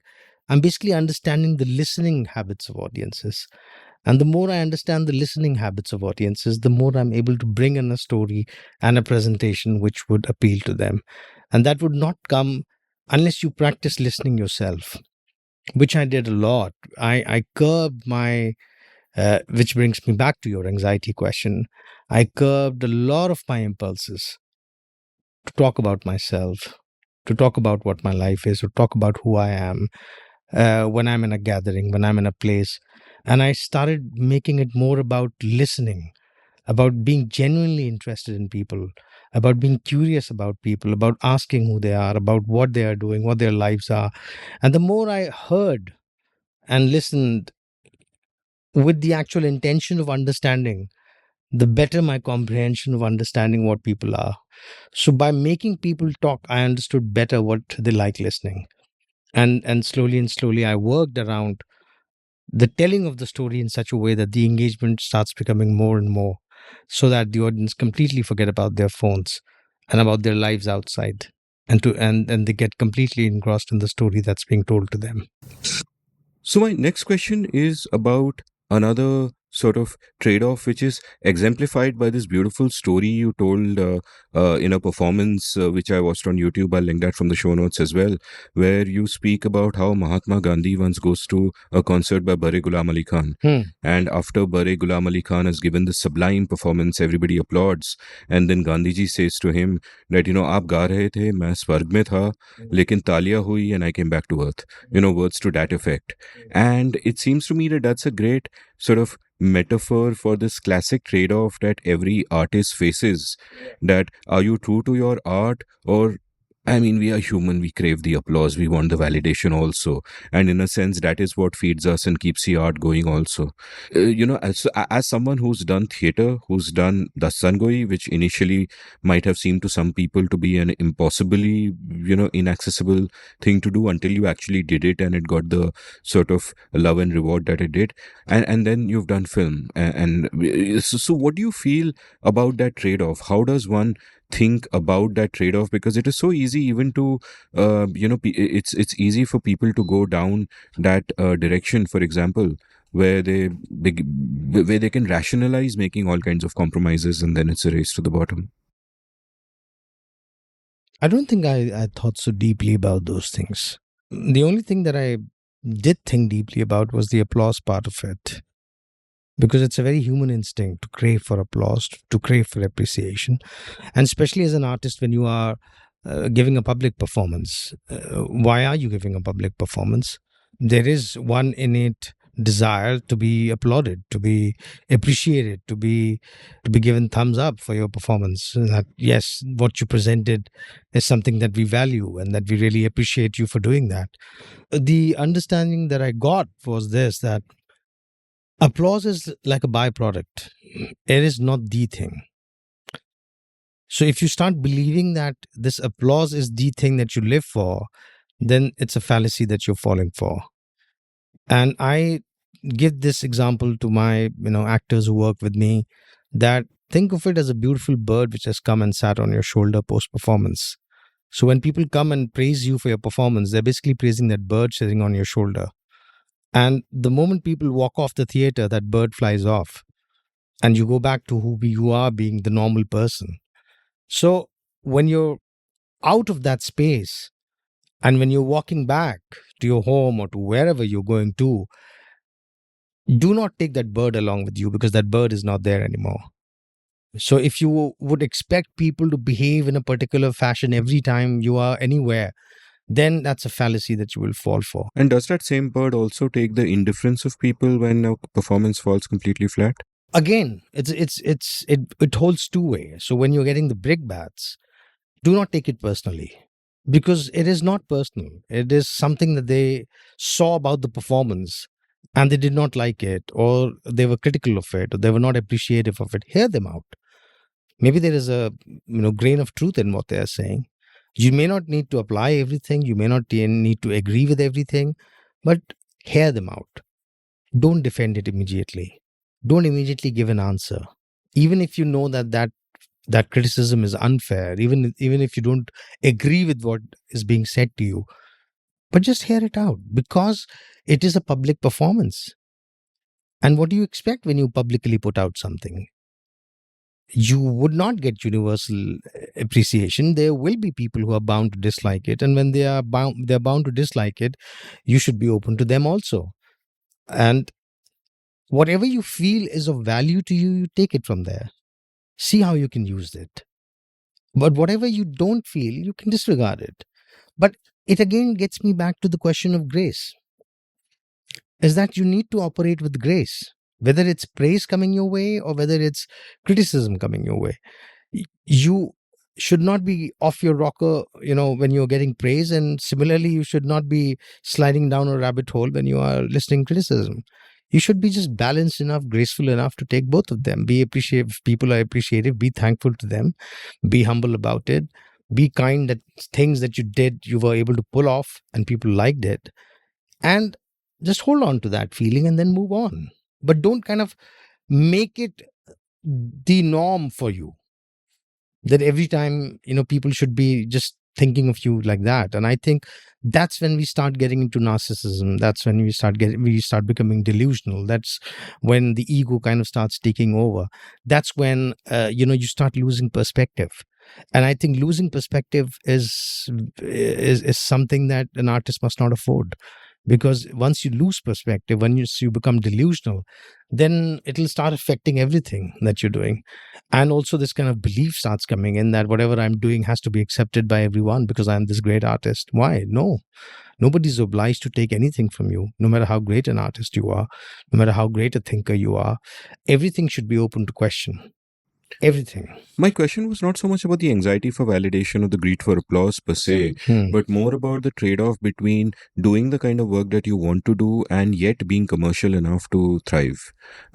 Not that something commercial cannot be art, and not that something artistic cannot be commercial, but there are moments where there is a gray zone where you feel that there is a trade off. For example, just in the context of the podcast, the fact that I kept pumping the length up.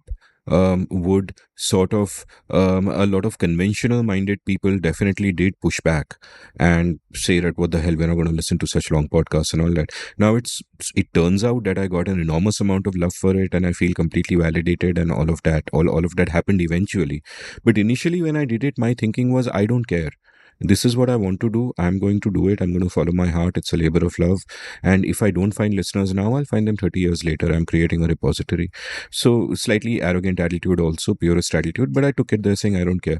Now I'm lucky enough that it really worked for me, but that choice was there, and I didn't want to enter the race to the bottom where I say कि ठीक है आधे घंटे का करेंगे और 10 minute के 6 chapter बनाएंगे और मुझे वो करना नहीं था. I didn't want to. I wanted. I had a particular vision in mind and I kind of followed it. And I guess for actors, the work that is available is a work that is available, and you take the best of it and you do what you can with it. But in a larger sense, for creators, for writers, for directors, these must be questions. Like there will be times where one might feel that hey, all the OTTs and all the films are looking for a particular kind of content. There's a particular trend that is happening. Do I want to try to think of something that fits with the trend, or do I want to find some terror within myself and think about what do I really want to do? What is sort of deep and intrinsic to me, what is authentic to me, and do I want to find a way to do that anyway? So this is not really a question for an actor per se, because that's an unfair question. An actor, the work that is available is the work that is available, but in But general. I'm not just an actor. Exactly. So I'm asking the writer in you, I'm asking the director in you, I'm asking the person who runs a repository in you, that how does one kind of tackle that? Because you've obviously done work that you really, really want to do, but you must also at different times have been confronted with questions of, acceptability and so on. I mean, it's what you're saying is an ideal scenario where I could create something which I love and it's commercially successful and it gets the money also for me. And that seldom happens, even with most creative people, that they are able to create a work of art which, besides hitting all the right notes in terms of aesthetics, in terms of its messaging, in terms of its presentation, also rakes in the box office, also brings in the money, and really takes care of everything else. But that's really an ideal scenario. It doesn't really happen. And even with your best of intentions, you can't guarantee that it would happen. So when it happens, it's really some kind of a luck charm, that all the circumstances and forces came together to make that happen. But in normal circumstances, with our best intentions, we are not able to do that. But I think the struggle is not so much about hitting the commercial success note. I think over a period of time, when you are able to consistently create work which may not be commercially successful but gets a kind of appreciation as a quality or as a benchmark work, there is something which is thought provoking or cutting edge, or different messaging or an alternate thinking. It's like what Rupert Snell said, that the work of art should be transformative, that in the sense that when you enter a work of art and when you exit the work of art, your axis of existence should have shifted by some degrees. You are slightly a different person, if not completely transformed. So I think that's what a work of art should do. Actually, it should open a window which you can't see in the wall. It should increase your horizon. Suddenly, what your vision was still here, after encountering the work of art, your horizon has kind of moved ahead, and you can see a larger vista. You suddenly have a bigger perspective. And I think that is very important for a work of art to do. So I think the question is this, that am I challenging with whatever I'm presenting? Am I kind of bringing in a new perspective? Am I kind of being thought provoking? Am I kind of pushing people from a state of inertia to a kind of a state of motion? Am I making people curious? And I think that when that becomes the primary question, the commercial success of it kind of becomes slightly, second step. It's not really the thing that you're looking for. Because if you are able to create that kind of work, it would lead you to a situation which will also be where these kind of benefits will accrue. Sometimes kind of benefits may not be directly linked to it, but over a period of time, the wheel will turn and something will happen, and these things will start happening to you. You would be seen as a person who can create this kind of stuff. So that I think is more important than really saying that, you know, whether I'll get a commercial success out of this or not. And a lot of time, again, if you are factoring in all those things that I said, your messaging, your form, yourself, your audience, the larger world that you're living in, and you are dovetailing all this into your presentation, then possibly you will hit the right note and the commercial success will also come along with it. Yeah, I mean, not only do you reach the audience, but you change the audience, thereby making it more likely to like your future work. Sam Altman, who is now, of course, in OpenAI, but when he was head of Y Combinator a few years ago, I remember he gave this advice to startups, and I'm paraphrasing, that it's better to be loved by a few people than liked by many people. Yeah. And I really take that to heart. Like, I think all creators should really follow that dictum. And I think that would be certainly true of you, wouldn't it? Well, I mean, I'm not saying there are only a few, but I didn't mean it that way. I meant the love part. Now, do you feel that the engagement among your audiences is really deep? Deeper than, for example, if you were watching some entertaining theater, for example? I don't know. Do you get people stopping you at public places and saying thank you for what you do? Yeah, I do that. I mean, that does happen, but I don't know. I mean, I think the world we live is preference falsification. So a lot of time you don't know what is really happening, whether it's appreciation or whether it's criticism or whether it's silence. Is it really the preference or is it preference falsification? You're too hard on yourself. If a stranger stops you in a public place and says thank you for what you do, No, obviously I'm you- not talking about that. I'm Yeah, not talking about yeah. that. But I'm saying that the larger appreciation. How do you? I think there are two yardsticks to it to kind of figure out whether your work is being appreciated or not. The two yardsticks are A, how over a period of time public responds to you, because that cannot be cheated. Over a period of time, it can be cheated in one performance, in two performance, in one work of art, in one film, but over a period of time, it cannot be cheated. How public responds to you. And the second yardstick is how your peer think about you. What opinion they have. If your peer over a period of time value your work or value you as an artist, and I think peer affirmation is very important. If peer affirmation is coming, if your peers kind of think that yes, you're good at what you do, then possibly you're hitting the right notes. And if the audiences over a period of time appreciate your work, then possibly you're hitting the right notes. But otherwise, for specific work, a lot of time we have preference falsifications. You're not able to judge whether you've actually done it right or not. And especially as you kind of become more known and more established, preference falsification becomes even more. Because sometimes people have their own agenda. They don't want to upset you. They don't want to be on your bad side. They don't know how you will take criticism, and it becomes more and more difficult to ferret out information from people as to what is their true preference, what is it that they really want. But which is fine. This is the drama part of the world that we live in. That's what makes the world more interesting. I think if preference falsification was not there, then everything would be stale storytelling. But the fact that it's the unsaid part which attracts us the most.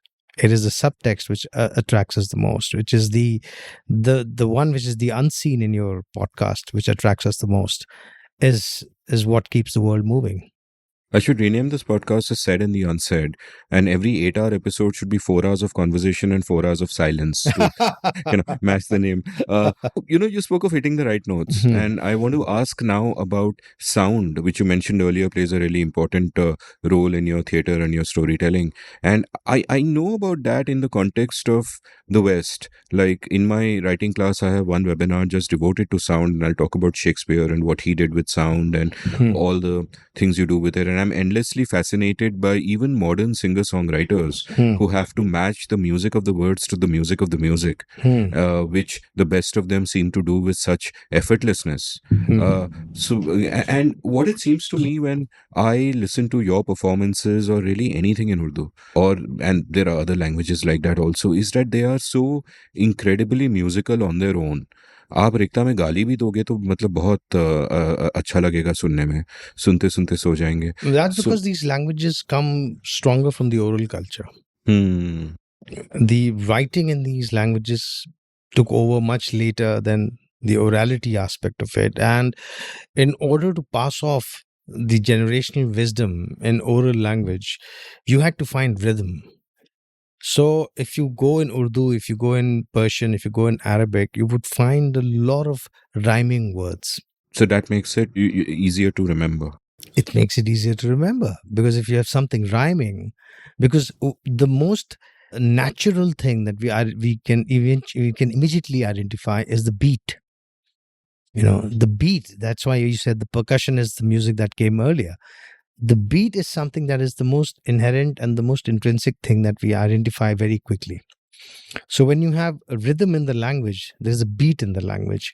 And if that beat comes periodic, because that's how the nature is, there is 24 hours, there are so many minutes, there are so many seconds, there are so many years. Everything is cyclical, everything is periodical. That's how the circadian rhythm is. That's how we exist in nature. We cannot live in a nature where there is no rhythm. If tomorrow we are thrown in a world where there is no rhythm, there'll be chaos. We can't live. We won't survive. If tomorrow Earth is not on its orbit and we do not know how long 1 year will take, we'll die within 1 year. I mean, we'll die immediately because heart will stop beating. No, heart. Exactly. The rhythm is so. Exactly. Yeah. So I'm saying that the very existence of ours is based on beat, is based on rhythm. So when language incorporates that rhythm, that beat, it becomes easier for us to kind of assimilate that within, to remember that, because we understand those patterns, we understand those rhythms, and all these oral languages. If you go to all these great oral texts, whether you read Quran, whether you read Gita, whether you read Vedas, whether you read Bible, all of them have this rhythmic structure to it. Even though they are not poetry, but they are written in the prose is written in a poetic form, so that this beat is consistent, so that it's easier to memorize it and then to remember it. So that's why these languages have a lot of rhyming words. So when you are writing a sentence, finding the rhymes is easier. And then when you write it in that fashion, it becomes easier to remember it. And also phonetically, sound wise, it attracts. So if I start, reciting like something from Tilisme Hoshruba, and I say Sukhan Sazane Man. Now focus on the beat part. It Sukhan Sazane Man ye dil fareb, Vashanasane Kalame be rehvo reeb, जादू बयानी से तस्खीर तिलिस्म ज़मीर तरंग और तदबीर मुअज्जज़ नुमाया यूं फरमाते हैं कि जब अय्यार बेनज़ीर वाला तदबीर हुनर परवर ख्वाजा अमर. You see how it is coming. So it makes it easy for memory to retain it, even though it's a very complex sentence. But the rhythmic part of it helps. It becomes like aide de memoire, so that you're able to retain it faster and you're able to say it. And that same thing is happening in poetry, that the sound of it, you are able to retain because of the sound. It's not just the meaning. So that's why poetry became the apogee of literature. Because in poetry, you're bringing in rhythm, beat, music, craft, and the thought measured on that meter. whether it's pentameter or tetrameter or whatever meter you want to use, but you bring in all these elements and concise and put it in that, and yet you put it in such a manner that when you read the poem, when you read the thought, you're not distracted by the craft of it, you're attracted by the thought of it. And the thought is said in such a manner that it almost becomes fait accompli, that the inevitability of word A to come after word B is fait accompli. That's how a poem is crafted. So it becomes so tight that you cannot imagine any other word could have come at this point. So it basically, the beauty of that is this, that this word coming after this word is so imperative, is so fait accompli, that it takes away the chance of any other word coming there, that you cannot even think of any other option now coming in that place. And that's where the beauty of poetry comes in. कि जमाल खेल नहीं है कोई गजल कहना, जमाल खेल नहीं है कोई गजल कहना, कि एक बात बतानी है और एक बात छुपानी है. Now you are taken by the thought and not by the craft of the poet in this, or when you say something like The craft should always be invisible in the any craft good should work. always be invisible. Same goes for acting.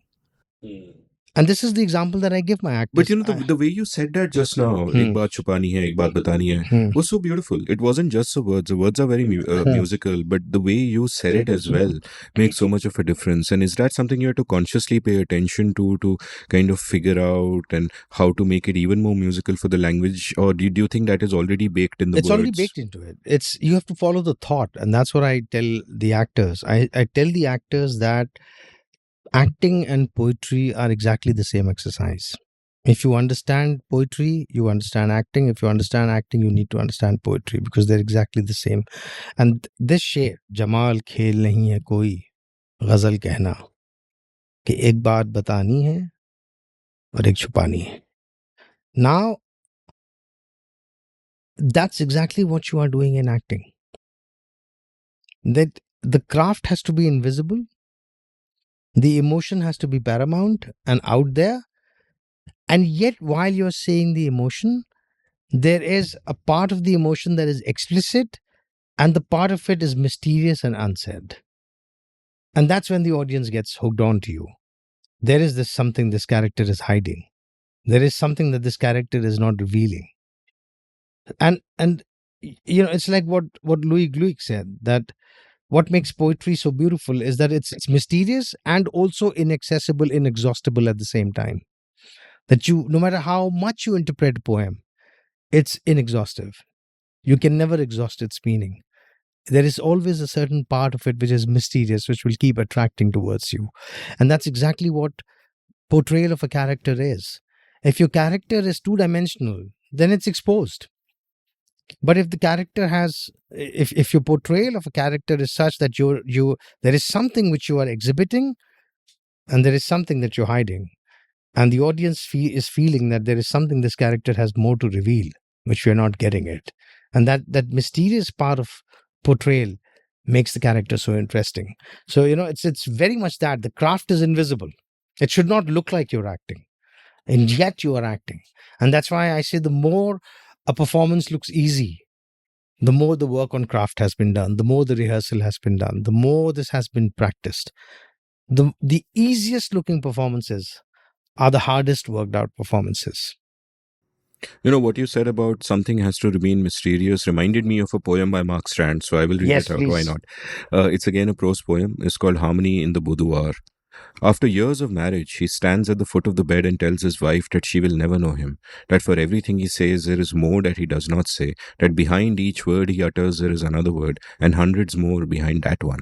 All those unsaid words, he says, contain his true self, which has been betrayed by the superficial self before her. So you see, he says, kicking off his slippers, I am more than what I have led you to believe that I am. Oh, you silly man, says his wife. Of course you are. I find that just thinking of you having so many selves receding into nothingness is very exciting. That you barely exist as you are couldn't please me more. So Absolutely unrelated, except for the word mysterious, which I somehow related to this. Let's get back to your chronology now. And I'm curious, like you've spoken about how, you were a banker, and then in the evenings you would go and do plays, and you did a Barry John workshop, then you worked a lot with Habib Tanveer Saab. Tell me a little bit about these mentors and what you learned from them. Who were the people who had a great influence on you and sort of uh, gave you a better sense of who you yourself are? Well, if I look purely in terms of theater, because you are, who could mentor you? You don't know. You could be mentored from anyone, from anywhere, across time, across space.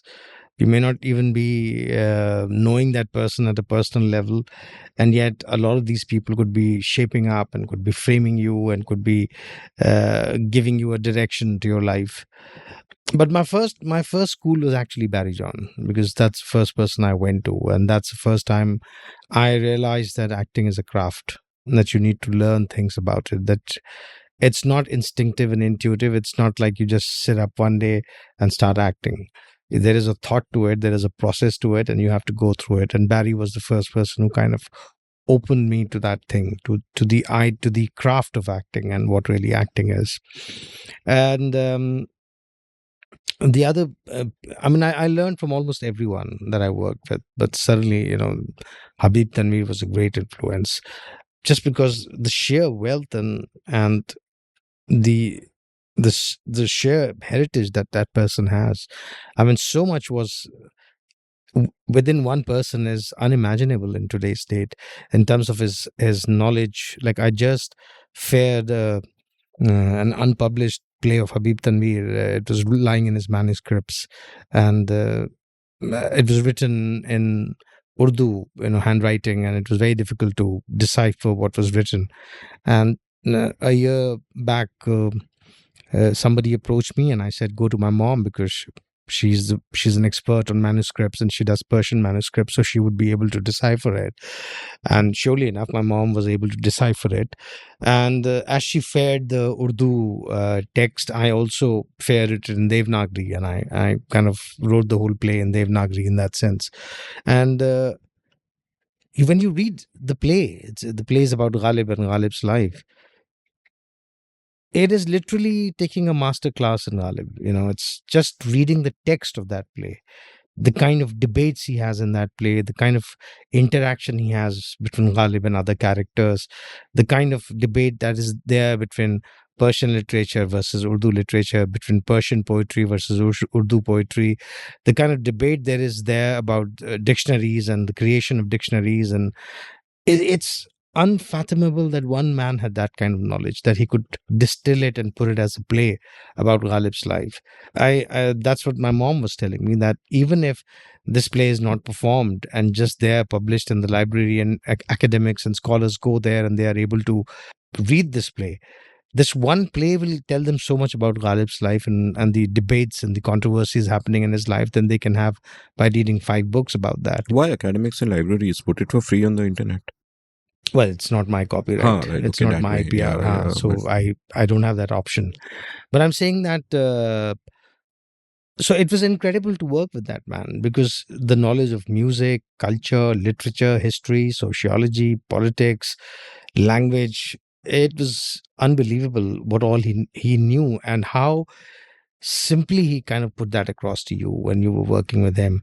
There was never this strain on him that he knows so much. There was never this thing that he's telling you something. It would just come off so casually, something so light, and yet it would be so profound and deep.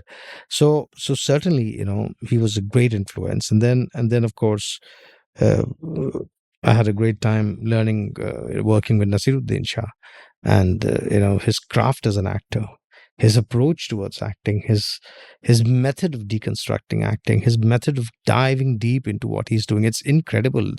I mean, he's almost what, 74 right now, 73. And last night I saw his play at Prithvi Theatre, and he's up and about and invested and sharp and alert and acting, and incredible that he never tires out. that he's still looking for characters that would challenge him as an actor, and he would portray them. Sheer dedication and the way. I mean, I remember in 2006. That was the first time when I came and I performed Dastan here, and Nasir Bhai was having a Motley festival for 2 weeks at Prithvi Theatre, and I went on 3 different days. I saw Sankraman, his short story, I saw Gharwali, his short story, and I saw Waiting for Godot. And in all three, it was a masterclass in acting. I mean, such varied roles. One is a Hindi classic, one is a Urdu classic, one is a English classic play. And he's playing 3 different people in these 3 different things. And it was a masterclass just to watch his body language changing, his voice changing, his performance changing. So I would say that these 3 were like really the greatest influence on me in terms of my theater.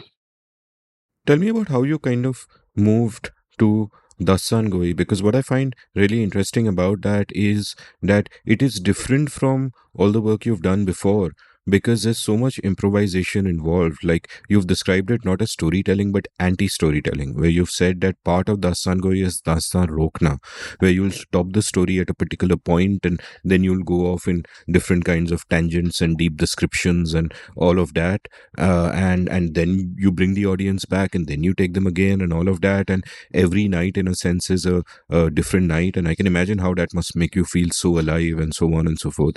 So at one level it might seem that it is related, you are going up on stage and you're performing a text, but at another level it's like completely different. So tell me a little bit about how you kind of got introduced to that, and also your journey into just figuring out its storied history and the impact that it had after it came to India as well, and just take me through your journey with Dastan Goi in that sense.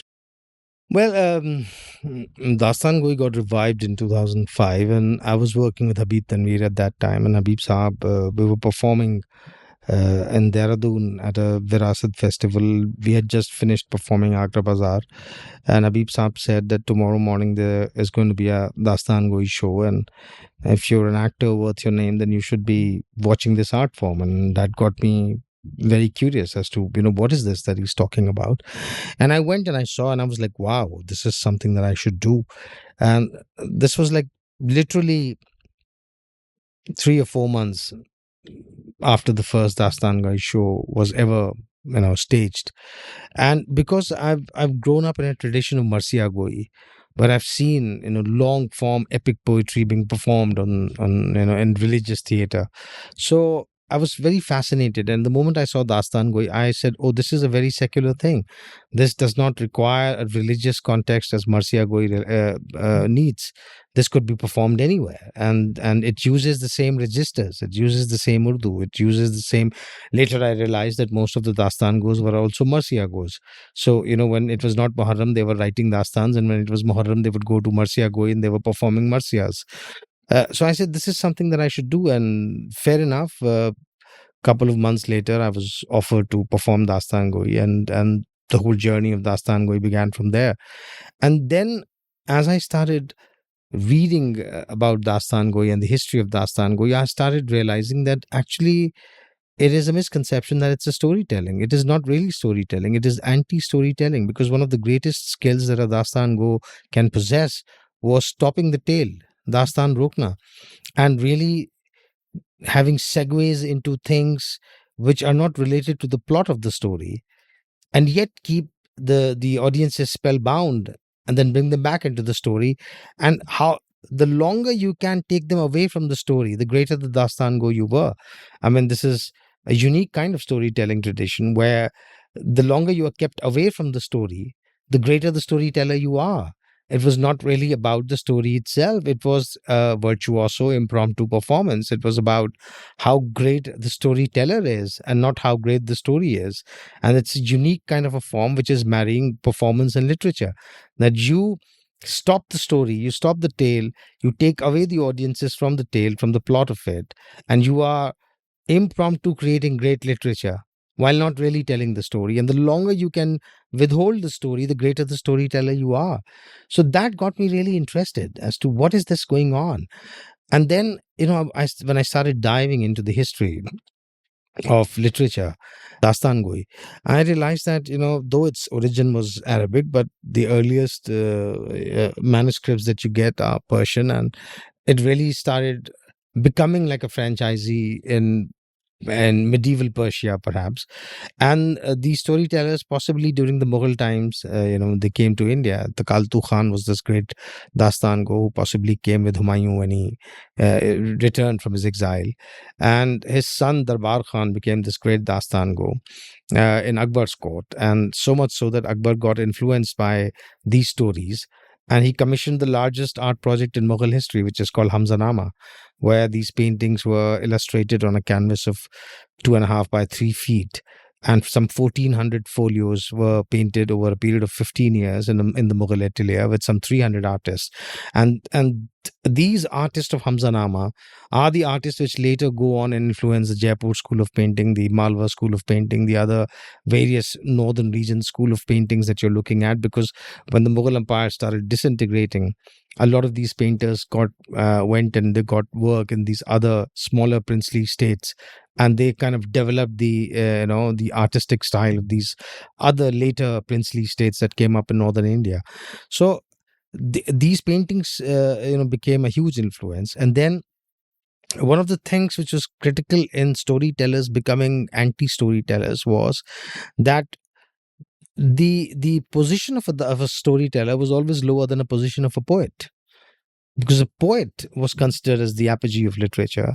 A storyteller was just considered as some person who's an entertainer. So in Akbar's court, Faizi is this great poet, and nobody has the kind of stature which Faizi has. So Darbar Khan, the chief storyteller, doesn't have that kind of a status. So he doubles up by not just being a storyteller, but also by being a political advisor, by being a military advisor.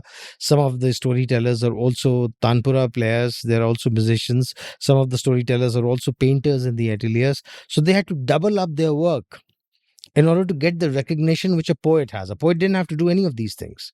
A poet didn't have to sing. A poet didn't have to play a musical instrument. A poet didn't have to paint. A poet didn't have to give political advice or military advice. A poet just had to write poems, and their stature was there, guaranteed, untouched. Whereas a storyteller had to do multiple things in order to get a similar kind of respect or recognition that a poet was getting. And a lot of time, they had to dabble into storytelling and to beyond into anti-storytelling, in the sense they had to dabble into things which were not really stories. So they had to stop the plot and get into other kind of conversations, and yet keep it tethered to the story, and then bring it back into the story. And when they bring it back into the story, it becomes even more fascinating. Do we know why this custom evolved of stopping, coming back, stopping, coming back? Like, was there some other proximate reason for it, and then it became part of the form? No, I think it is the same thing which social media does. It's about engagement.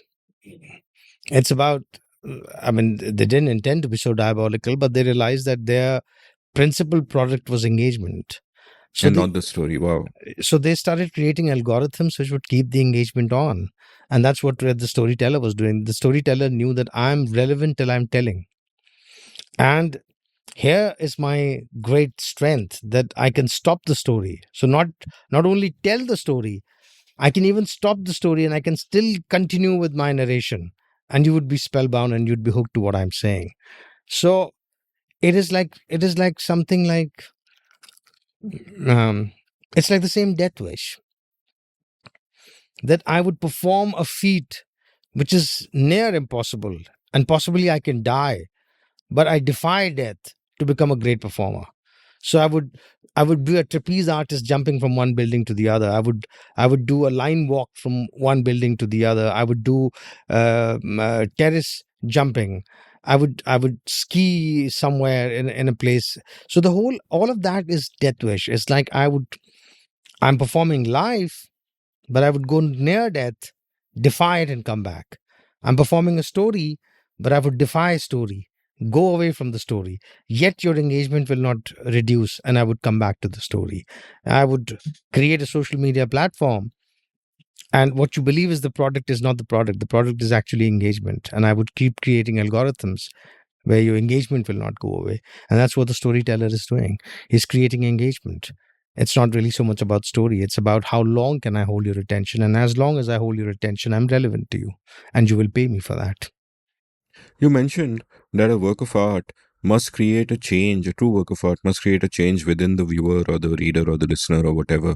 That you go in one person and you come out a few degrees shifted. That must hold true far more for the artist then. So tell me a little bit about how you feel you were changed by dabbling in these different forms. Like first you do theater where with all your anxieties you still manage to go out on stage, and then you manage to beat your self consciousness, and then you're engaging with all this great literature and all the great plays that you're performing. And I imagine that changes you in one way, and then Dasangoi then changes you in another way, because now it is not about losing yourself in the character, but in a sense being the main kirdar of stopping the stories and grabbing that engagement and playing that part as well, and then later of course acting in cinema and so on. So tell me a little bit about how through all these creative journeys that you've taken, how do you feel you changed, and are there like short term impacts when you're doing a particular role, or do you change for the good at different points in time where you immerse yourself in different forms or different works maybe? I think the most profound change I had was in understanding what storytelling is really. And I realized that when I'm playing a character, I'm again doing a storytelling. It's just that I am a cog in the wheel. The larger story is the story that you see in the film, where there are other characters also. But within that larger story, me as a character is opening, unfurling that much of the story. And I had to unfurl that story in such a way that the larger story becomes engaging and interesting. And that understanding came with storytelling, that the dialogues that I'm delivering, I'm opening the story a little bit for my audiences. It's the example that I give to my actors is, what happens if you walk into a room where you don't know anybody? How do you figure out what is happening in this room? You start paying attention to people who are talking into the room, and whatever they are talking, you start piecing the information from that to understand what is happening in this room. Now, in that process, if there is a person who articulates well, who tells, who talks well, you automatically get attracted to that person, because through that person's articulation, you will get a better comprehension of what is happening in the room. That's exactly what you are doing as a character in a movie.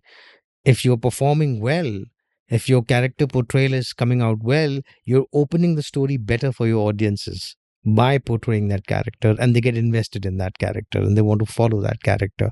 So it became important for me to understand that this is what the scene has to yield, this is what the scene has to depict.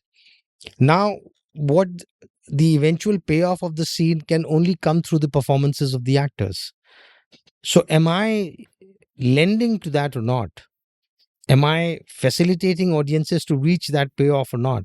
If I'm facilitating audiences to reach that payoff, then I'm doing my job well as a storyteller. And that changed the way I performed.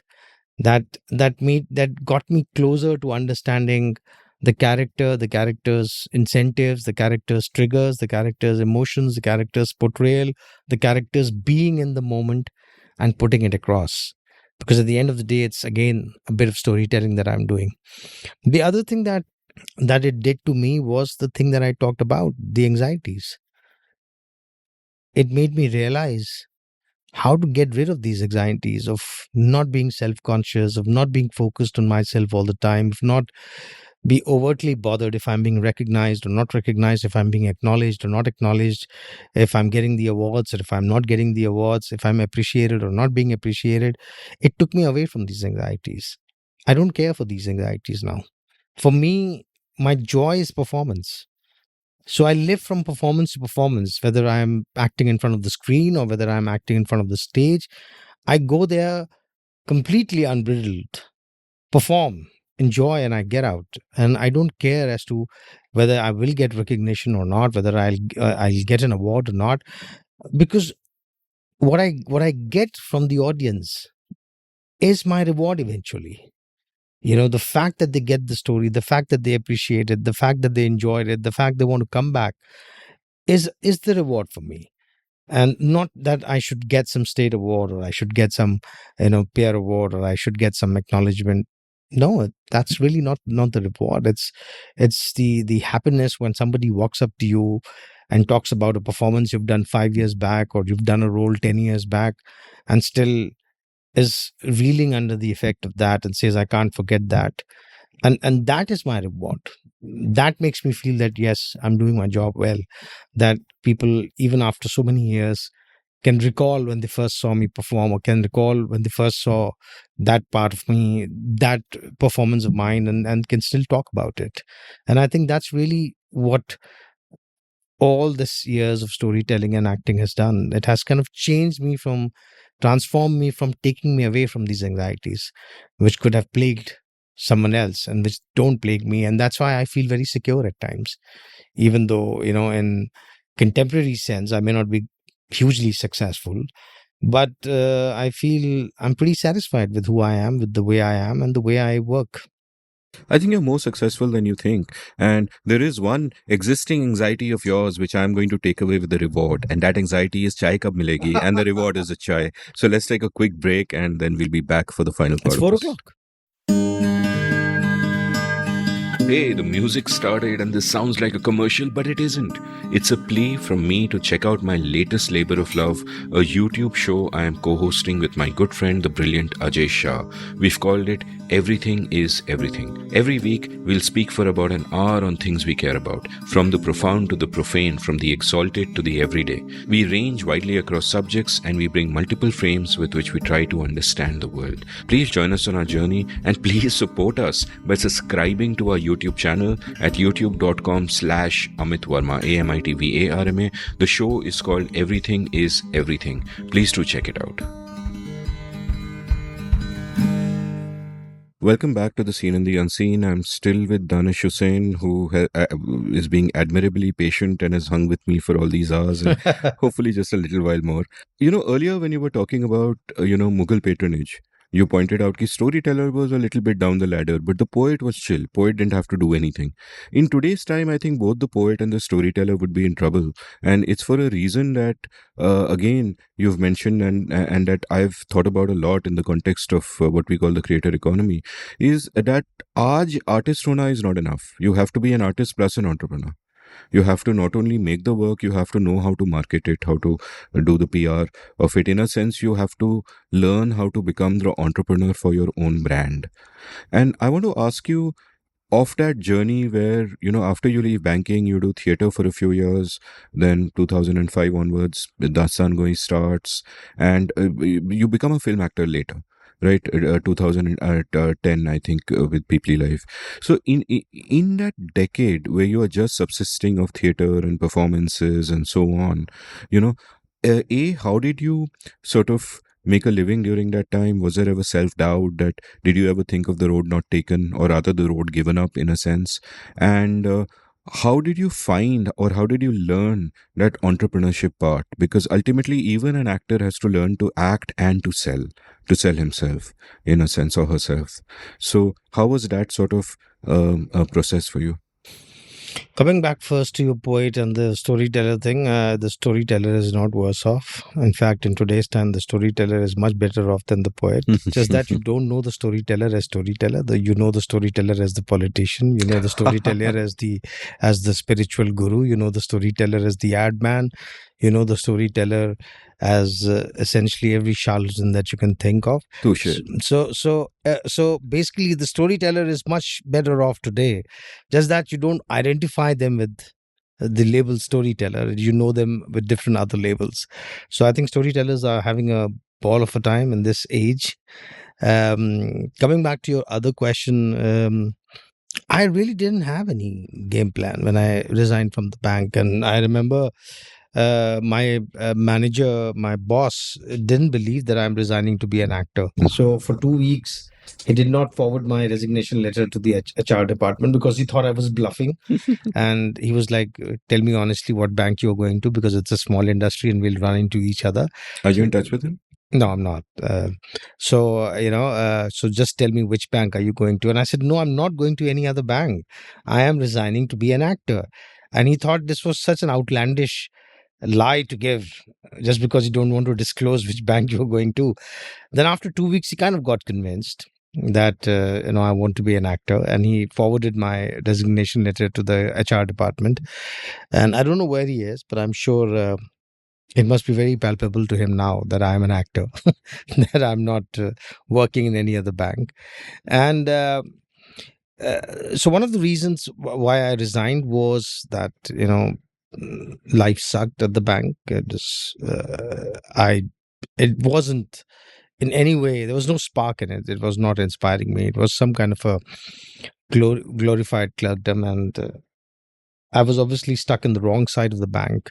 Where I was in retail banking. The most of the action happened at treasury banking or policy making, and I was not in that echelon of the bank. Also, the corporate culture was very obnoxious. Was a lot of sycophancy and a lot of boot licking and ass licking, and I was aghast with that culture. I could not do I could not do that to sustain myself. Then the third thing was that my father was chronically ill, and I had to be at hospitals thrice a week for dialysis, and that responsibility was huge, and I couldn't balance that with my bank job. I knew that there was nobody else, and I knew that I had to be with my father. I knew that I would make money somehow. I knew that I would earn money somehow. I would figure out something in my life, but I need to be there. And then the final thing, which I think was the most important thing, which I also keep, which I've spoken in past interviews also, is that when people say, "Oh, it must have been very brave of you to give up your bank job and take up this," I said things like bravery and courage. These are labels we give to ourselves in hindsight. At that time, normally it's a necessity. I was so driven up to the wall that I had my back to the wall. I had no other option. That life was becoming unsustainable for me.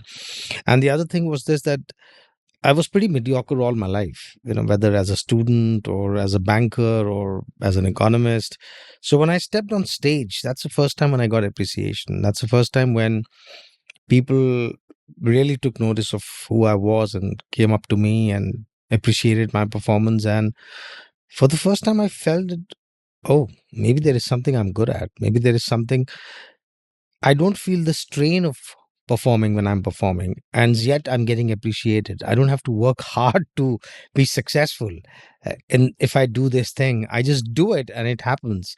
So it was the power of appreciation, which I think was the tripping factor, which resulted in me, you know, uh, resigning from the bank and becoming the actor. Is because I realized that this appreciation is coming without being manipulated, without it's coming organically, it's coming with people just watching me. So possibly I'm doing something right, possibly this is something I can do well. And I jumped into it, and I had no idea how will I do it, but sooner or later I needed money. That was the time when if you were in Delhi at that time, you would have noticed there was a mushrooming of a lot of these management and fashion schools. Almost every neighborhood had one or two schools, some MBA school, some fashion school, and a lot of these schools needed faculty to teach. And I looked good on paper because I was Delhi School of Economics, I was faculty of Management Studies, Delhi University, and I'd worked in foreign banks. So on paper, I looked very good as a faculty. They can talk about it, that we have so and so person coming, and it worked for me because I wasn't looking for a full time. It worked for them because they didn't have to keep me on a payroll. So I was a guest lecturer who would come thrice, 4 times a week and just do one lecture, and I would get a decent amount of money per lecture. So it didn't match my salary, but I would end up earning reasonably well, like 50 to 60% of what I was earning at the bank. And that kind of made sure that my expenses were being made. I'm not dependent on somebody. So for a good period of some 6 years, I taught at these various institutions. I basically did freelancing, education, lecture giving. and I would whatever, and it worked for me because all most of these lectures were in morning time, and most of the rehearsals were in evening, so it divided my day very well. So I would go in the morning, I would give the lectures, I would come home, have lunch, and then afternoon get ready, and I would go, and then I would rehearse till evening for my new plays. So it worked very well for me. I think when Dastan started happening, after a while, we started getting good enough shows for Dastans, and we started getting decent amount of money to kind of sustain us. So I didn't have to be dependent on lectures. And the moment I realized I don't need to be dependent on lectures, I gave up the lectures. Not that I wasn't enjoying it, because that's also like a performance when you are in a classroom and you are teaching students. But there is also a bit of responsibility, and it was not my focus. So the moment I realized that through theater and Dastan, I can sustain and can maintain the same amount of level which I had while I was giving these lectures, I gave up, and I started full time kind of devoting to theater and to Dastan. And no, I never doubted. I never doubted that have I taken the wrong road, or should I have not given up the road before. I never doubted that. When I made my decision, I was very certain. I'm not turning back. This is it. And there was some kind of a cocky confidence that I would make it, that, I'm not going to fail. How, what, I had no idea. There was this innate belief in myself that I know this thing and I can pull it off. I need to keep applying myself. I need to keep learning about it. I need to keep practicing it. But I have a little understanding of what it is and how to do it. So I just kept moving forward. I never kind of thought, and there were times when things dipped, and which required me to reinvent myself. But even in those periods, it was never about giving up. It was always about finding other ways of sustaining yourself, which are related to what your work is. But it was never about giving up. I always knew that it will happen, it will work.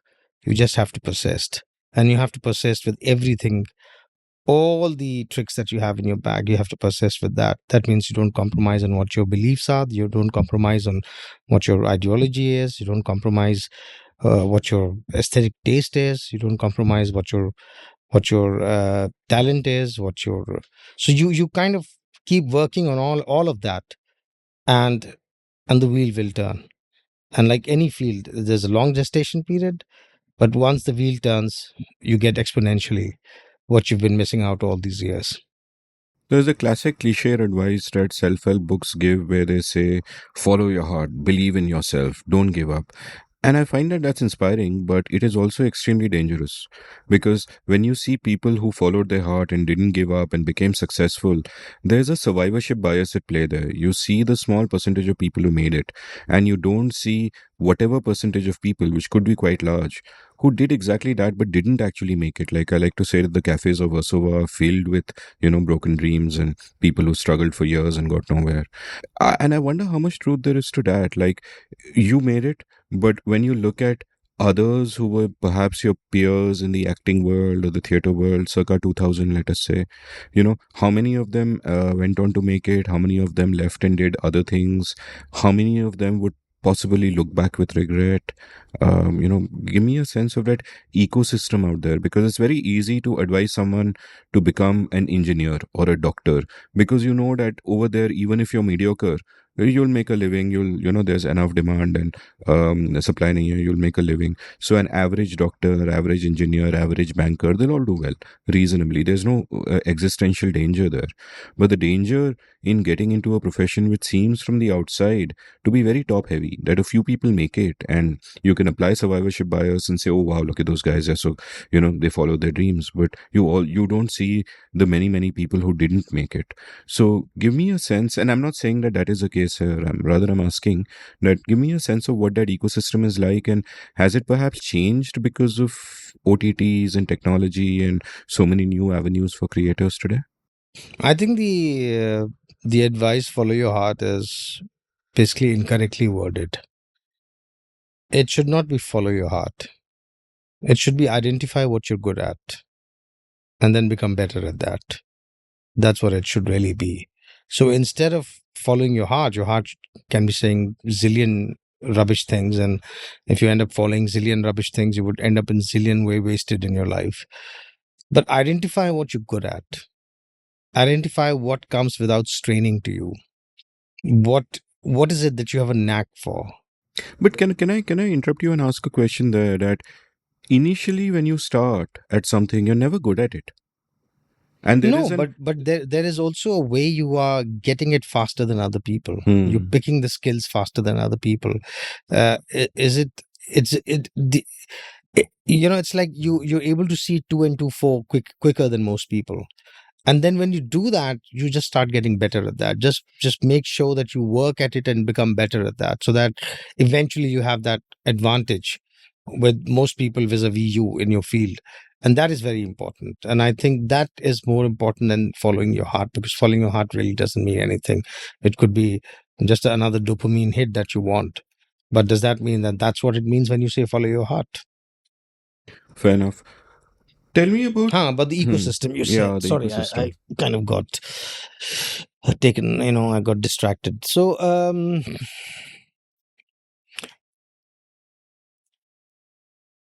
I don't know. I did not really actively follow other people's career or people who were there with me at the start and what they are doing right now. Some people whom I've known from that period have gone on to become big stars. Some people whom I've known who were younger to me became bigger stars even before me. I'm not a star, but they became more famous than me. Some people I know are still struggling or are still surviving. Some people who seemed better than me now don't seem better than me. So it's a mixed race. It's there are all sorts of people in this ecosystem. Some have outlived, some have outperformed, some have faded out, some have become jaded, some have completely kind of relinquished and gone into How something much of else. that is correlated to how good you think they were, or is luck a large part of that game as well? More than luck, I think it is more than luck. I think it is application and assessment of who you are and where you are and what your circumstances are, because at any given point of time there will be only so many limited opportunities in front of you kept on your table. A, are you able to reach the table? B, if you reach the table, are you able to identify and pick that opportunity before somebody else picks it up? And also being street smart, being thinking on your feet. I think a lot of these things matter.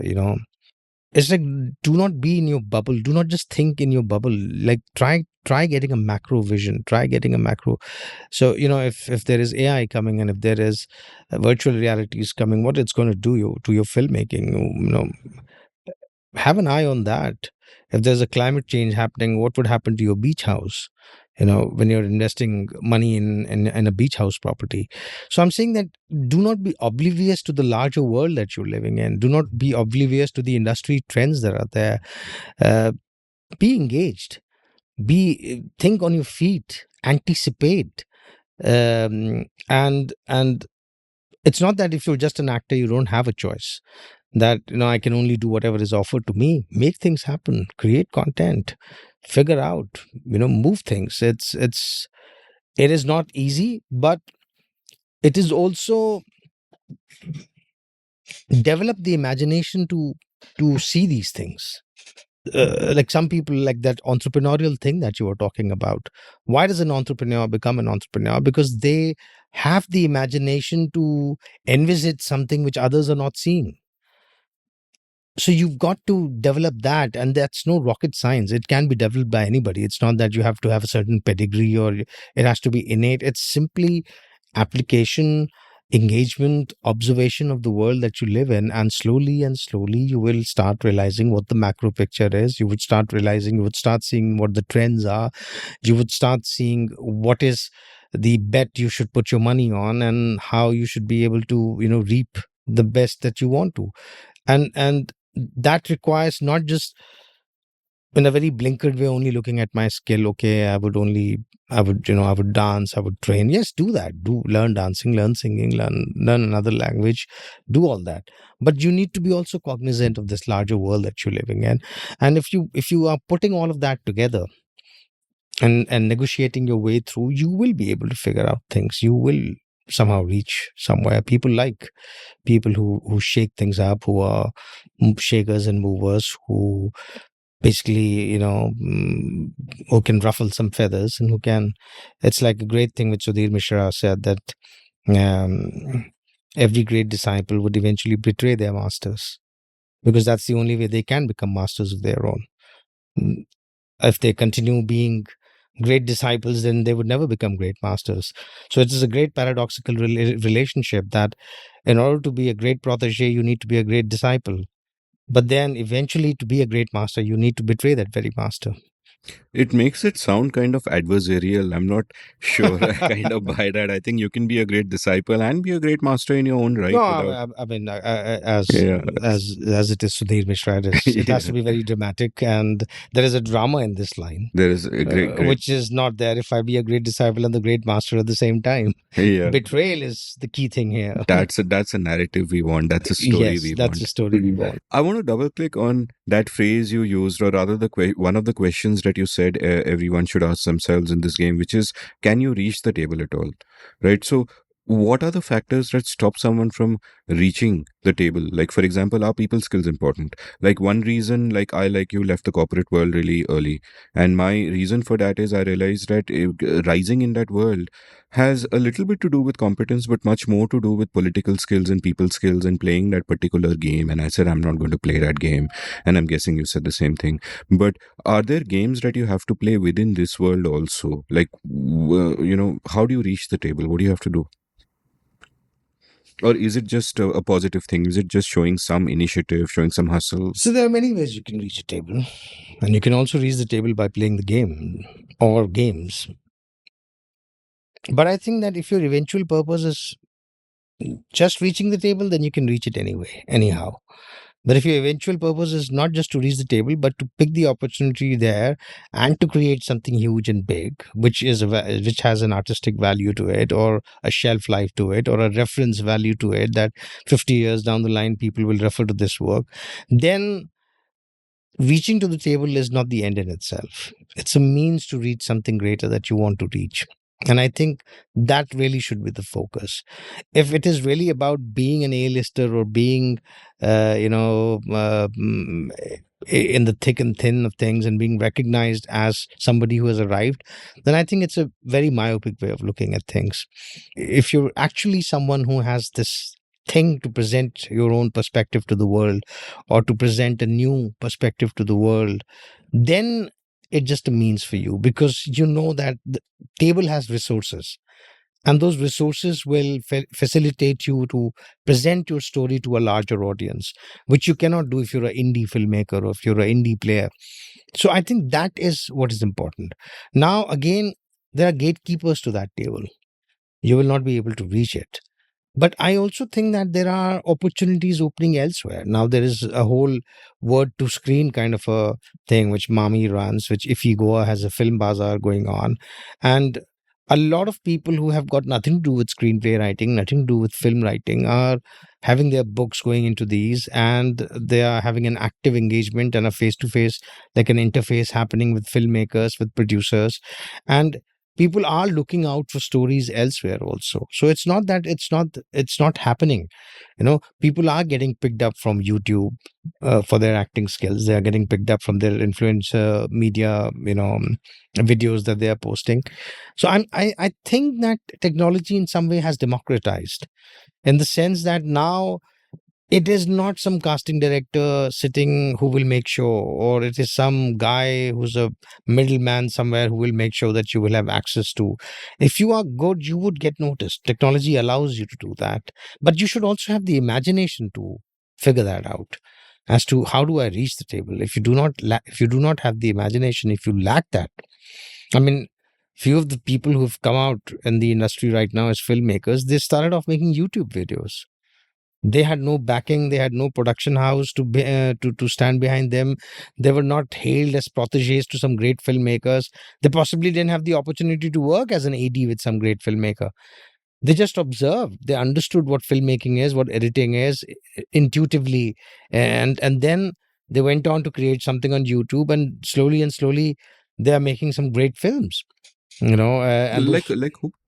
I think Randeep Jha who made Kora. Oh, okay. He started on I mean, YouTube. he started off with a smaller film with YouTube, and look at the craft that he has shown in Kora. Kora is absolutely Yeah, so I'm amazing. saying that it is really your application.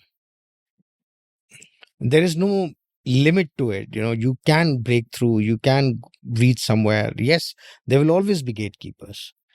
I mean, I'm also an outsider in that sense. It's not that I have a pedigree, I don't have a family behind, I don't have godfathers sitting here. So but if you have in you, and if you have the imagination to use that, you will be able to kind of find your way somewhere. Uh, yeah, sorry, I really don't have anything to add. Yeah, so no, I absolutely agree with you. And in fact, I'm really enthusiastic about the directions the creator economy is taking. And I think the gradual sort of dissolution of gatekeepers and the redundancy of gatekeepers is something that I see in other fields. I think it's not so much yet in the audiovisual medium because of the capital costs involved, but eventually I think it'll be there. The next question I want to ask you is about something that, again, I see technology as an accelerating force in, which is the evolution of taste. Now, in a different context, I remember I had done an episode last year with Sameer Seth and Yash Bhanage, who own the great restaurants Bombay Canteen and O Pedro and now Veronica. And one interesting thing they pointed out was, 7 or 8 years ago, when they were experimenting with new dishes at O Pedro, the dishes were so different to the existing conventional stuff out there that there wasn't easy acceptance. But today they are completely accepted. That taste evolved really fast, and that niche did not exist. If they were to go to a market analyst and say, okay, I'm going to do fusion food of this sort, what is a TAM, what is a total addressable market, it would be minuscule because there was no one like that. But it's almost like they created that niche, or they enabled that niche to find itself. Similarly, I think that must at some level be your trajectory. I'm thinking aloud at Dasangoi as well, because when that starts off, if you are going to go to, say, an MBA in a suit and say, okay, should I do this? And the answer would probably be no, because what is a total addressable market? Who's going to come and listen to stuff in, a half-dead language, etc., etc. But you made it work and found an audience and got a lot of love and made it commercially viable as well. And what we have also seen is that there is probably over the last few years an acceleration in that evolution of taste, because viewers are now exposed to entertainment from everywhere, world cinema from everywhere. Movies show some great films. I mean, there are great films to see on all the OTTs, frankly, if you look out for them. So tell me a little bit about your sense of how taste has evolved, both in the context of doing something like Dastan Goi and even otherwise as a filmmaker and actor, when you see the trajectory of the arts and entertainment industry. I mean, see, I really can't take credit for Dastango in the sense that I was not the guy who started it. Sure. And but it's true, I joined it very soon, very early, and a lot of the popularity is because of the shows that we did, and people got attracted to it. And one of the things that I understood was that it is tied to our very basic nature to find something new. So our nature, our curiosity, and our nature for thrill to find something new, that is so deep in us that every time you are able to bring out something, whether it's a culinary taste, or whether it's performance art, or whether it's filmmaking, or whether it's story writing, or whether it's some management practice, or whether it's some new way of attracting tourists, whatever you create, the moment you create something new, something different, something alternate, something which allows people to get a thrill of something which is not in the purview of their experience, people get excited about it. They would get attracted to it, because whenever you're doing a market survey, you're basically doing it on the basis of what is already available. But how can you assess something which is not available, which is not there, which doesn't exist? So nobody can kind of tell you, but you can just have a probing kind of a thing.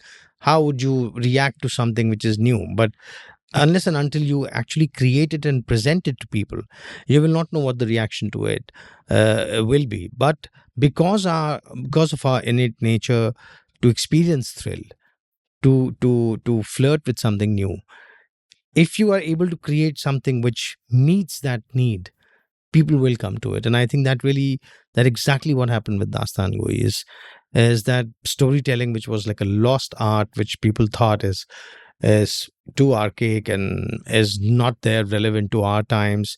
We are moving towards virtual reality. We are moving towards video gaming. We are moving towards interactive cinema.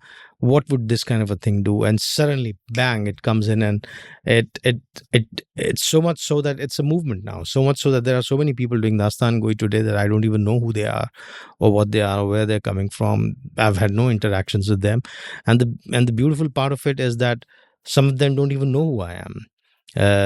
Or if they know, I don't know. I mean, but I think they don't even know who I am. So, which is good, which is great. I mean, I run into people who would tell me that they've seen a Dastan Goi show, but they have no idea who I am. And when somebody would introduce me to them, and they would say, okay, but have you seen that guy's Dastan Goi show? Have you seen that guy's Dastan Goi show? And I say, yes, I've seen. So, I mean, in their context, there is no hierarchy of Dastan Goi. It's a form which is there, and a lot of people do it, and you're also just one of them who's doing it. So, in that sense, it shows the success of this art form, that it got democratized, it became widespread, it has many practitioners now, so much so that it is not hinged on who started it and who popularized it. It has become like whoever wants to do it right now. And I think that is the true great success of it. I mean, in the sense that today so many people are doing it. But I think a lot of it is really, really about innate instinct to experience something new. Yeah, and that whole policy of looking at what is already there, there's a great quote on it by Aaron Levy in the context of startups, where he once said, quote, sizing the market for a disruptor based on an incumbent's market is like sizing the car industry of how many horses there were in 1910. Yeah. Stop quote. And it's kind of exactly that. I want to also ask you about something that I admire you deeply for, and that many people I know admire you deeply for as well. That at one point, your partner and one of the pioneers of the revival of Dastan Goi was accused of sexual assault, and the lady in question reached out to you to tell you about it. And many people in the circles of that individual, closed ranks behind him, and they made all kinds of excuses for him in the close ranks. And I mean, I found it utterly distasteful. I said so at the time, and I've said so again and again. And what I really admire was that despite being a friend of his, despite the fact that your commercial interests were tied up in continuing that partnership with him, you took a stand on a matter of principle for a woman you knew much less, and you said, no, it's about principles, and this is crossing a line, and it's gone too far. And you took that stand, and for that, in a sense, within that community, there were many people who were no longer, friends with you, and etc., etc. And I want to kind of ask about that, because I remember even from the outside, I wasn't an insider in any way. I didn't know any of the protagonists involved, even peripherally. But just looking at it from the outside, I was like, fuck, that is an amazing thing to do. I noticed that, because who would do that? Your instinct always is that you find an excuse for your friend. He's always been good to you. Your incentives are aligned towards closing ranks, and you would not be the only one. So many people in that circle close ranks, and it really becomes easy to do that. The woman was a foreigner, she's from outside, what can she do? But you didn't do that. You stood up for that. So tell me a little bit about what were the dilemmas you faced? What went through your mind? How did you come to that decision? Like, I know that you knew that there would be costs to pay for it, and you did it. So just tell, if you can talk about it. I think the bottom line was that I can't run away from myself. Once you've been, it's like when you tell somebody, don't tell that to anybody. And that knowledge is so, I mean, when it sits inside you, the dynamics of that just takes over and compels you to go ahead and say it to somebody, even though you've been warned that don't tell it. It was the same kind of a thing that eventually the question was about, I have to live with myself every day. How do I want to live with myself for the rest of my life? Is the cost of what I'm going to face vis-a-vis the cost of living with myself, which is greater? And I felt the cost of living with myself is greater. I don't want to give up that. I don't want to regret that I had a chance to do something right and I did not. It's not my truth. It's for the court to decide. But for me, the truth was that somebody confessed to me, and that's what I was asked to depose. Were you the person, and was this confessed to you? And my truth was yes. And I felt that if I lie at this time, this is not going to sit well with me. This will destroy me. This this is completely the opposite of everything that I believed in. So I think I had to stand up for her, and I had to stand up for what I believed in, no matter what the cost is. Because I think, in hindsight, I think I can sleep well and I can live with myself.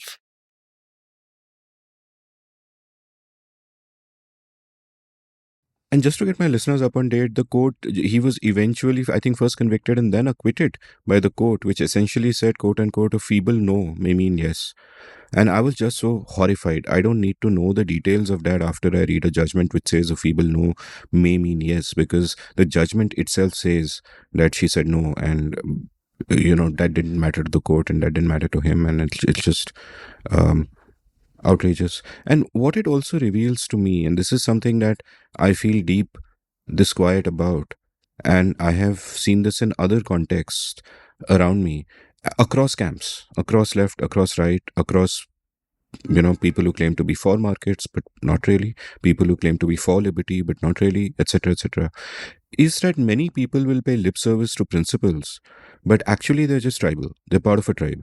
And they might for a while be part of a tribe where you kind of agree with all the principles. But then when it comes to a conflict between the tribe and those principles, they will go for the comfort of the tribe and they will turn their back on the principle. And I feel that happened here. And this is, of course, a case of elite Delhi liberals, sort of closing ranks behind one of their own and being completely hypocritical. It has also happened elsewhere. It has also happened on the right. For example, many people supported Modi at one point because they said, oh, he'll bring us free markets, etc., etc. And they continued supporting him when he did just the opposite. And I find that ghastly. I find the intellectually honest course which some people took is just to say that, hey, we made a mistake. He didn't do it. But you double down because you've chosen a tribe. And then once you've chosen a tribe, all your talk about principles is just lip service. You don't really care about principles. You care about that tribe. You care about signaling within that tribe and raising your status within that tribe. And I saw that happening. And I don't necessarily want you to respond to this either if you don't want No, to. it's a very primal thing. Basically, it's coming from a very primal survival instinct, because when we were hunter gatherers, the only way we could survive was being in a collective, being in a tribe. And thus, when you were in that collective space, you knew that you can survive longer. You knew that you can survive well. So being exiled from a tribe was a punishment even greater than death. Because if it's death, you finish, you're gone. It's death and now it's over. But when you're exiled, you don't know how long you'll have to survive. You don't know how you'll have to fend for yourself. You don't know how painful the death will become. And that was scarier to people. So somewhere it's kind of coded in our DNA that exile is a greater threat than death. And that's why it's an instinct that when it comes to choosing a tribe and choosing something like a principle, most people would go for the tribe because it's about survival, because somewhere it's genetically coded in us that exile is a greater threat, is a greater punishment than death. And that is the reason why strong men are able to take control of the society. That is the reason why bullies are able to rule.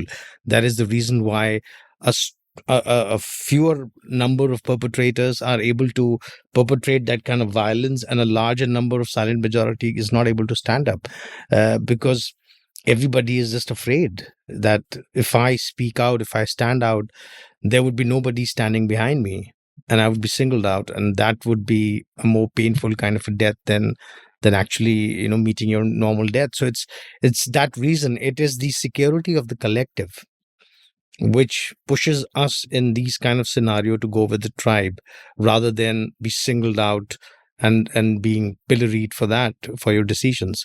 So I think it is a very anti-human instinct to go against a tribe, and it requires a certain kind of understanding to, like, why I should go against a tribe, or why going with the tribe is detrimental to everything that we are trying to do.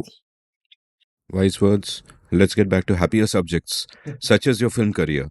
Yeah. So tell me about that, because that also seems like a very interesting shift where you are in the world of theater. You're doing well. You're acting with great people, great repertoire. You traveled with Habib Tanveer and so on, and then you're doing Dastan Goi, and you've done such great work with that.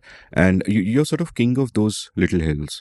And then The king of little hills. and then, I like that. I didn't mean to be insulting. No. I'm not taking it as an insult. Yeah, yeah. And then cinema. So tell me about how that came about, because I imagine like 40 years ago, if when there was only mainstream, you may not have bothered. But I think in a sense, opportunities did open up in really interesting ways. And so tell me a little bit about that landscape, and what was your journey in films like? Like at one level, then I guess you are also learning a certain kind of acting all over again, because theater acting is quite different from film acting. And like you pointed out earlier, even learning how to act for a wide frame as opposed to a close up is so different. And I'm just going to look at all your acting and once again in films like Newton and Aankho Dekhi, and just try to watch you closely ki acha abhi close up hai, abhi wide gaya, is it consistent? But I'm just kidding. But so tell me about that journey. Yeah, so film, after a certain point, acting in theater and acting in Dastan, films just happened. Deeply Live was being made, and I became a part of that. And while I was doing that, Amir Khan and Kiran asked me that would I like to audition for a part in their film Dhobi Ghat, and I did that. And before I know, Rajat Kapoor asked me to audition for a part in Aankho Dekhi, and I had that. And before I knew, I had 3 films, on screen, and good films, all of them. 3 good films, and with very interesting cameos in all 3 of them, which kind of got noticed by people. So in that sense, I didn't have a struggle to get into cinema like most people when you are an outsider. I just got 3 films in my lap, and before I knew, I was 3 film old.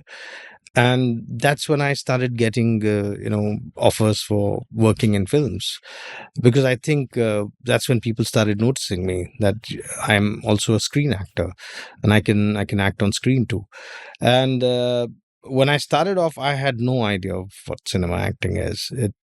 I was pretty lost when I first started acting in cinema, because I was so used to stage and the orientation on stage that I was completely thrown off track when I with the camera, because I had just no orientation with the camera. I didn't know. I kind of trusted the director and just did what I was asked to do. But to have that sense of how the camera is capturing you, where the camera is, how to perform to the camera without being obvious that you're performing to the camera, that only started coming in me when I was doing Aankho Dekhi. So it was only by the time when I did my 3rd film, I started understanding what camera acting is. I started understanding that it's tied with the edit. You need to understand the edit. You need to understand the screenplay. Did you sit with the writer and the director? No, I did not. It's just that you're observing and you're kind of starting to understand that what is really making a film is the edit table, and what shot will get selected in and what shot will go into it. And if you are not performing the best shots to your strength, chances are that you will be chopped out, or you will shots with weaker performances will go in, and that would, even though whatever your talent be, would make you look pretty bad on screen.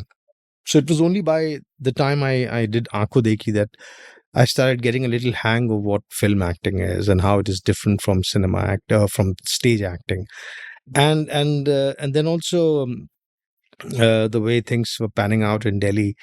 I was getting a little disgruntled with the scenario there. And also when you reach a certain age in your life, suddenly morbidity, hospital, health insurance, aging parents, growing up children, and these things kind of start factoring into your life, which you don't think much when you're in your 20s and your 30s. So I felt that maybe I should move westwards, and I should kind of explore more cinema and screen work. And of course, cinema and screen work is more paying. So I landed here, and I landed here in 2014 October. Uh, I had a film offer to write, and I was writing and acting in a film at that time. So there were two projects in my hand, which I figured out can kind of pay my bills for next 5 6 months, and I was pretty hopeful that by that time something else will come. So I just came here, and when I came here, I was very clear about it that I will not sit for things to happen. If things are not happening, then I know I would do what I know, which is theater, which I would continue doing theater. So I continued doing theater. I continued creating plays. I continued performing those plays. I continued also acting in other people's plays, because that was the best way to learn as to how other people are doing theater in this city. And it's always a great leveling exercise. When you are a producer director yourself, you're the boss. So the opportunity to learn kinds of reduces, that window kind of shrinks. But when you are working with some other one, you are just another actor, like one of the actors in the troupe. So it gives you a great opportunity to have this, upside down kind of a view, and you're looking at what other directors are doing, what other producers are doing, while I'm trying to find out work in cinema. And as it happens in the city, nobody's working, nobody's welcoming you with work on platter. Same thing was good for me too. Nobody was really waiting for me. But in some sense, my struggle was slightly different than other people's struggle. That when I came here, I was not an unknown entity. So so much so that a lot of people actually thought I used to live in this city.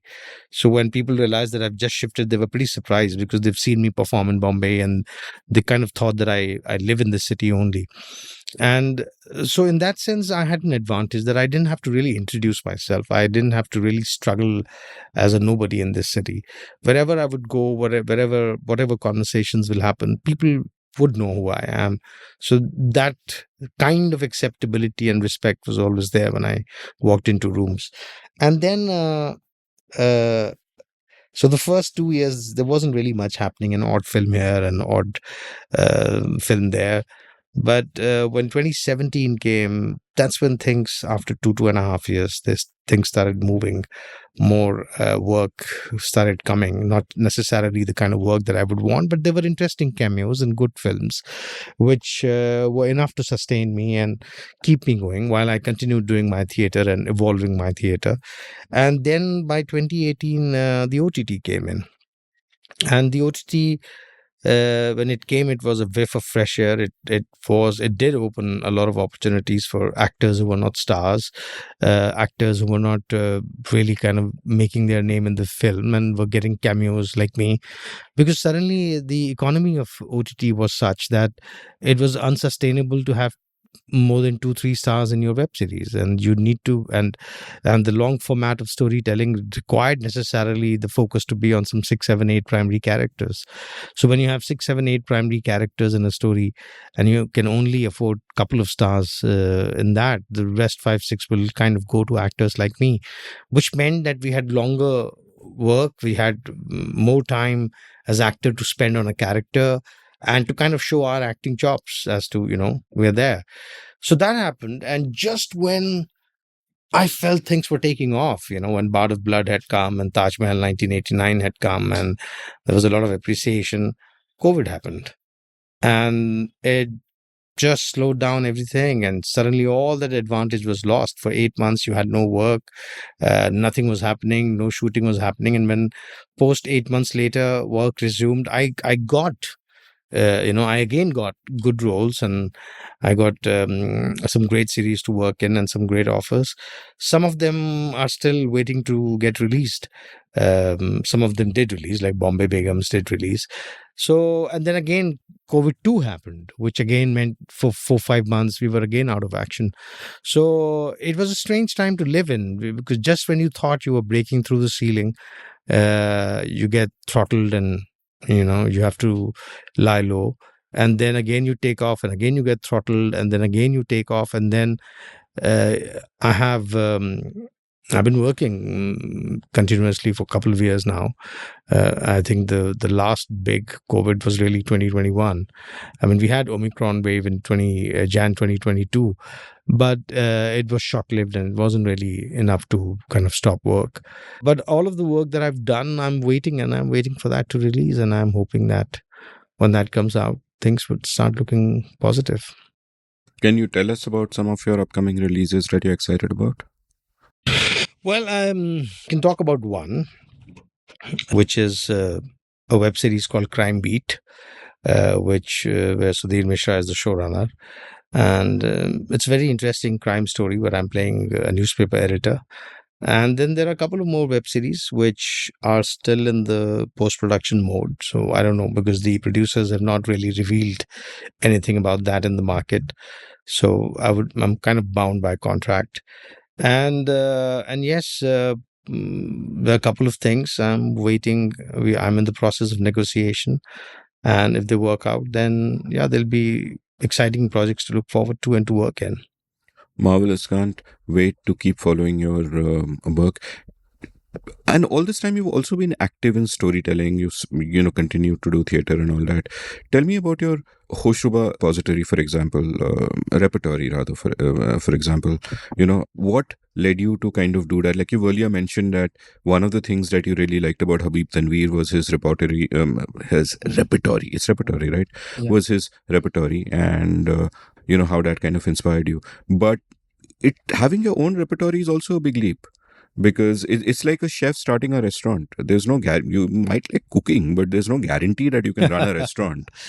Yeah, so what happened that there was this phase that initially I did a lot of theater with lots of theater directors, and then I got into Dastan, and I got like big time into Dastan.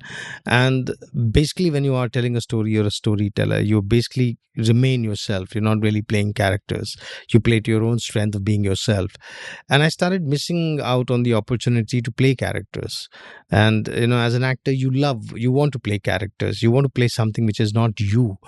So I started missing that out, and one of the things that I thought at that time was that maybe I can have my own theater company finally. This whole dream for last 10, 12 years that I've had, maybe I should start that now. So in 2012 I opened, after kind of working, after being like a freelancer actor and a storyteller for some 13, 14 years, I decided that now I should open a repertory company of my own.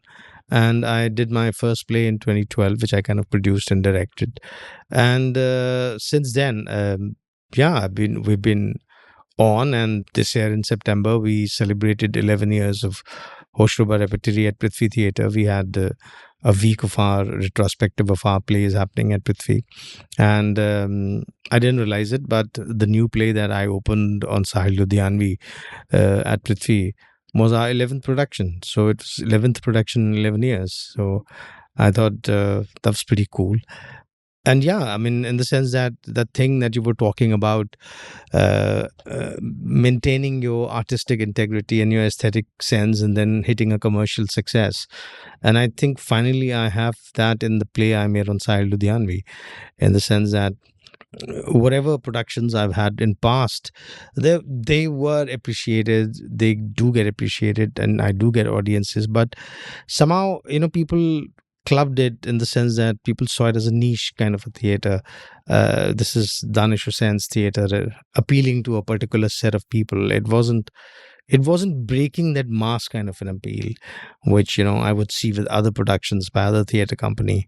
And I would see that people would come, some would like it, some would not like it, but it would get identified with me as this is my kind of theater. So it will appeal to a certain set of people, but it would not appeal to everybody. I felt that.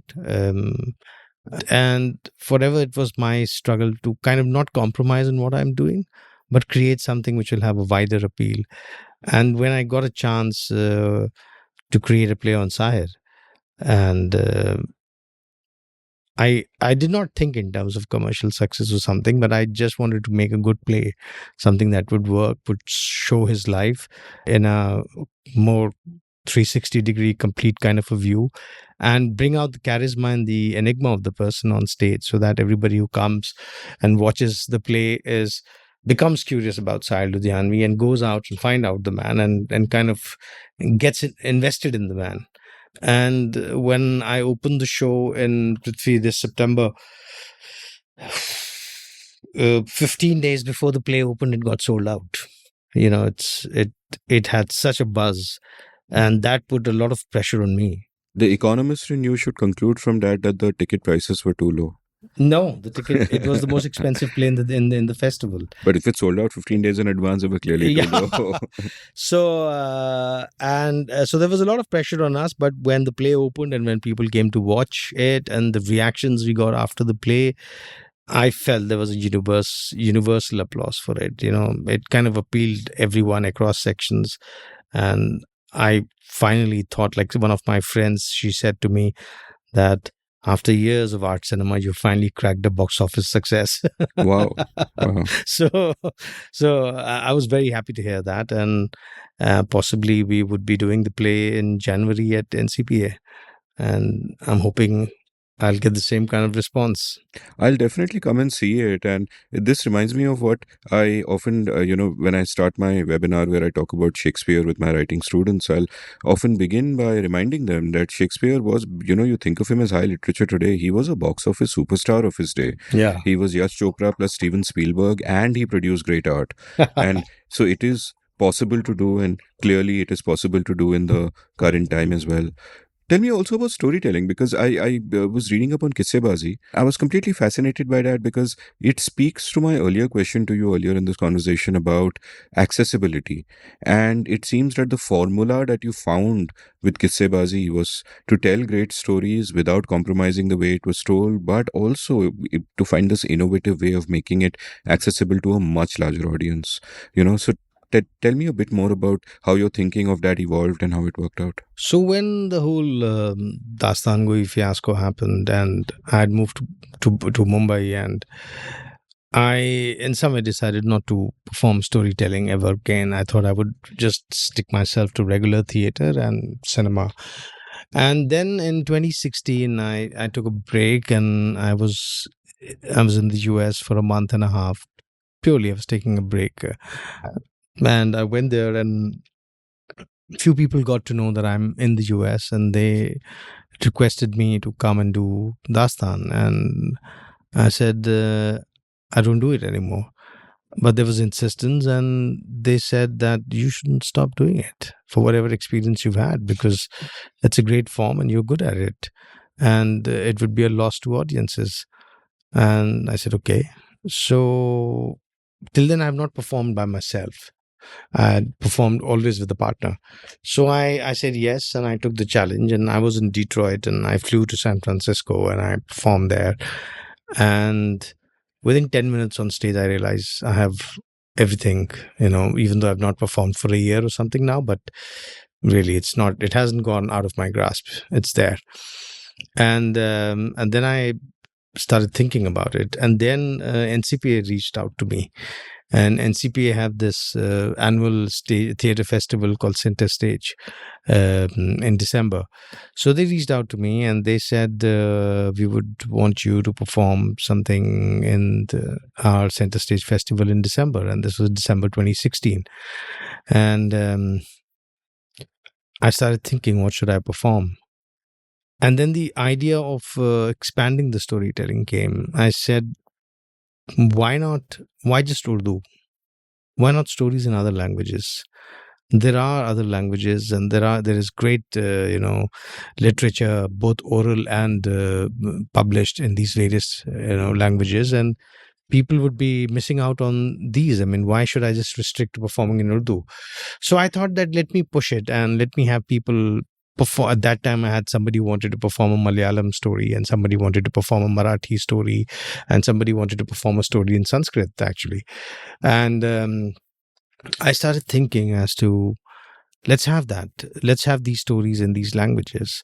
But now the next challenge that arose for me was, how would I make a story in Malayalam or in Marathi or in Sanskrit accessible to my audiences?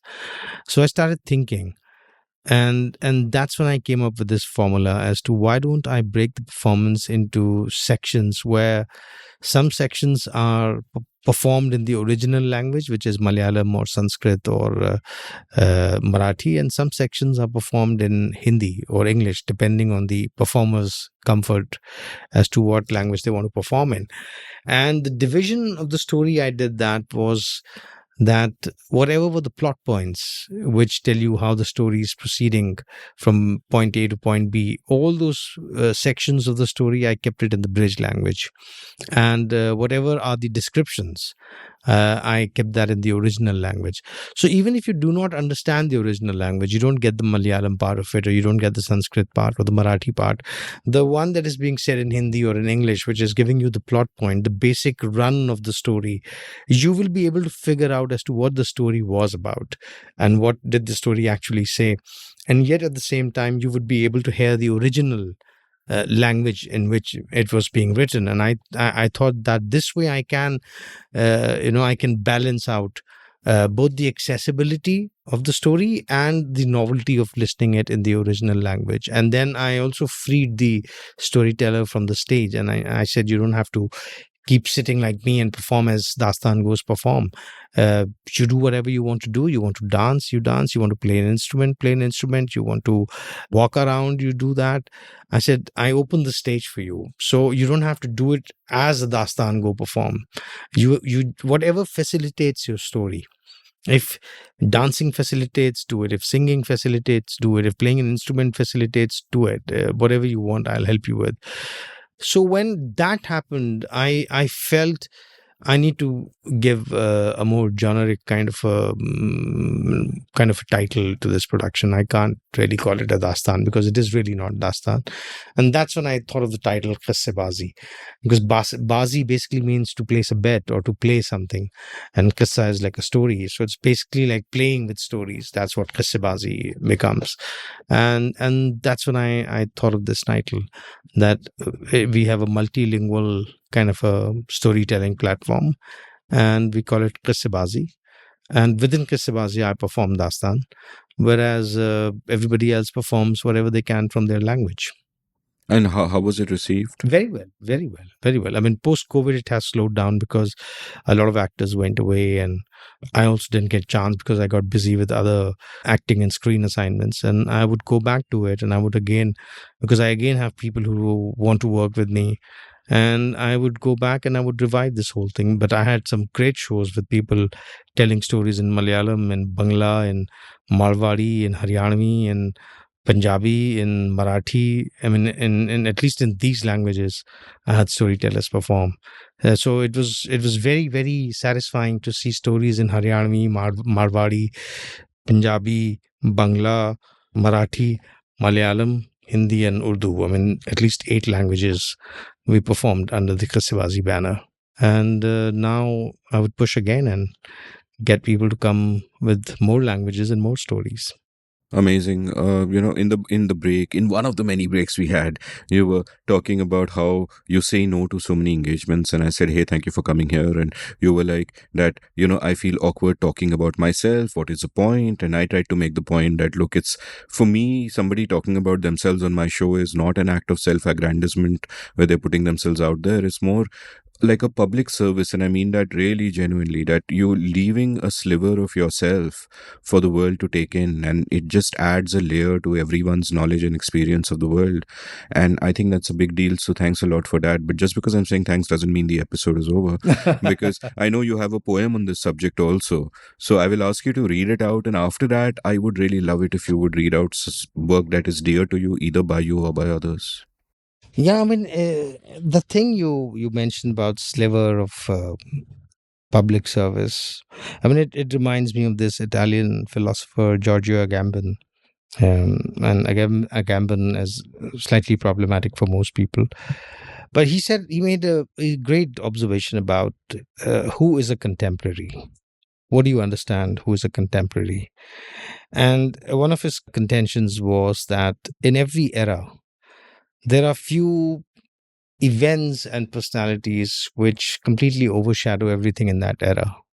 They are so illuminated that they blind everything in the brightness of their existence, whether it's an event or whether there are certain personalities in a certain epoch. And that bright light, that illumination coming out of them, blinds so much so that people miss out on other smaller events happening in that era. And he says the contemporary is a person who sees through that light a sliver of darkness and is able to shift the light on that sliver of darkness. And I think that's really what art needs to do. That's where art becomes transformative. That's where you shift people's axis by some degrees. Is that you necessarily take the focus onto that something that's slipping through the cracks, and you say that this is it. This is what is being missed out. This is the unheard voice. This is suppressed voice. This is what we're not looking at. This is what our era is missing out on. And I think that becomes very important when we talk in terms of what is our art, what is it that we want to do, what is the kind of work we want to do, what is it whose story we are trying to tell, and what stories do we want to tell. And that thing you mentioned about, A sliver of reality. yeah, it's that conversation about my feeling, my impulse to quieten down and to not really so much speak, then to observe, then to hear other people out, then to listen to what other people have to say. That has increased over the years, especially post 2014 when I shifted to this city. The anxiety to be in the rat race and how to get out of it, to an extent where I don't really have anything to say. And there's this poem which I wrote, which is called Grace is Poetry. Grace is poetry. To kill the urge, to be eloquent, and to become a registry of all that's unsaid is to rewrite a great poem every time. That's it. Beautiful, beautiful. Just lovely. And you said sliver, so I remembered a poem with random word association, but one of my favorite poems by K. Ryan. Have you read her? No, please. Yeah. She used to be America's poet laureate, and there is this poem called Train Track Figure, which of course I'll link from the show notes also, but let me read it out now. Mhm. Train Track Figure by K. Ryan. Imagine a train track figure made of sliver over sliver of between car vision, each slice too brief to add detail or deepen. That could be a hat. If it's a person, if it's a person, if it's a person. Just the same scant information, time to supplant the same scant information. Wow. Wow. Time to supplant the same scant information. Wow. What a line, man. Indeed. And now back on you. I'm not reading out anymore. Now it's all over to you. There is this poem by Noon Mim Rashid. It's called Andha Kabadi, the blind junk seller. And it is such a great metaphor for who we are, and especially for who we are in this city, Mumbai, where everybody is trying to sell a dream, where everybody has a narrative to sell, and everybody wants somebody to buy that narrative. And this poem so beautifully shows that. It's called Andha Kabadi. Noon Rashid is one of the pioneers of modern Urdu poetry, was a contemporary of Faiz Ahmed Faiz, and I think he passed away in early 1970s. So it goes like this. कि शहर के गोशे में हैं बिखरे हुए, पा शिकस्ता, sir बुरीदा ख्वाब, जिनसे शहर वाले बेखबर. घूमता हूँ शहर के गोशों में रोज व शब, कि इनको जमा कर लूं.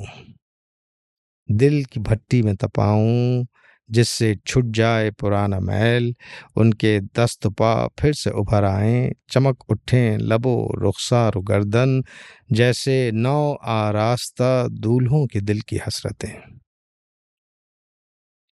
फिर से इन ख्वाबों को समत रह मिले। ख्वाब ले लो ख्वाब,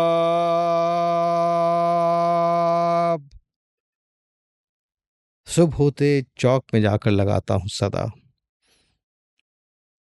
ख्वाब असली हैं या नकली? यूं परखते हैं कि जैसे उनसे बढ़कर ख्वाबदा कोई ना हो। ख्वाबगर मैं भी नहीं, सूरत गरे सानी हूँ बस। हाँ, मगर मेरी मईशत का सहारा ख्वाब है। शाम हो जाती है, मैं फिर से लगाता हूँ सदा। मुफ्त ले लो मुफ्त ये सोने के ख्वाब।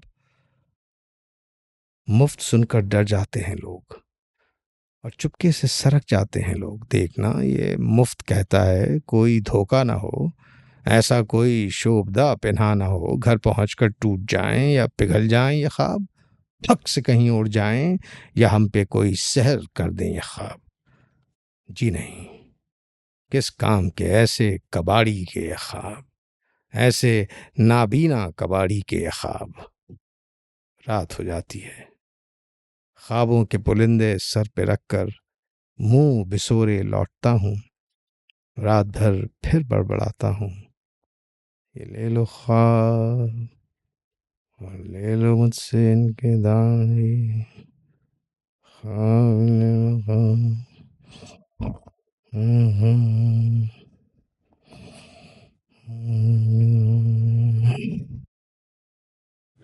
So it's like in one of those iconic poems.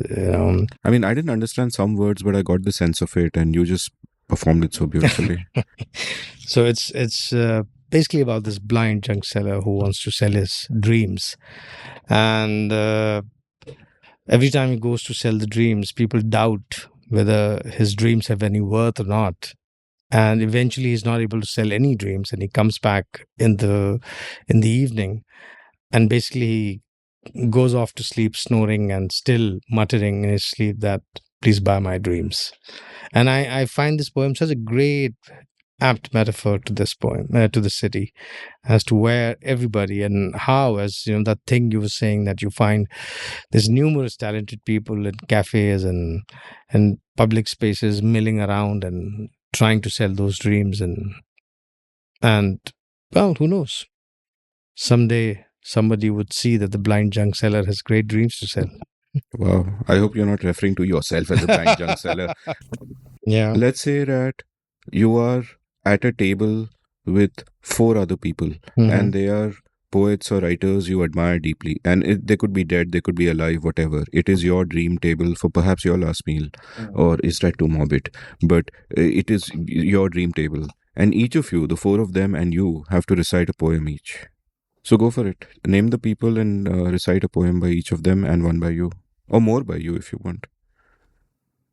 Or is that too many? I don't want to place too much of a burden on you. No. They're all kind of poets and they're all kind of poems. You pick the number, you pick the poem. But I've been in a space where I've been dead, in the sense that Yeah. I saw a dream once, and I saw that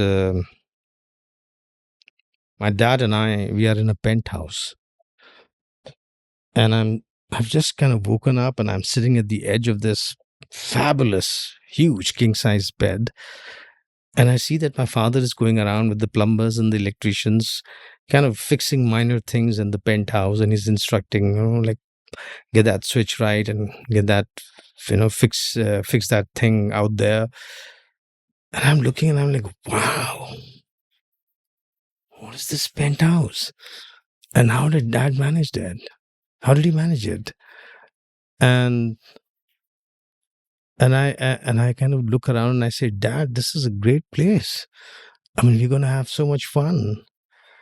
So my dad turns around and he says, really? You think you'll have great fun here? I said, yeah. All my girlfriends would love it when they would come to this penthouse. And then my dad just very poker face turns around and says, well, for that, your girlfriends have to be dead first. Wow. Wow. So basically, I was dead and I was in paradise with him. Yeah. What a great last line. Yeah. Yeah, wow. So, yeah, I mean, like, now that Ranbir Kapoor's Animal is coming, I've also had a very complicated relationship with my father. Do you dream about him often? Yes, and I wrote this poem which actually got published in this anthology that came out on the 75th year of Indian independence, and about Indian English writing, basically about the contemporary Indian writers. So I think Sudeep Sen, he edited this, and a British publisher published it. And Converse, it's called Converse. I'll link all these from the show notes anyway, so Yeah. the listener can find them easily. The Conjurer of Meaning, Part 2. The poem. Wonderful. Go ahead. I felt the same when I locked gaze with Dad minutes before he died. I plunged into his eye pools, tailing the disappearing light, chasing the myth of my father through veins and nerves, through his brain's crevices, till we reached the cranium. Just when he was to step into another dimension, he turned swiftly and said, "Chase your own fiction." So, so this poem kind of got a lot of appreciation and got published in the anthology and also in the yearbook of English Poetry 2022. And so it kind of comes out in this multiple ways. Beautiful, beautiful. And coming back to what you were saying, one is Noon Mim Rashid, the Anda Kabadi that I recited, and I love Kaleem Ajiz, and he has a very conversational style of saying his ghazal. मत बुरा उसको कहो, मत बुरा उसको कहो, गरचे वो अच्छा भी नहीं, मत बुरा उसको कहो, गरचे वो अच्छा भी नहीं, वो ना होता तो गजल मैं कभी कहता भी नहीं। और 12 गुफ्तगू होती रही, लेकिन मेरा नाम 12 अक्सर गुफ्तगू होती रही, लेकिन मेरा नाम उसने पूछा भी नहीं, मैंने बताया भी नहीं। और दोस्ती उससे निभ जाए बहुत मुश्किल है, दोस्ती उससे निभ जाए बहुत मुश्किल है, अपना तो वादा है, उसका तो इरादा भी नहीं। Then there is Irfan Siddiqui, who I think is a great poet, and he says, शम तन्हा की तरह सुबह के तारे जैसे, शम तन्हा की तरह सुबह के तारे जैसे, शहर में एक ही दो होंगे हमारे जैसे, सख्त जान हमसा कोई तुमने नहीं देखा, सख्त जान हमसा कोई तुमने नहीं देखा, हमने कातिल कई देखे हैं तुम्हारे जैसे। और उसकी आंखें हैं कि एक डूबने वाला इंसान, उसकी आंखें हैं कि एक डूबने वाला इंसान दूसरे डूबने वाले को पुकारे जैसे। Then of course there's the great Ghalib, कि हुस्न में गर्चे बहंगा में कमाल अच्छा है, उससे मेरा महे खुर्शीद जमाल अच्छा है। Though the moon's beauty is resplendent when it's full moon, but my sun, my own moon, my beloved, whose face is like the sun, is better than the full moon. बोसा देते नहीं, दिल पे है हर लहज़ा निगाह, बोसा देते नहीं, दिल पे है हर लहज़ा निगाह, जी में कहते हैं मुफ्त आए तो माल अच्छा है, और बाजार से ले आए अगर टूट गया। सागरे जम से, so Jamshed was this great Persian emperor, and he had this goblet And the peculiarity of that goblet was that if you stare into it, it can tell your future. But the catch was that you shouldn't be nervous while watching in it, because there was only one of its kind, and if it breaks, then you've lost it. So everyone who would hold it would be so nervous that they would not be able to see their future. But that was the thing, that you if you want to see your future, you stare into the goblet, but you shouldn't be nervous. And jam sefal means mitti ka jam, mitti ka goblet. What Ghalib is saying is कि और बाजार से ले आए अगर टूट गया, सागरे जम से मेरा जाम सफाल अच्छा है. और बेतलब दे तो उसमें सिवा तो उसमें मजा सिवा मिलता है. Whatever you get without asking, the pleasure is doubled. बेतलब दे तो उसमें मजा सिवा मिलता है. वो गदा, that फकीर, that mendicant, जिसको ना हो खुए सवाल अच्छा है. और उनके देखे से जो आ जाती है मुंह पर रौनक, वो समझते हैं कि बीमार का हाल अच्छा है. और हमको मालूम है जन्नत की हकीकत, लेकिन दिल के खुश रखने को गालिब ये ख्याल अच्छा है. Let me just decide a couple of more for you. So this is साहिल लुधियानवी कि तेरी सांसों की थकन, तेरी निगाहों का सुकूत, दर हकीकत कोई रंगीन शरारत ही ना हो.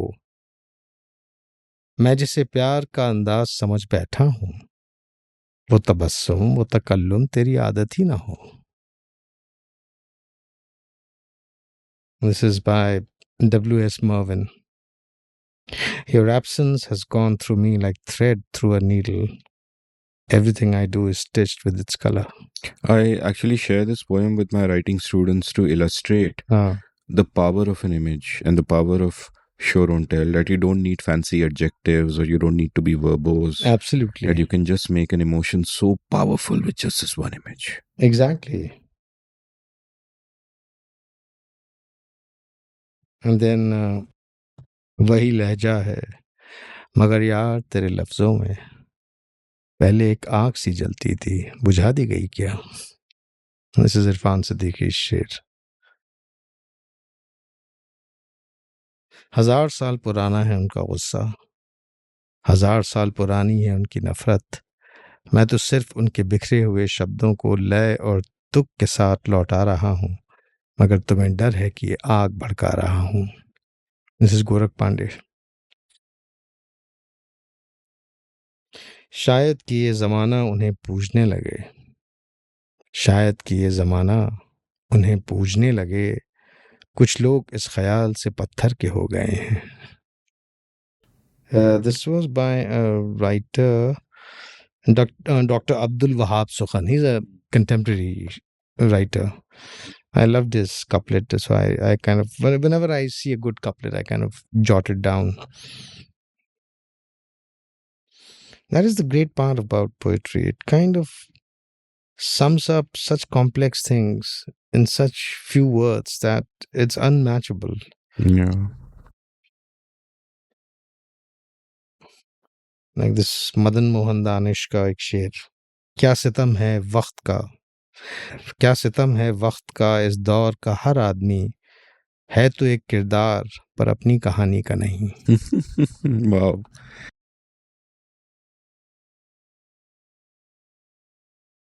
कि फराज अब कोई सौदा कोई जुनू भी नहीं. अहमद फराज का.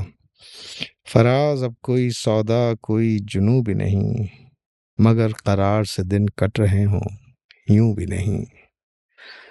लबो दहन भी मिला, गुफ्तगू का फन भी मिला, मगर जो दिल पे गुजरती है कह सकूं भी नहीं.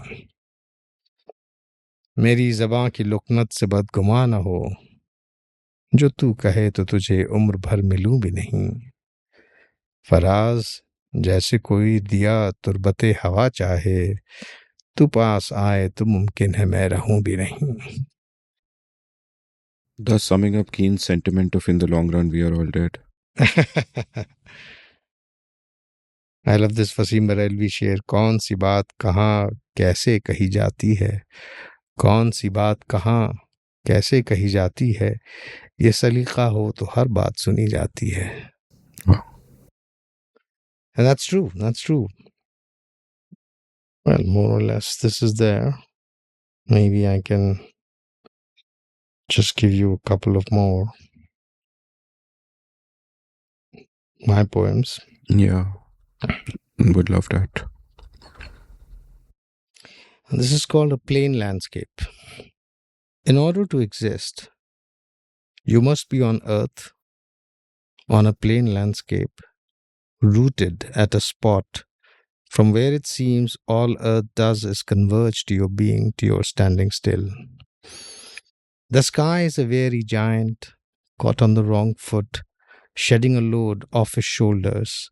In order to exist, you must be on earth, on a plain landscape, with no shallow pits, no open caves, no ravines, no rifts, no ridges, no crevices, not even human architecture, no prose, poem, or memory, not even a tittle tattle tale. Because to enter, an opening, a doorway, or a text means to exit. You're gone, you're ceased to exist. Wow, beautiful. It's called plain landscape. I'll just recite one more. I don't want to take your time. I could sit here all evening, but I think you have an appointment soon. And by the way, I know you post a lot of your poems on Instagram once in a while, so that link will be in the show notes for those who are interested. So, Yeah, that's true. This one is called इतिहास की कगार. ये बात सच है कि सब यहूदियों से नफरत नहीं करते थे. ये बात सच है कि सब यहूदियों से नफरत नहीं करते थे. कुछ मौका परस्त थे, केवल सत्ता के साथ ही दिखते थे. कुछ लोभ लालच की होड़ में सिर्फ लूटने की चाह रखते थे. कुछ मजबूर आदेश अनुसार बताई राह पर ही चल सकते थे. कुछ रोजमर्रा के भंवर में फंसे अपनी राय तक नहीं रखते थे. तो कुछ राजनैतिक चक्र का एक दौर, आज कुछ कल कुछ और समझते थे. पर अफसोस, इतिहास की कगार पर ये सब जो नफरत नहीं करते थे, एक ही लग्घी से नापे जाते हैं. सब के सब नाज़ी कहलाते हैं. amazing. Beautiful. Then there was this poem by Kumar Ambuj. I basically translated this poem. It's called, so I'll read the original first and then I'll read my translation. It's called जवाब. जब कोई सवाल पूछता है, उसे revolver की पूरी 6 गोली मारी जाती है. पहली उसकी दुस्साहस के लिए, दूसरी व्यक्तिगत राय रखने के लिए, तीसरी उसकी मौत के लिए, चौथी मौत की पुष्टि के लिए, पांचवी अपनी घृणा के लिए, छठी राज्य की प्रति निष्ठा के लिए. So I translated this into English. When someone questions, the revolver is emptied on them, all 6 of the bullets. First, for their audacity. Second, for keeping an opinion. Third, for their death. Fourth, to ensure they are dead. Fifth, for one's own hatred. And sixth, to show one's devotion to the state. Amazing. So powerful. So I'll ask you to end by, a request I make of many of my guests, which Yeah. is for me and my listeners, recommend any kind of art, books, films, music, which means a lot to you and which has given you so much joy that you want to share it with the world. Sure. There's just one which I wanted to recite. Sure. Why can't I find it?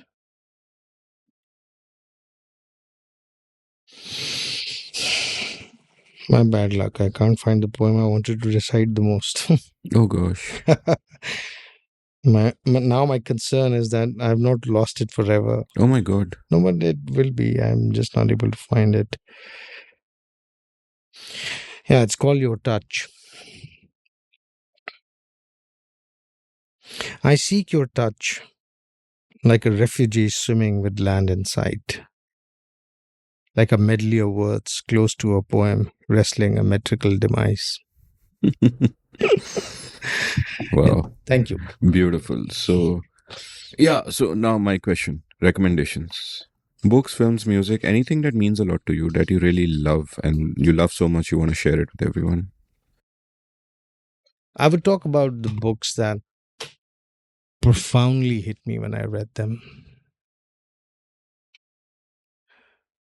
One was Milan Kundera's The Joke, which was quite an eye opener when I read it at the age of 19. Then Saul Bellows' Herzog, which I think is essentially one of the greatest novels that I've read. I would also recommend Edward Said, almost everything that he has written. He's perhaps one of the most colossal thinker that we've had in 20th century. I would recommend anything by Mary Oliver and Toni Morrison. Just read it. Also, I would say Step Across the Line, the series of essays by Salman Rushdie. Simply inspiring just to read that. I would recommend that you should also read almost everything by Manto and Ismat Choktai without fail. Harishankar Parsai, you should almost read everything that he has written. I would also recommend that you should read, besides Saul Bellow and Milan Kundera, I would also recommend that you basically read most of the things which John Kenneth Galbraith has written. Also A.S. Byatt. And these are the top of the mind kind of thinkers that I have, people that I've read. And in terms of cinema, I would say watch Garam Hawa, which I think one of the greatest films we've made. Shatranj Ke Khiladi. Almost everything by Satyajit Ray. Well, of course, Godfather is there. Then I would say I'm getting old. In the long run, we are all old.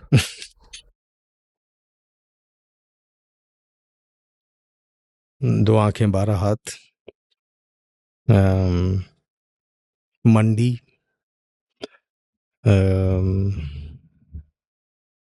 Party, the 1984 film.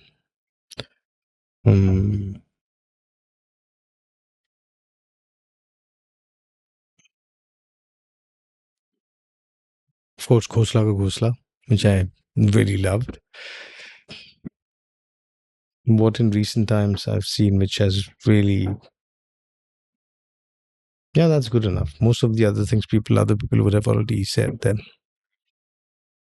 So, Danish, you spent almost the whole day with me. I know you have many useful things to do with your time. So, thank you so much for this. You're most welcome. It was such a pleasure and delight. I was very nervous as to what would I speak for 6 hours, but you made it, like so breezy and so easy for me. And I just kind of flew by. That's it. Thank you so much. My privilege. Thank you. Thank you so much. If you enjoyed listening to this episode, share it with anyone you think might be interested. Check out the show notes, enter rabbit holes at will. You can follow Danish on Twitter at Dan Husain. That's one word. All his social media links will be linked in the show notes. You can follow me on Twitter at Amit Verma, AMITPARMA. You can browse past episodes of The Seen and the Unseen at seenunseen.in. Thank you for listening. Did you enjoy this episode of The Seen and the Unseen? If so, would you like to support the production of the show? You can go over to seenunseen.in/support and contribute any amount you like to keep this podcast alive and kicking. Thank you.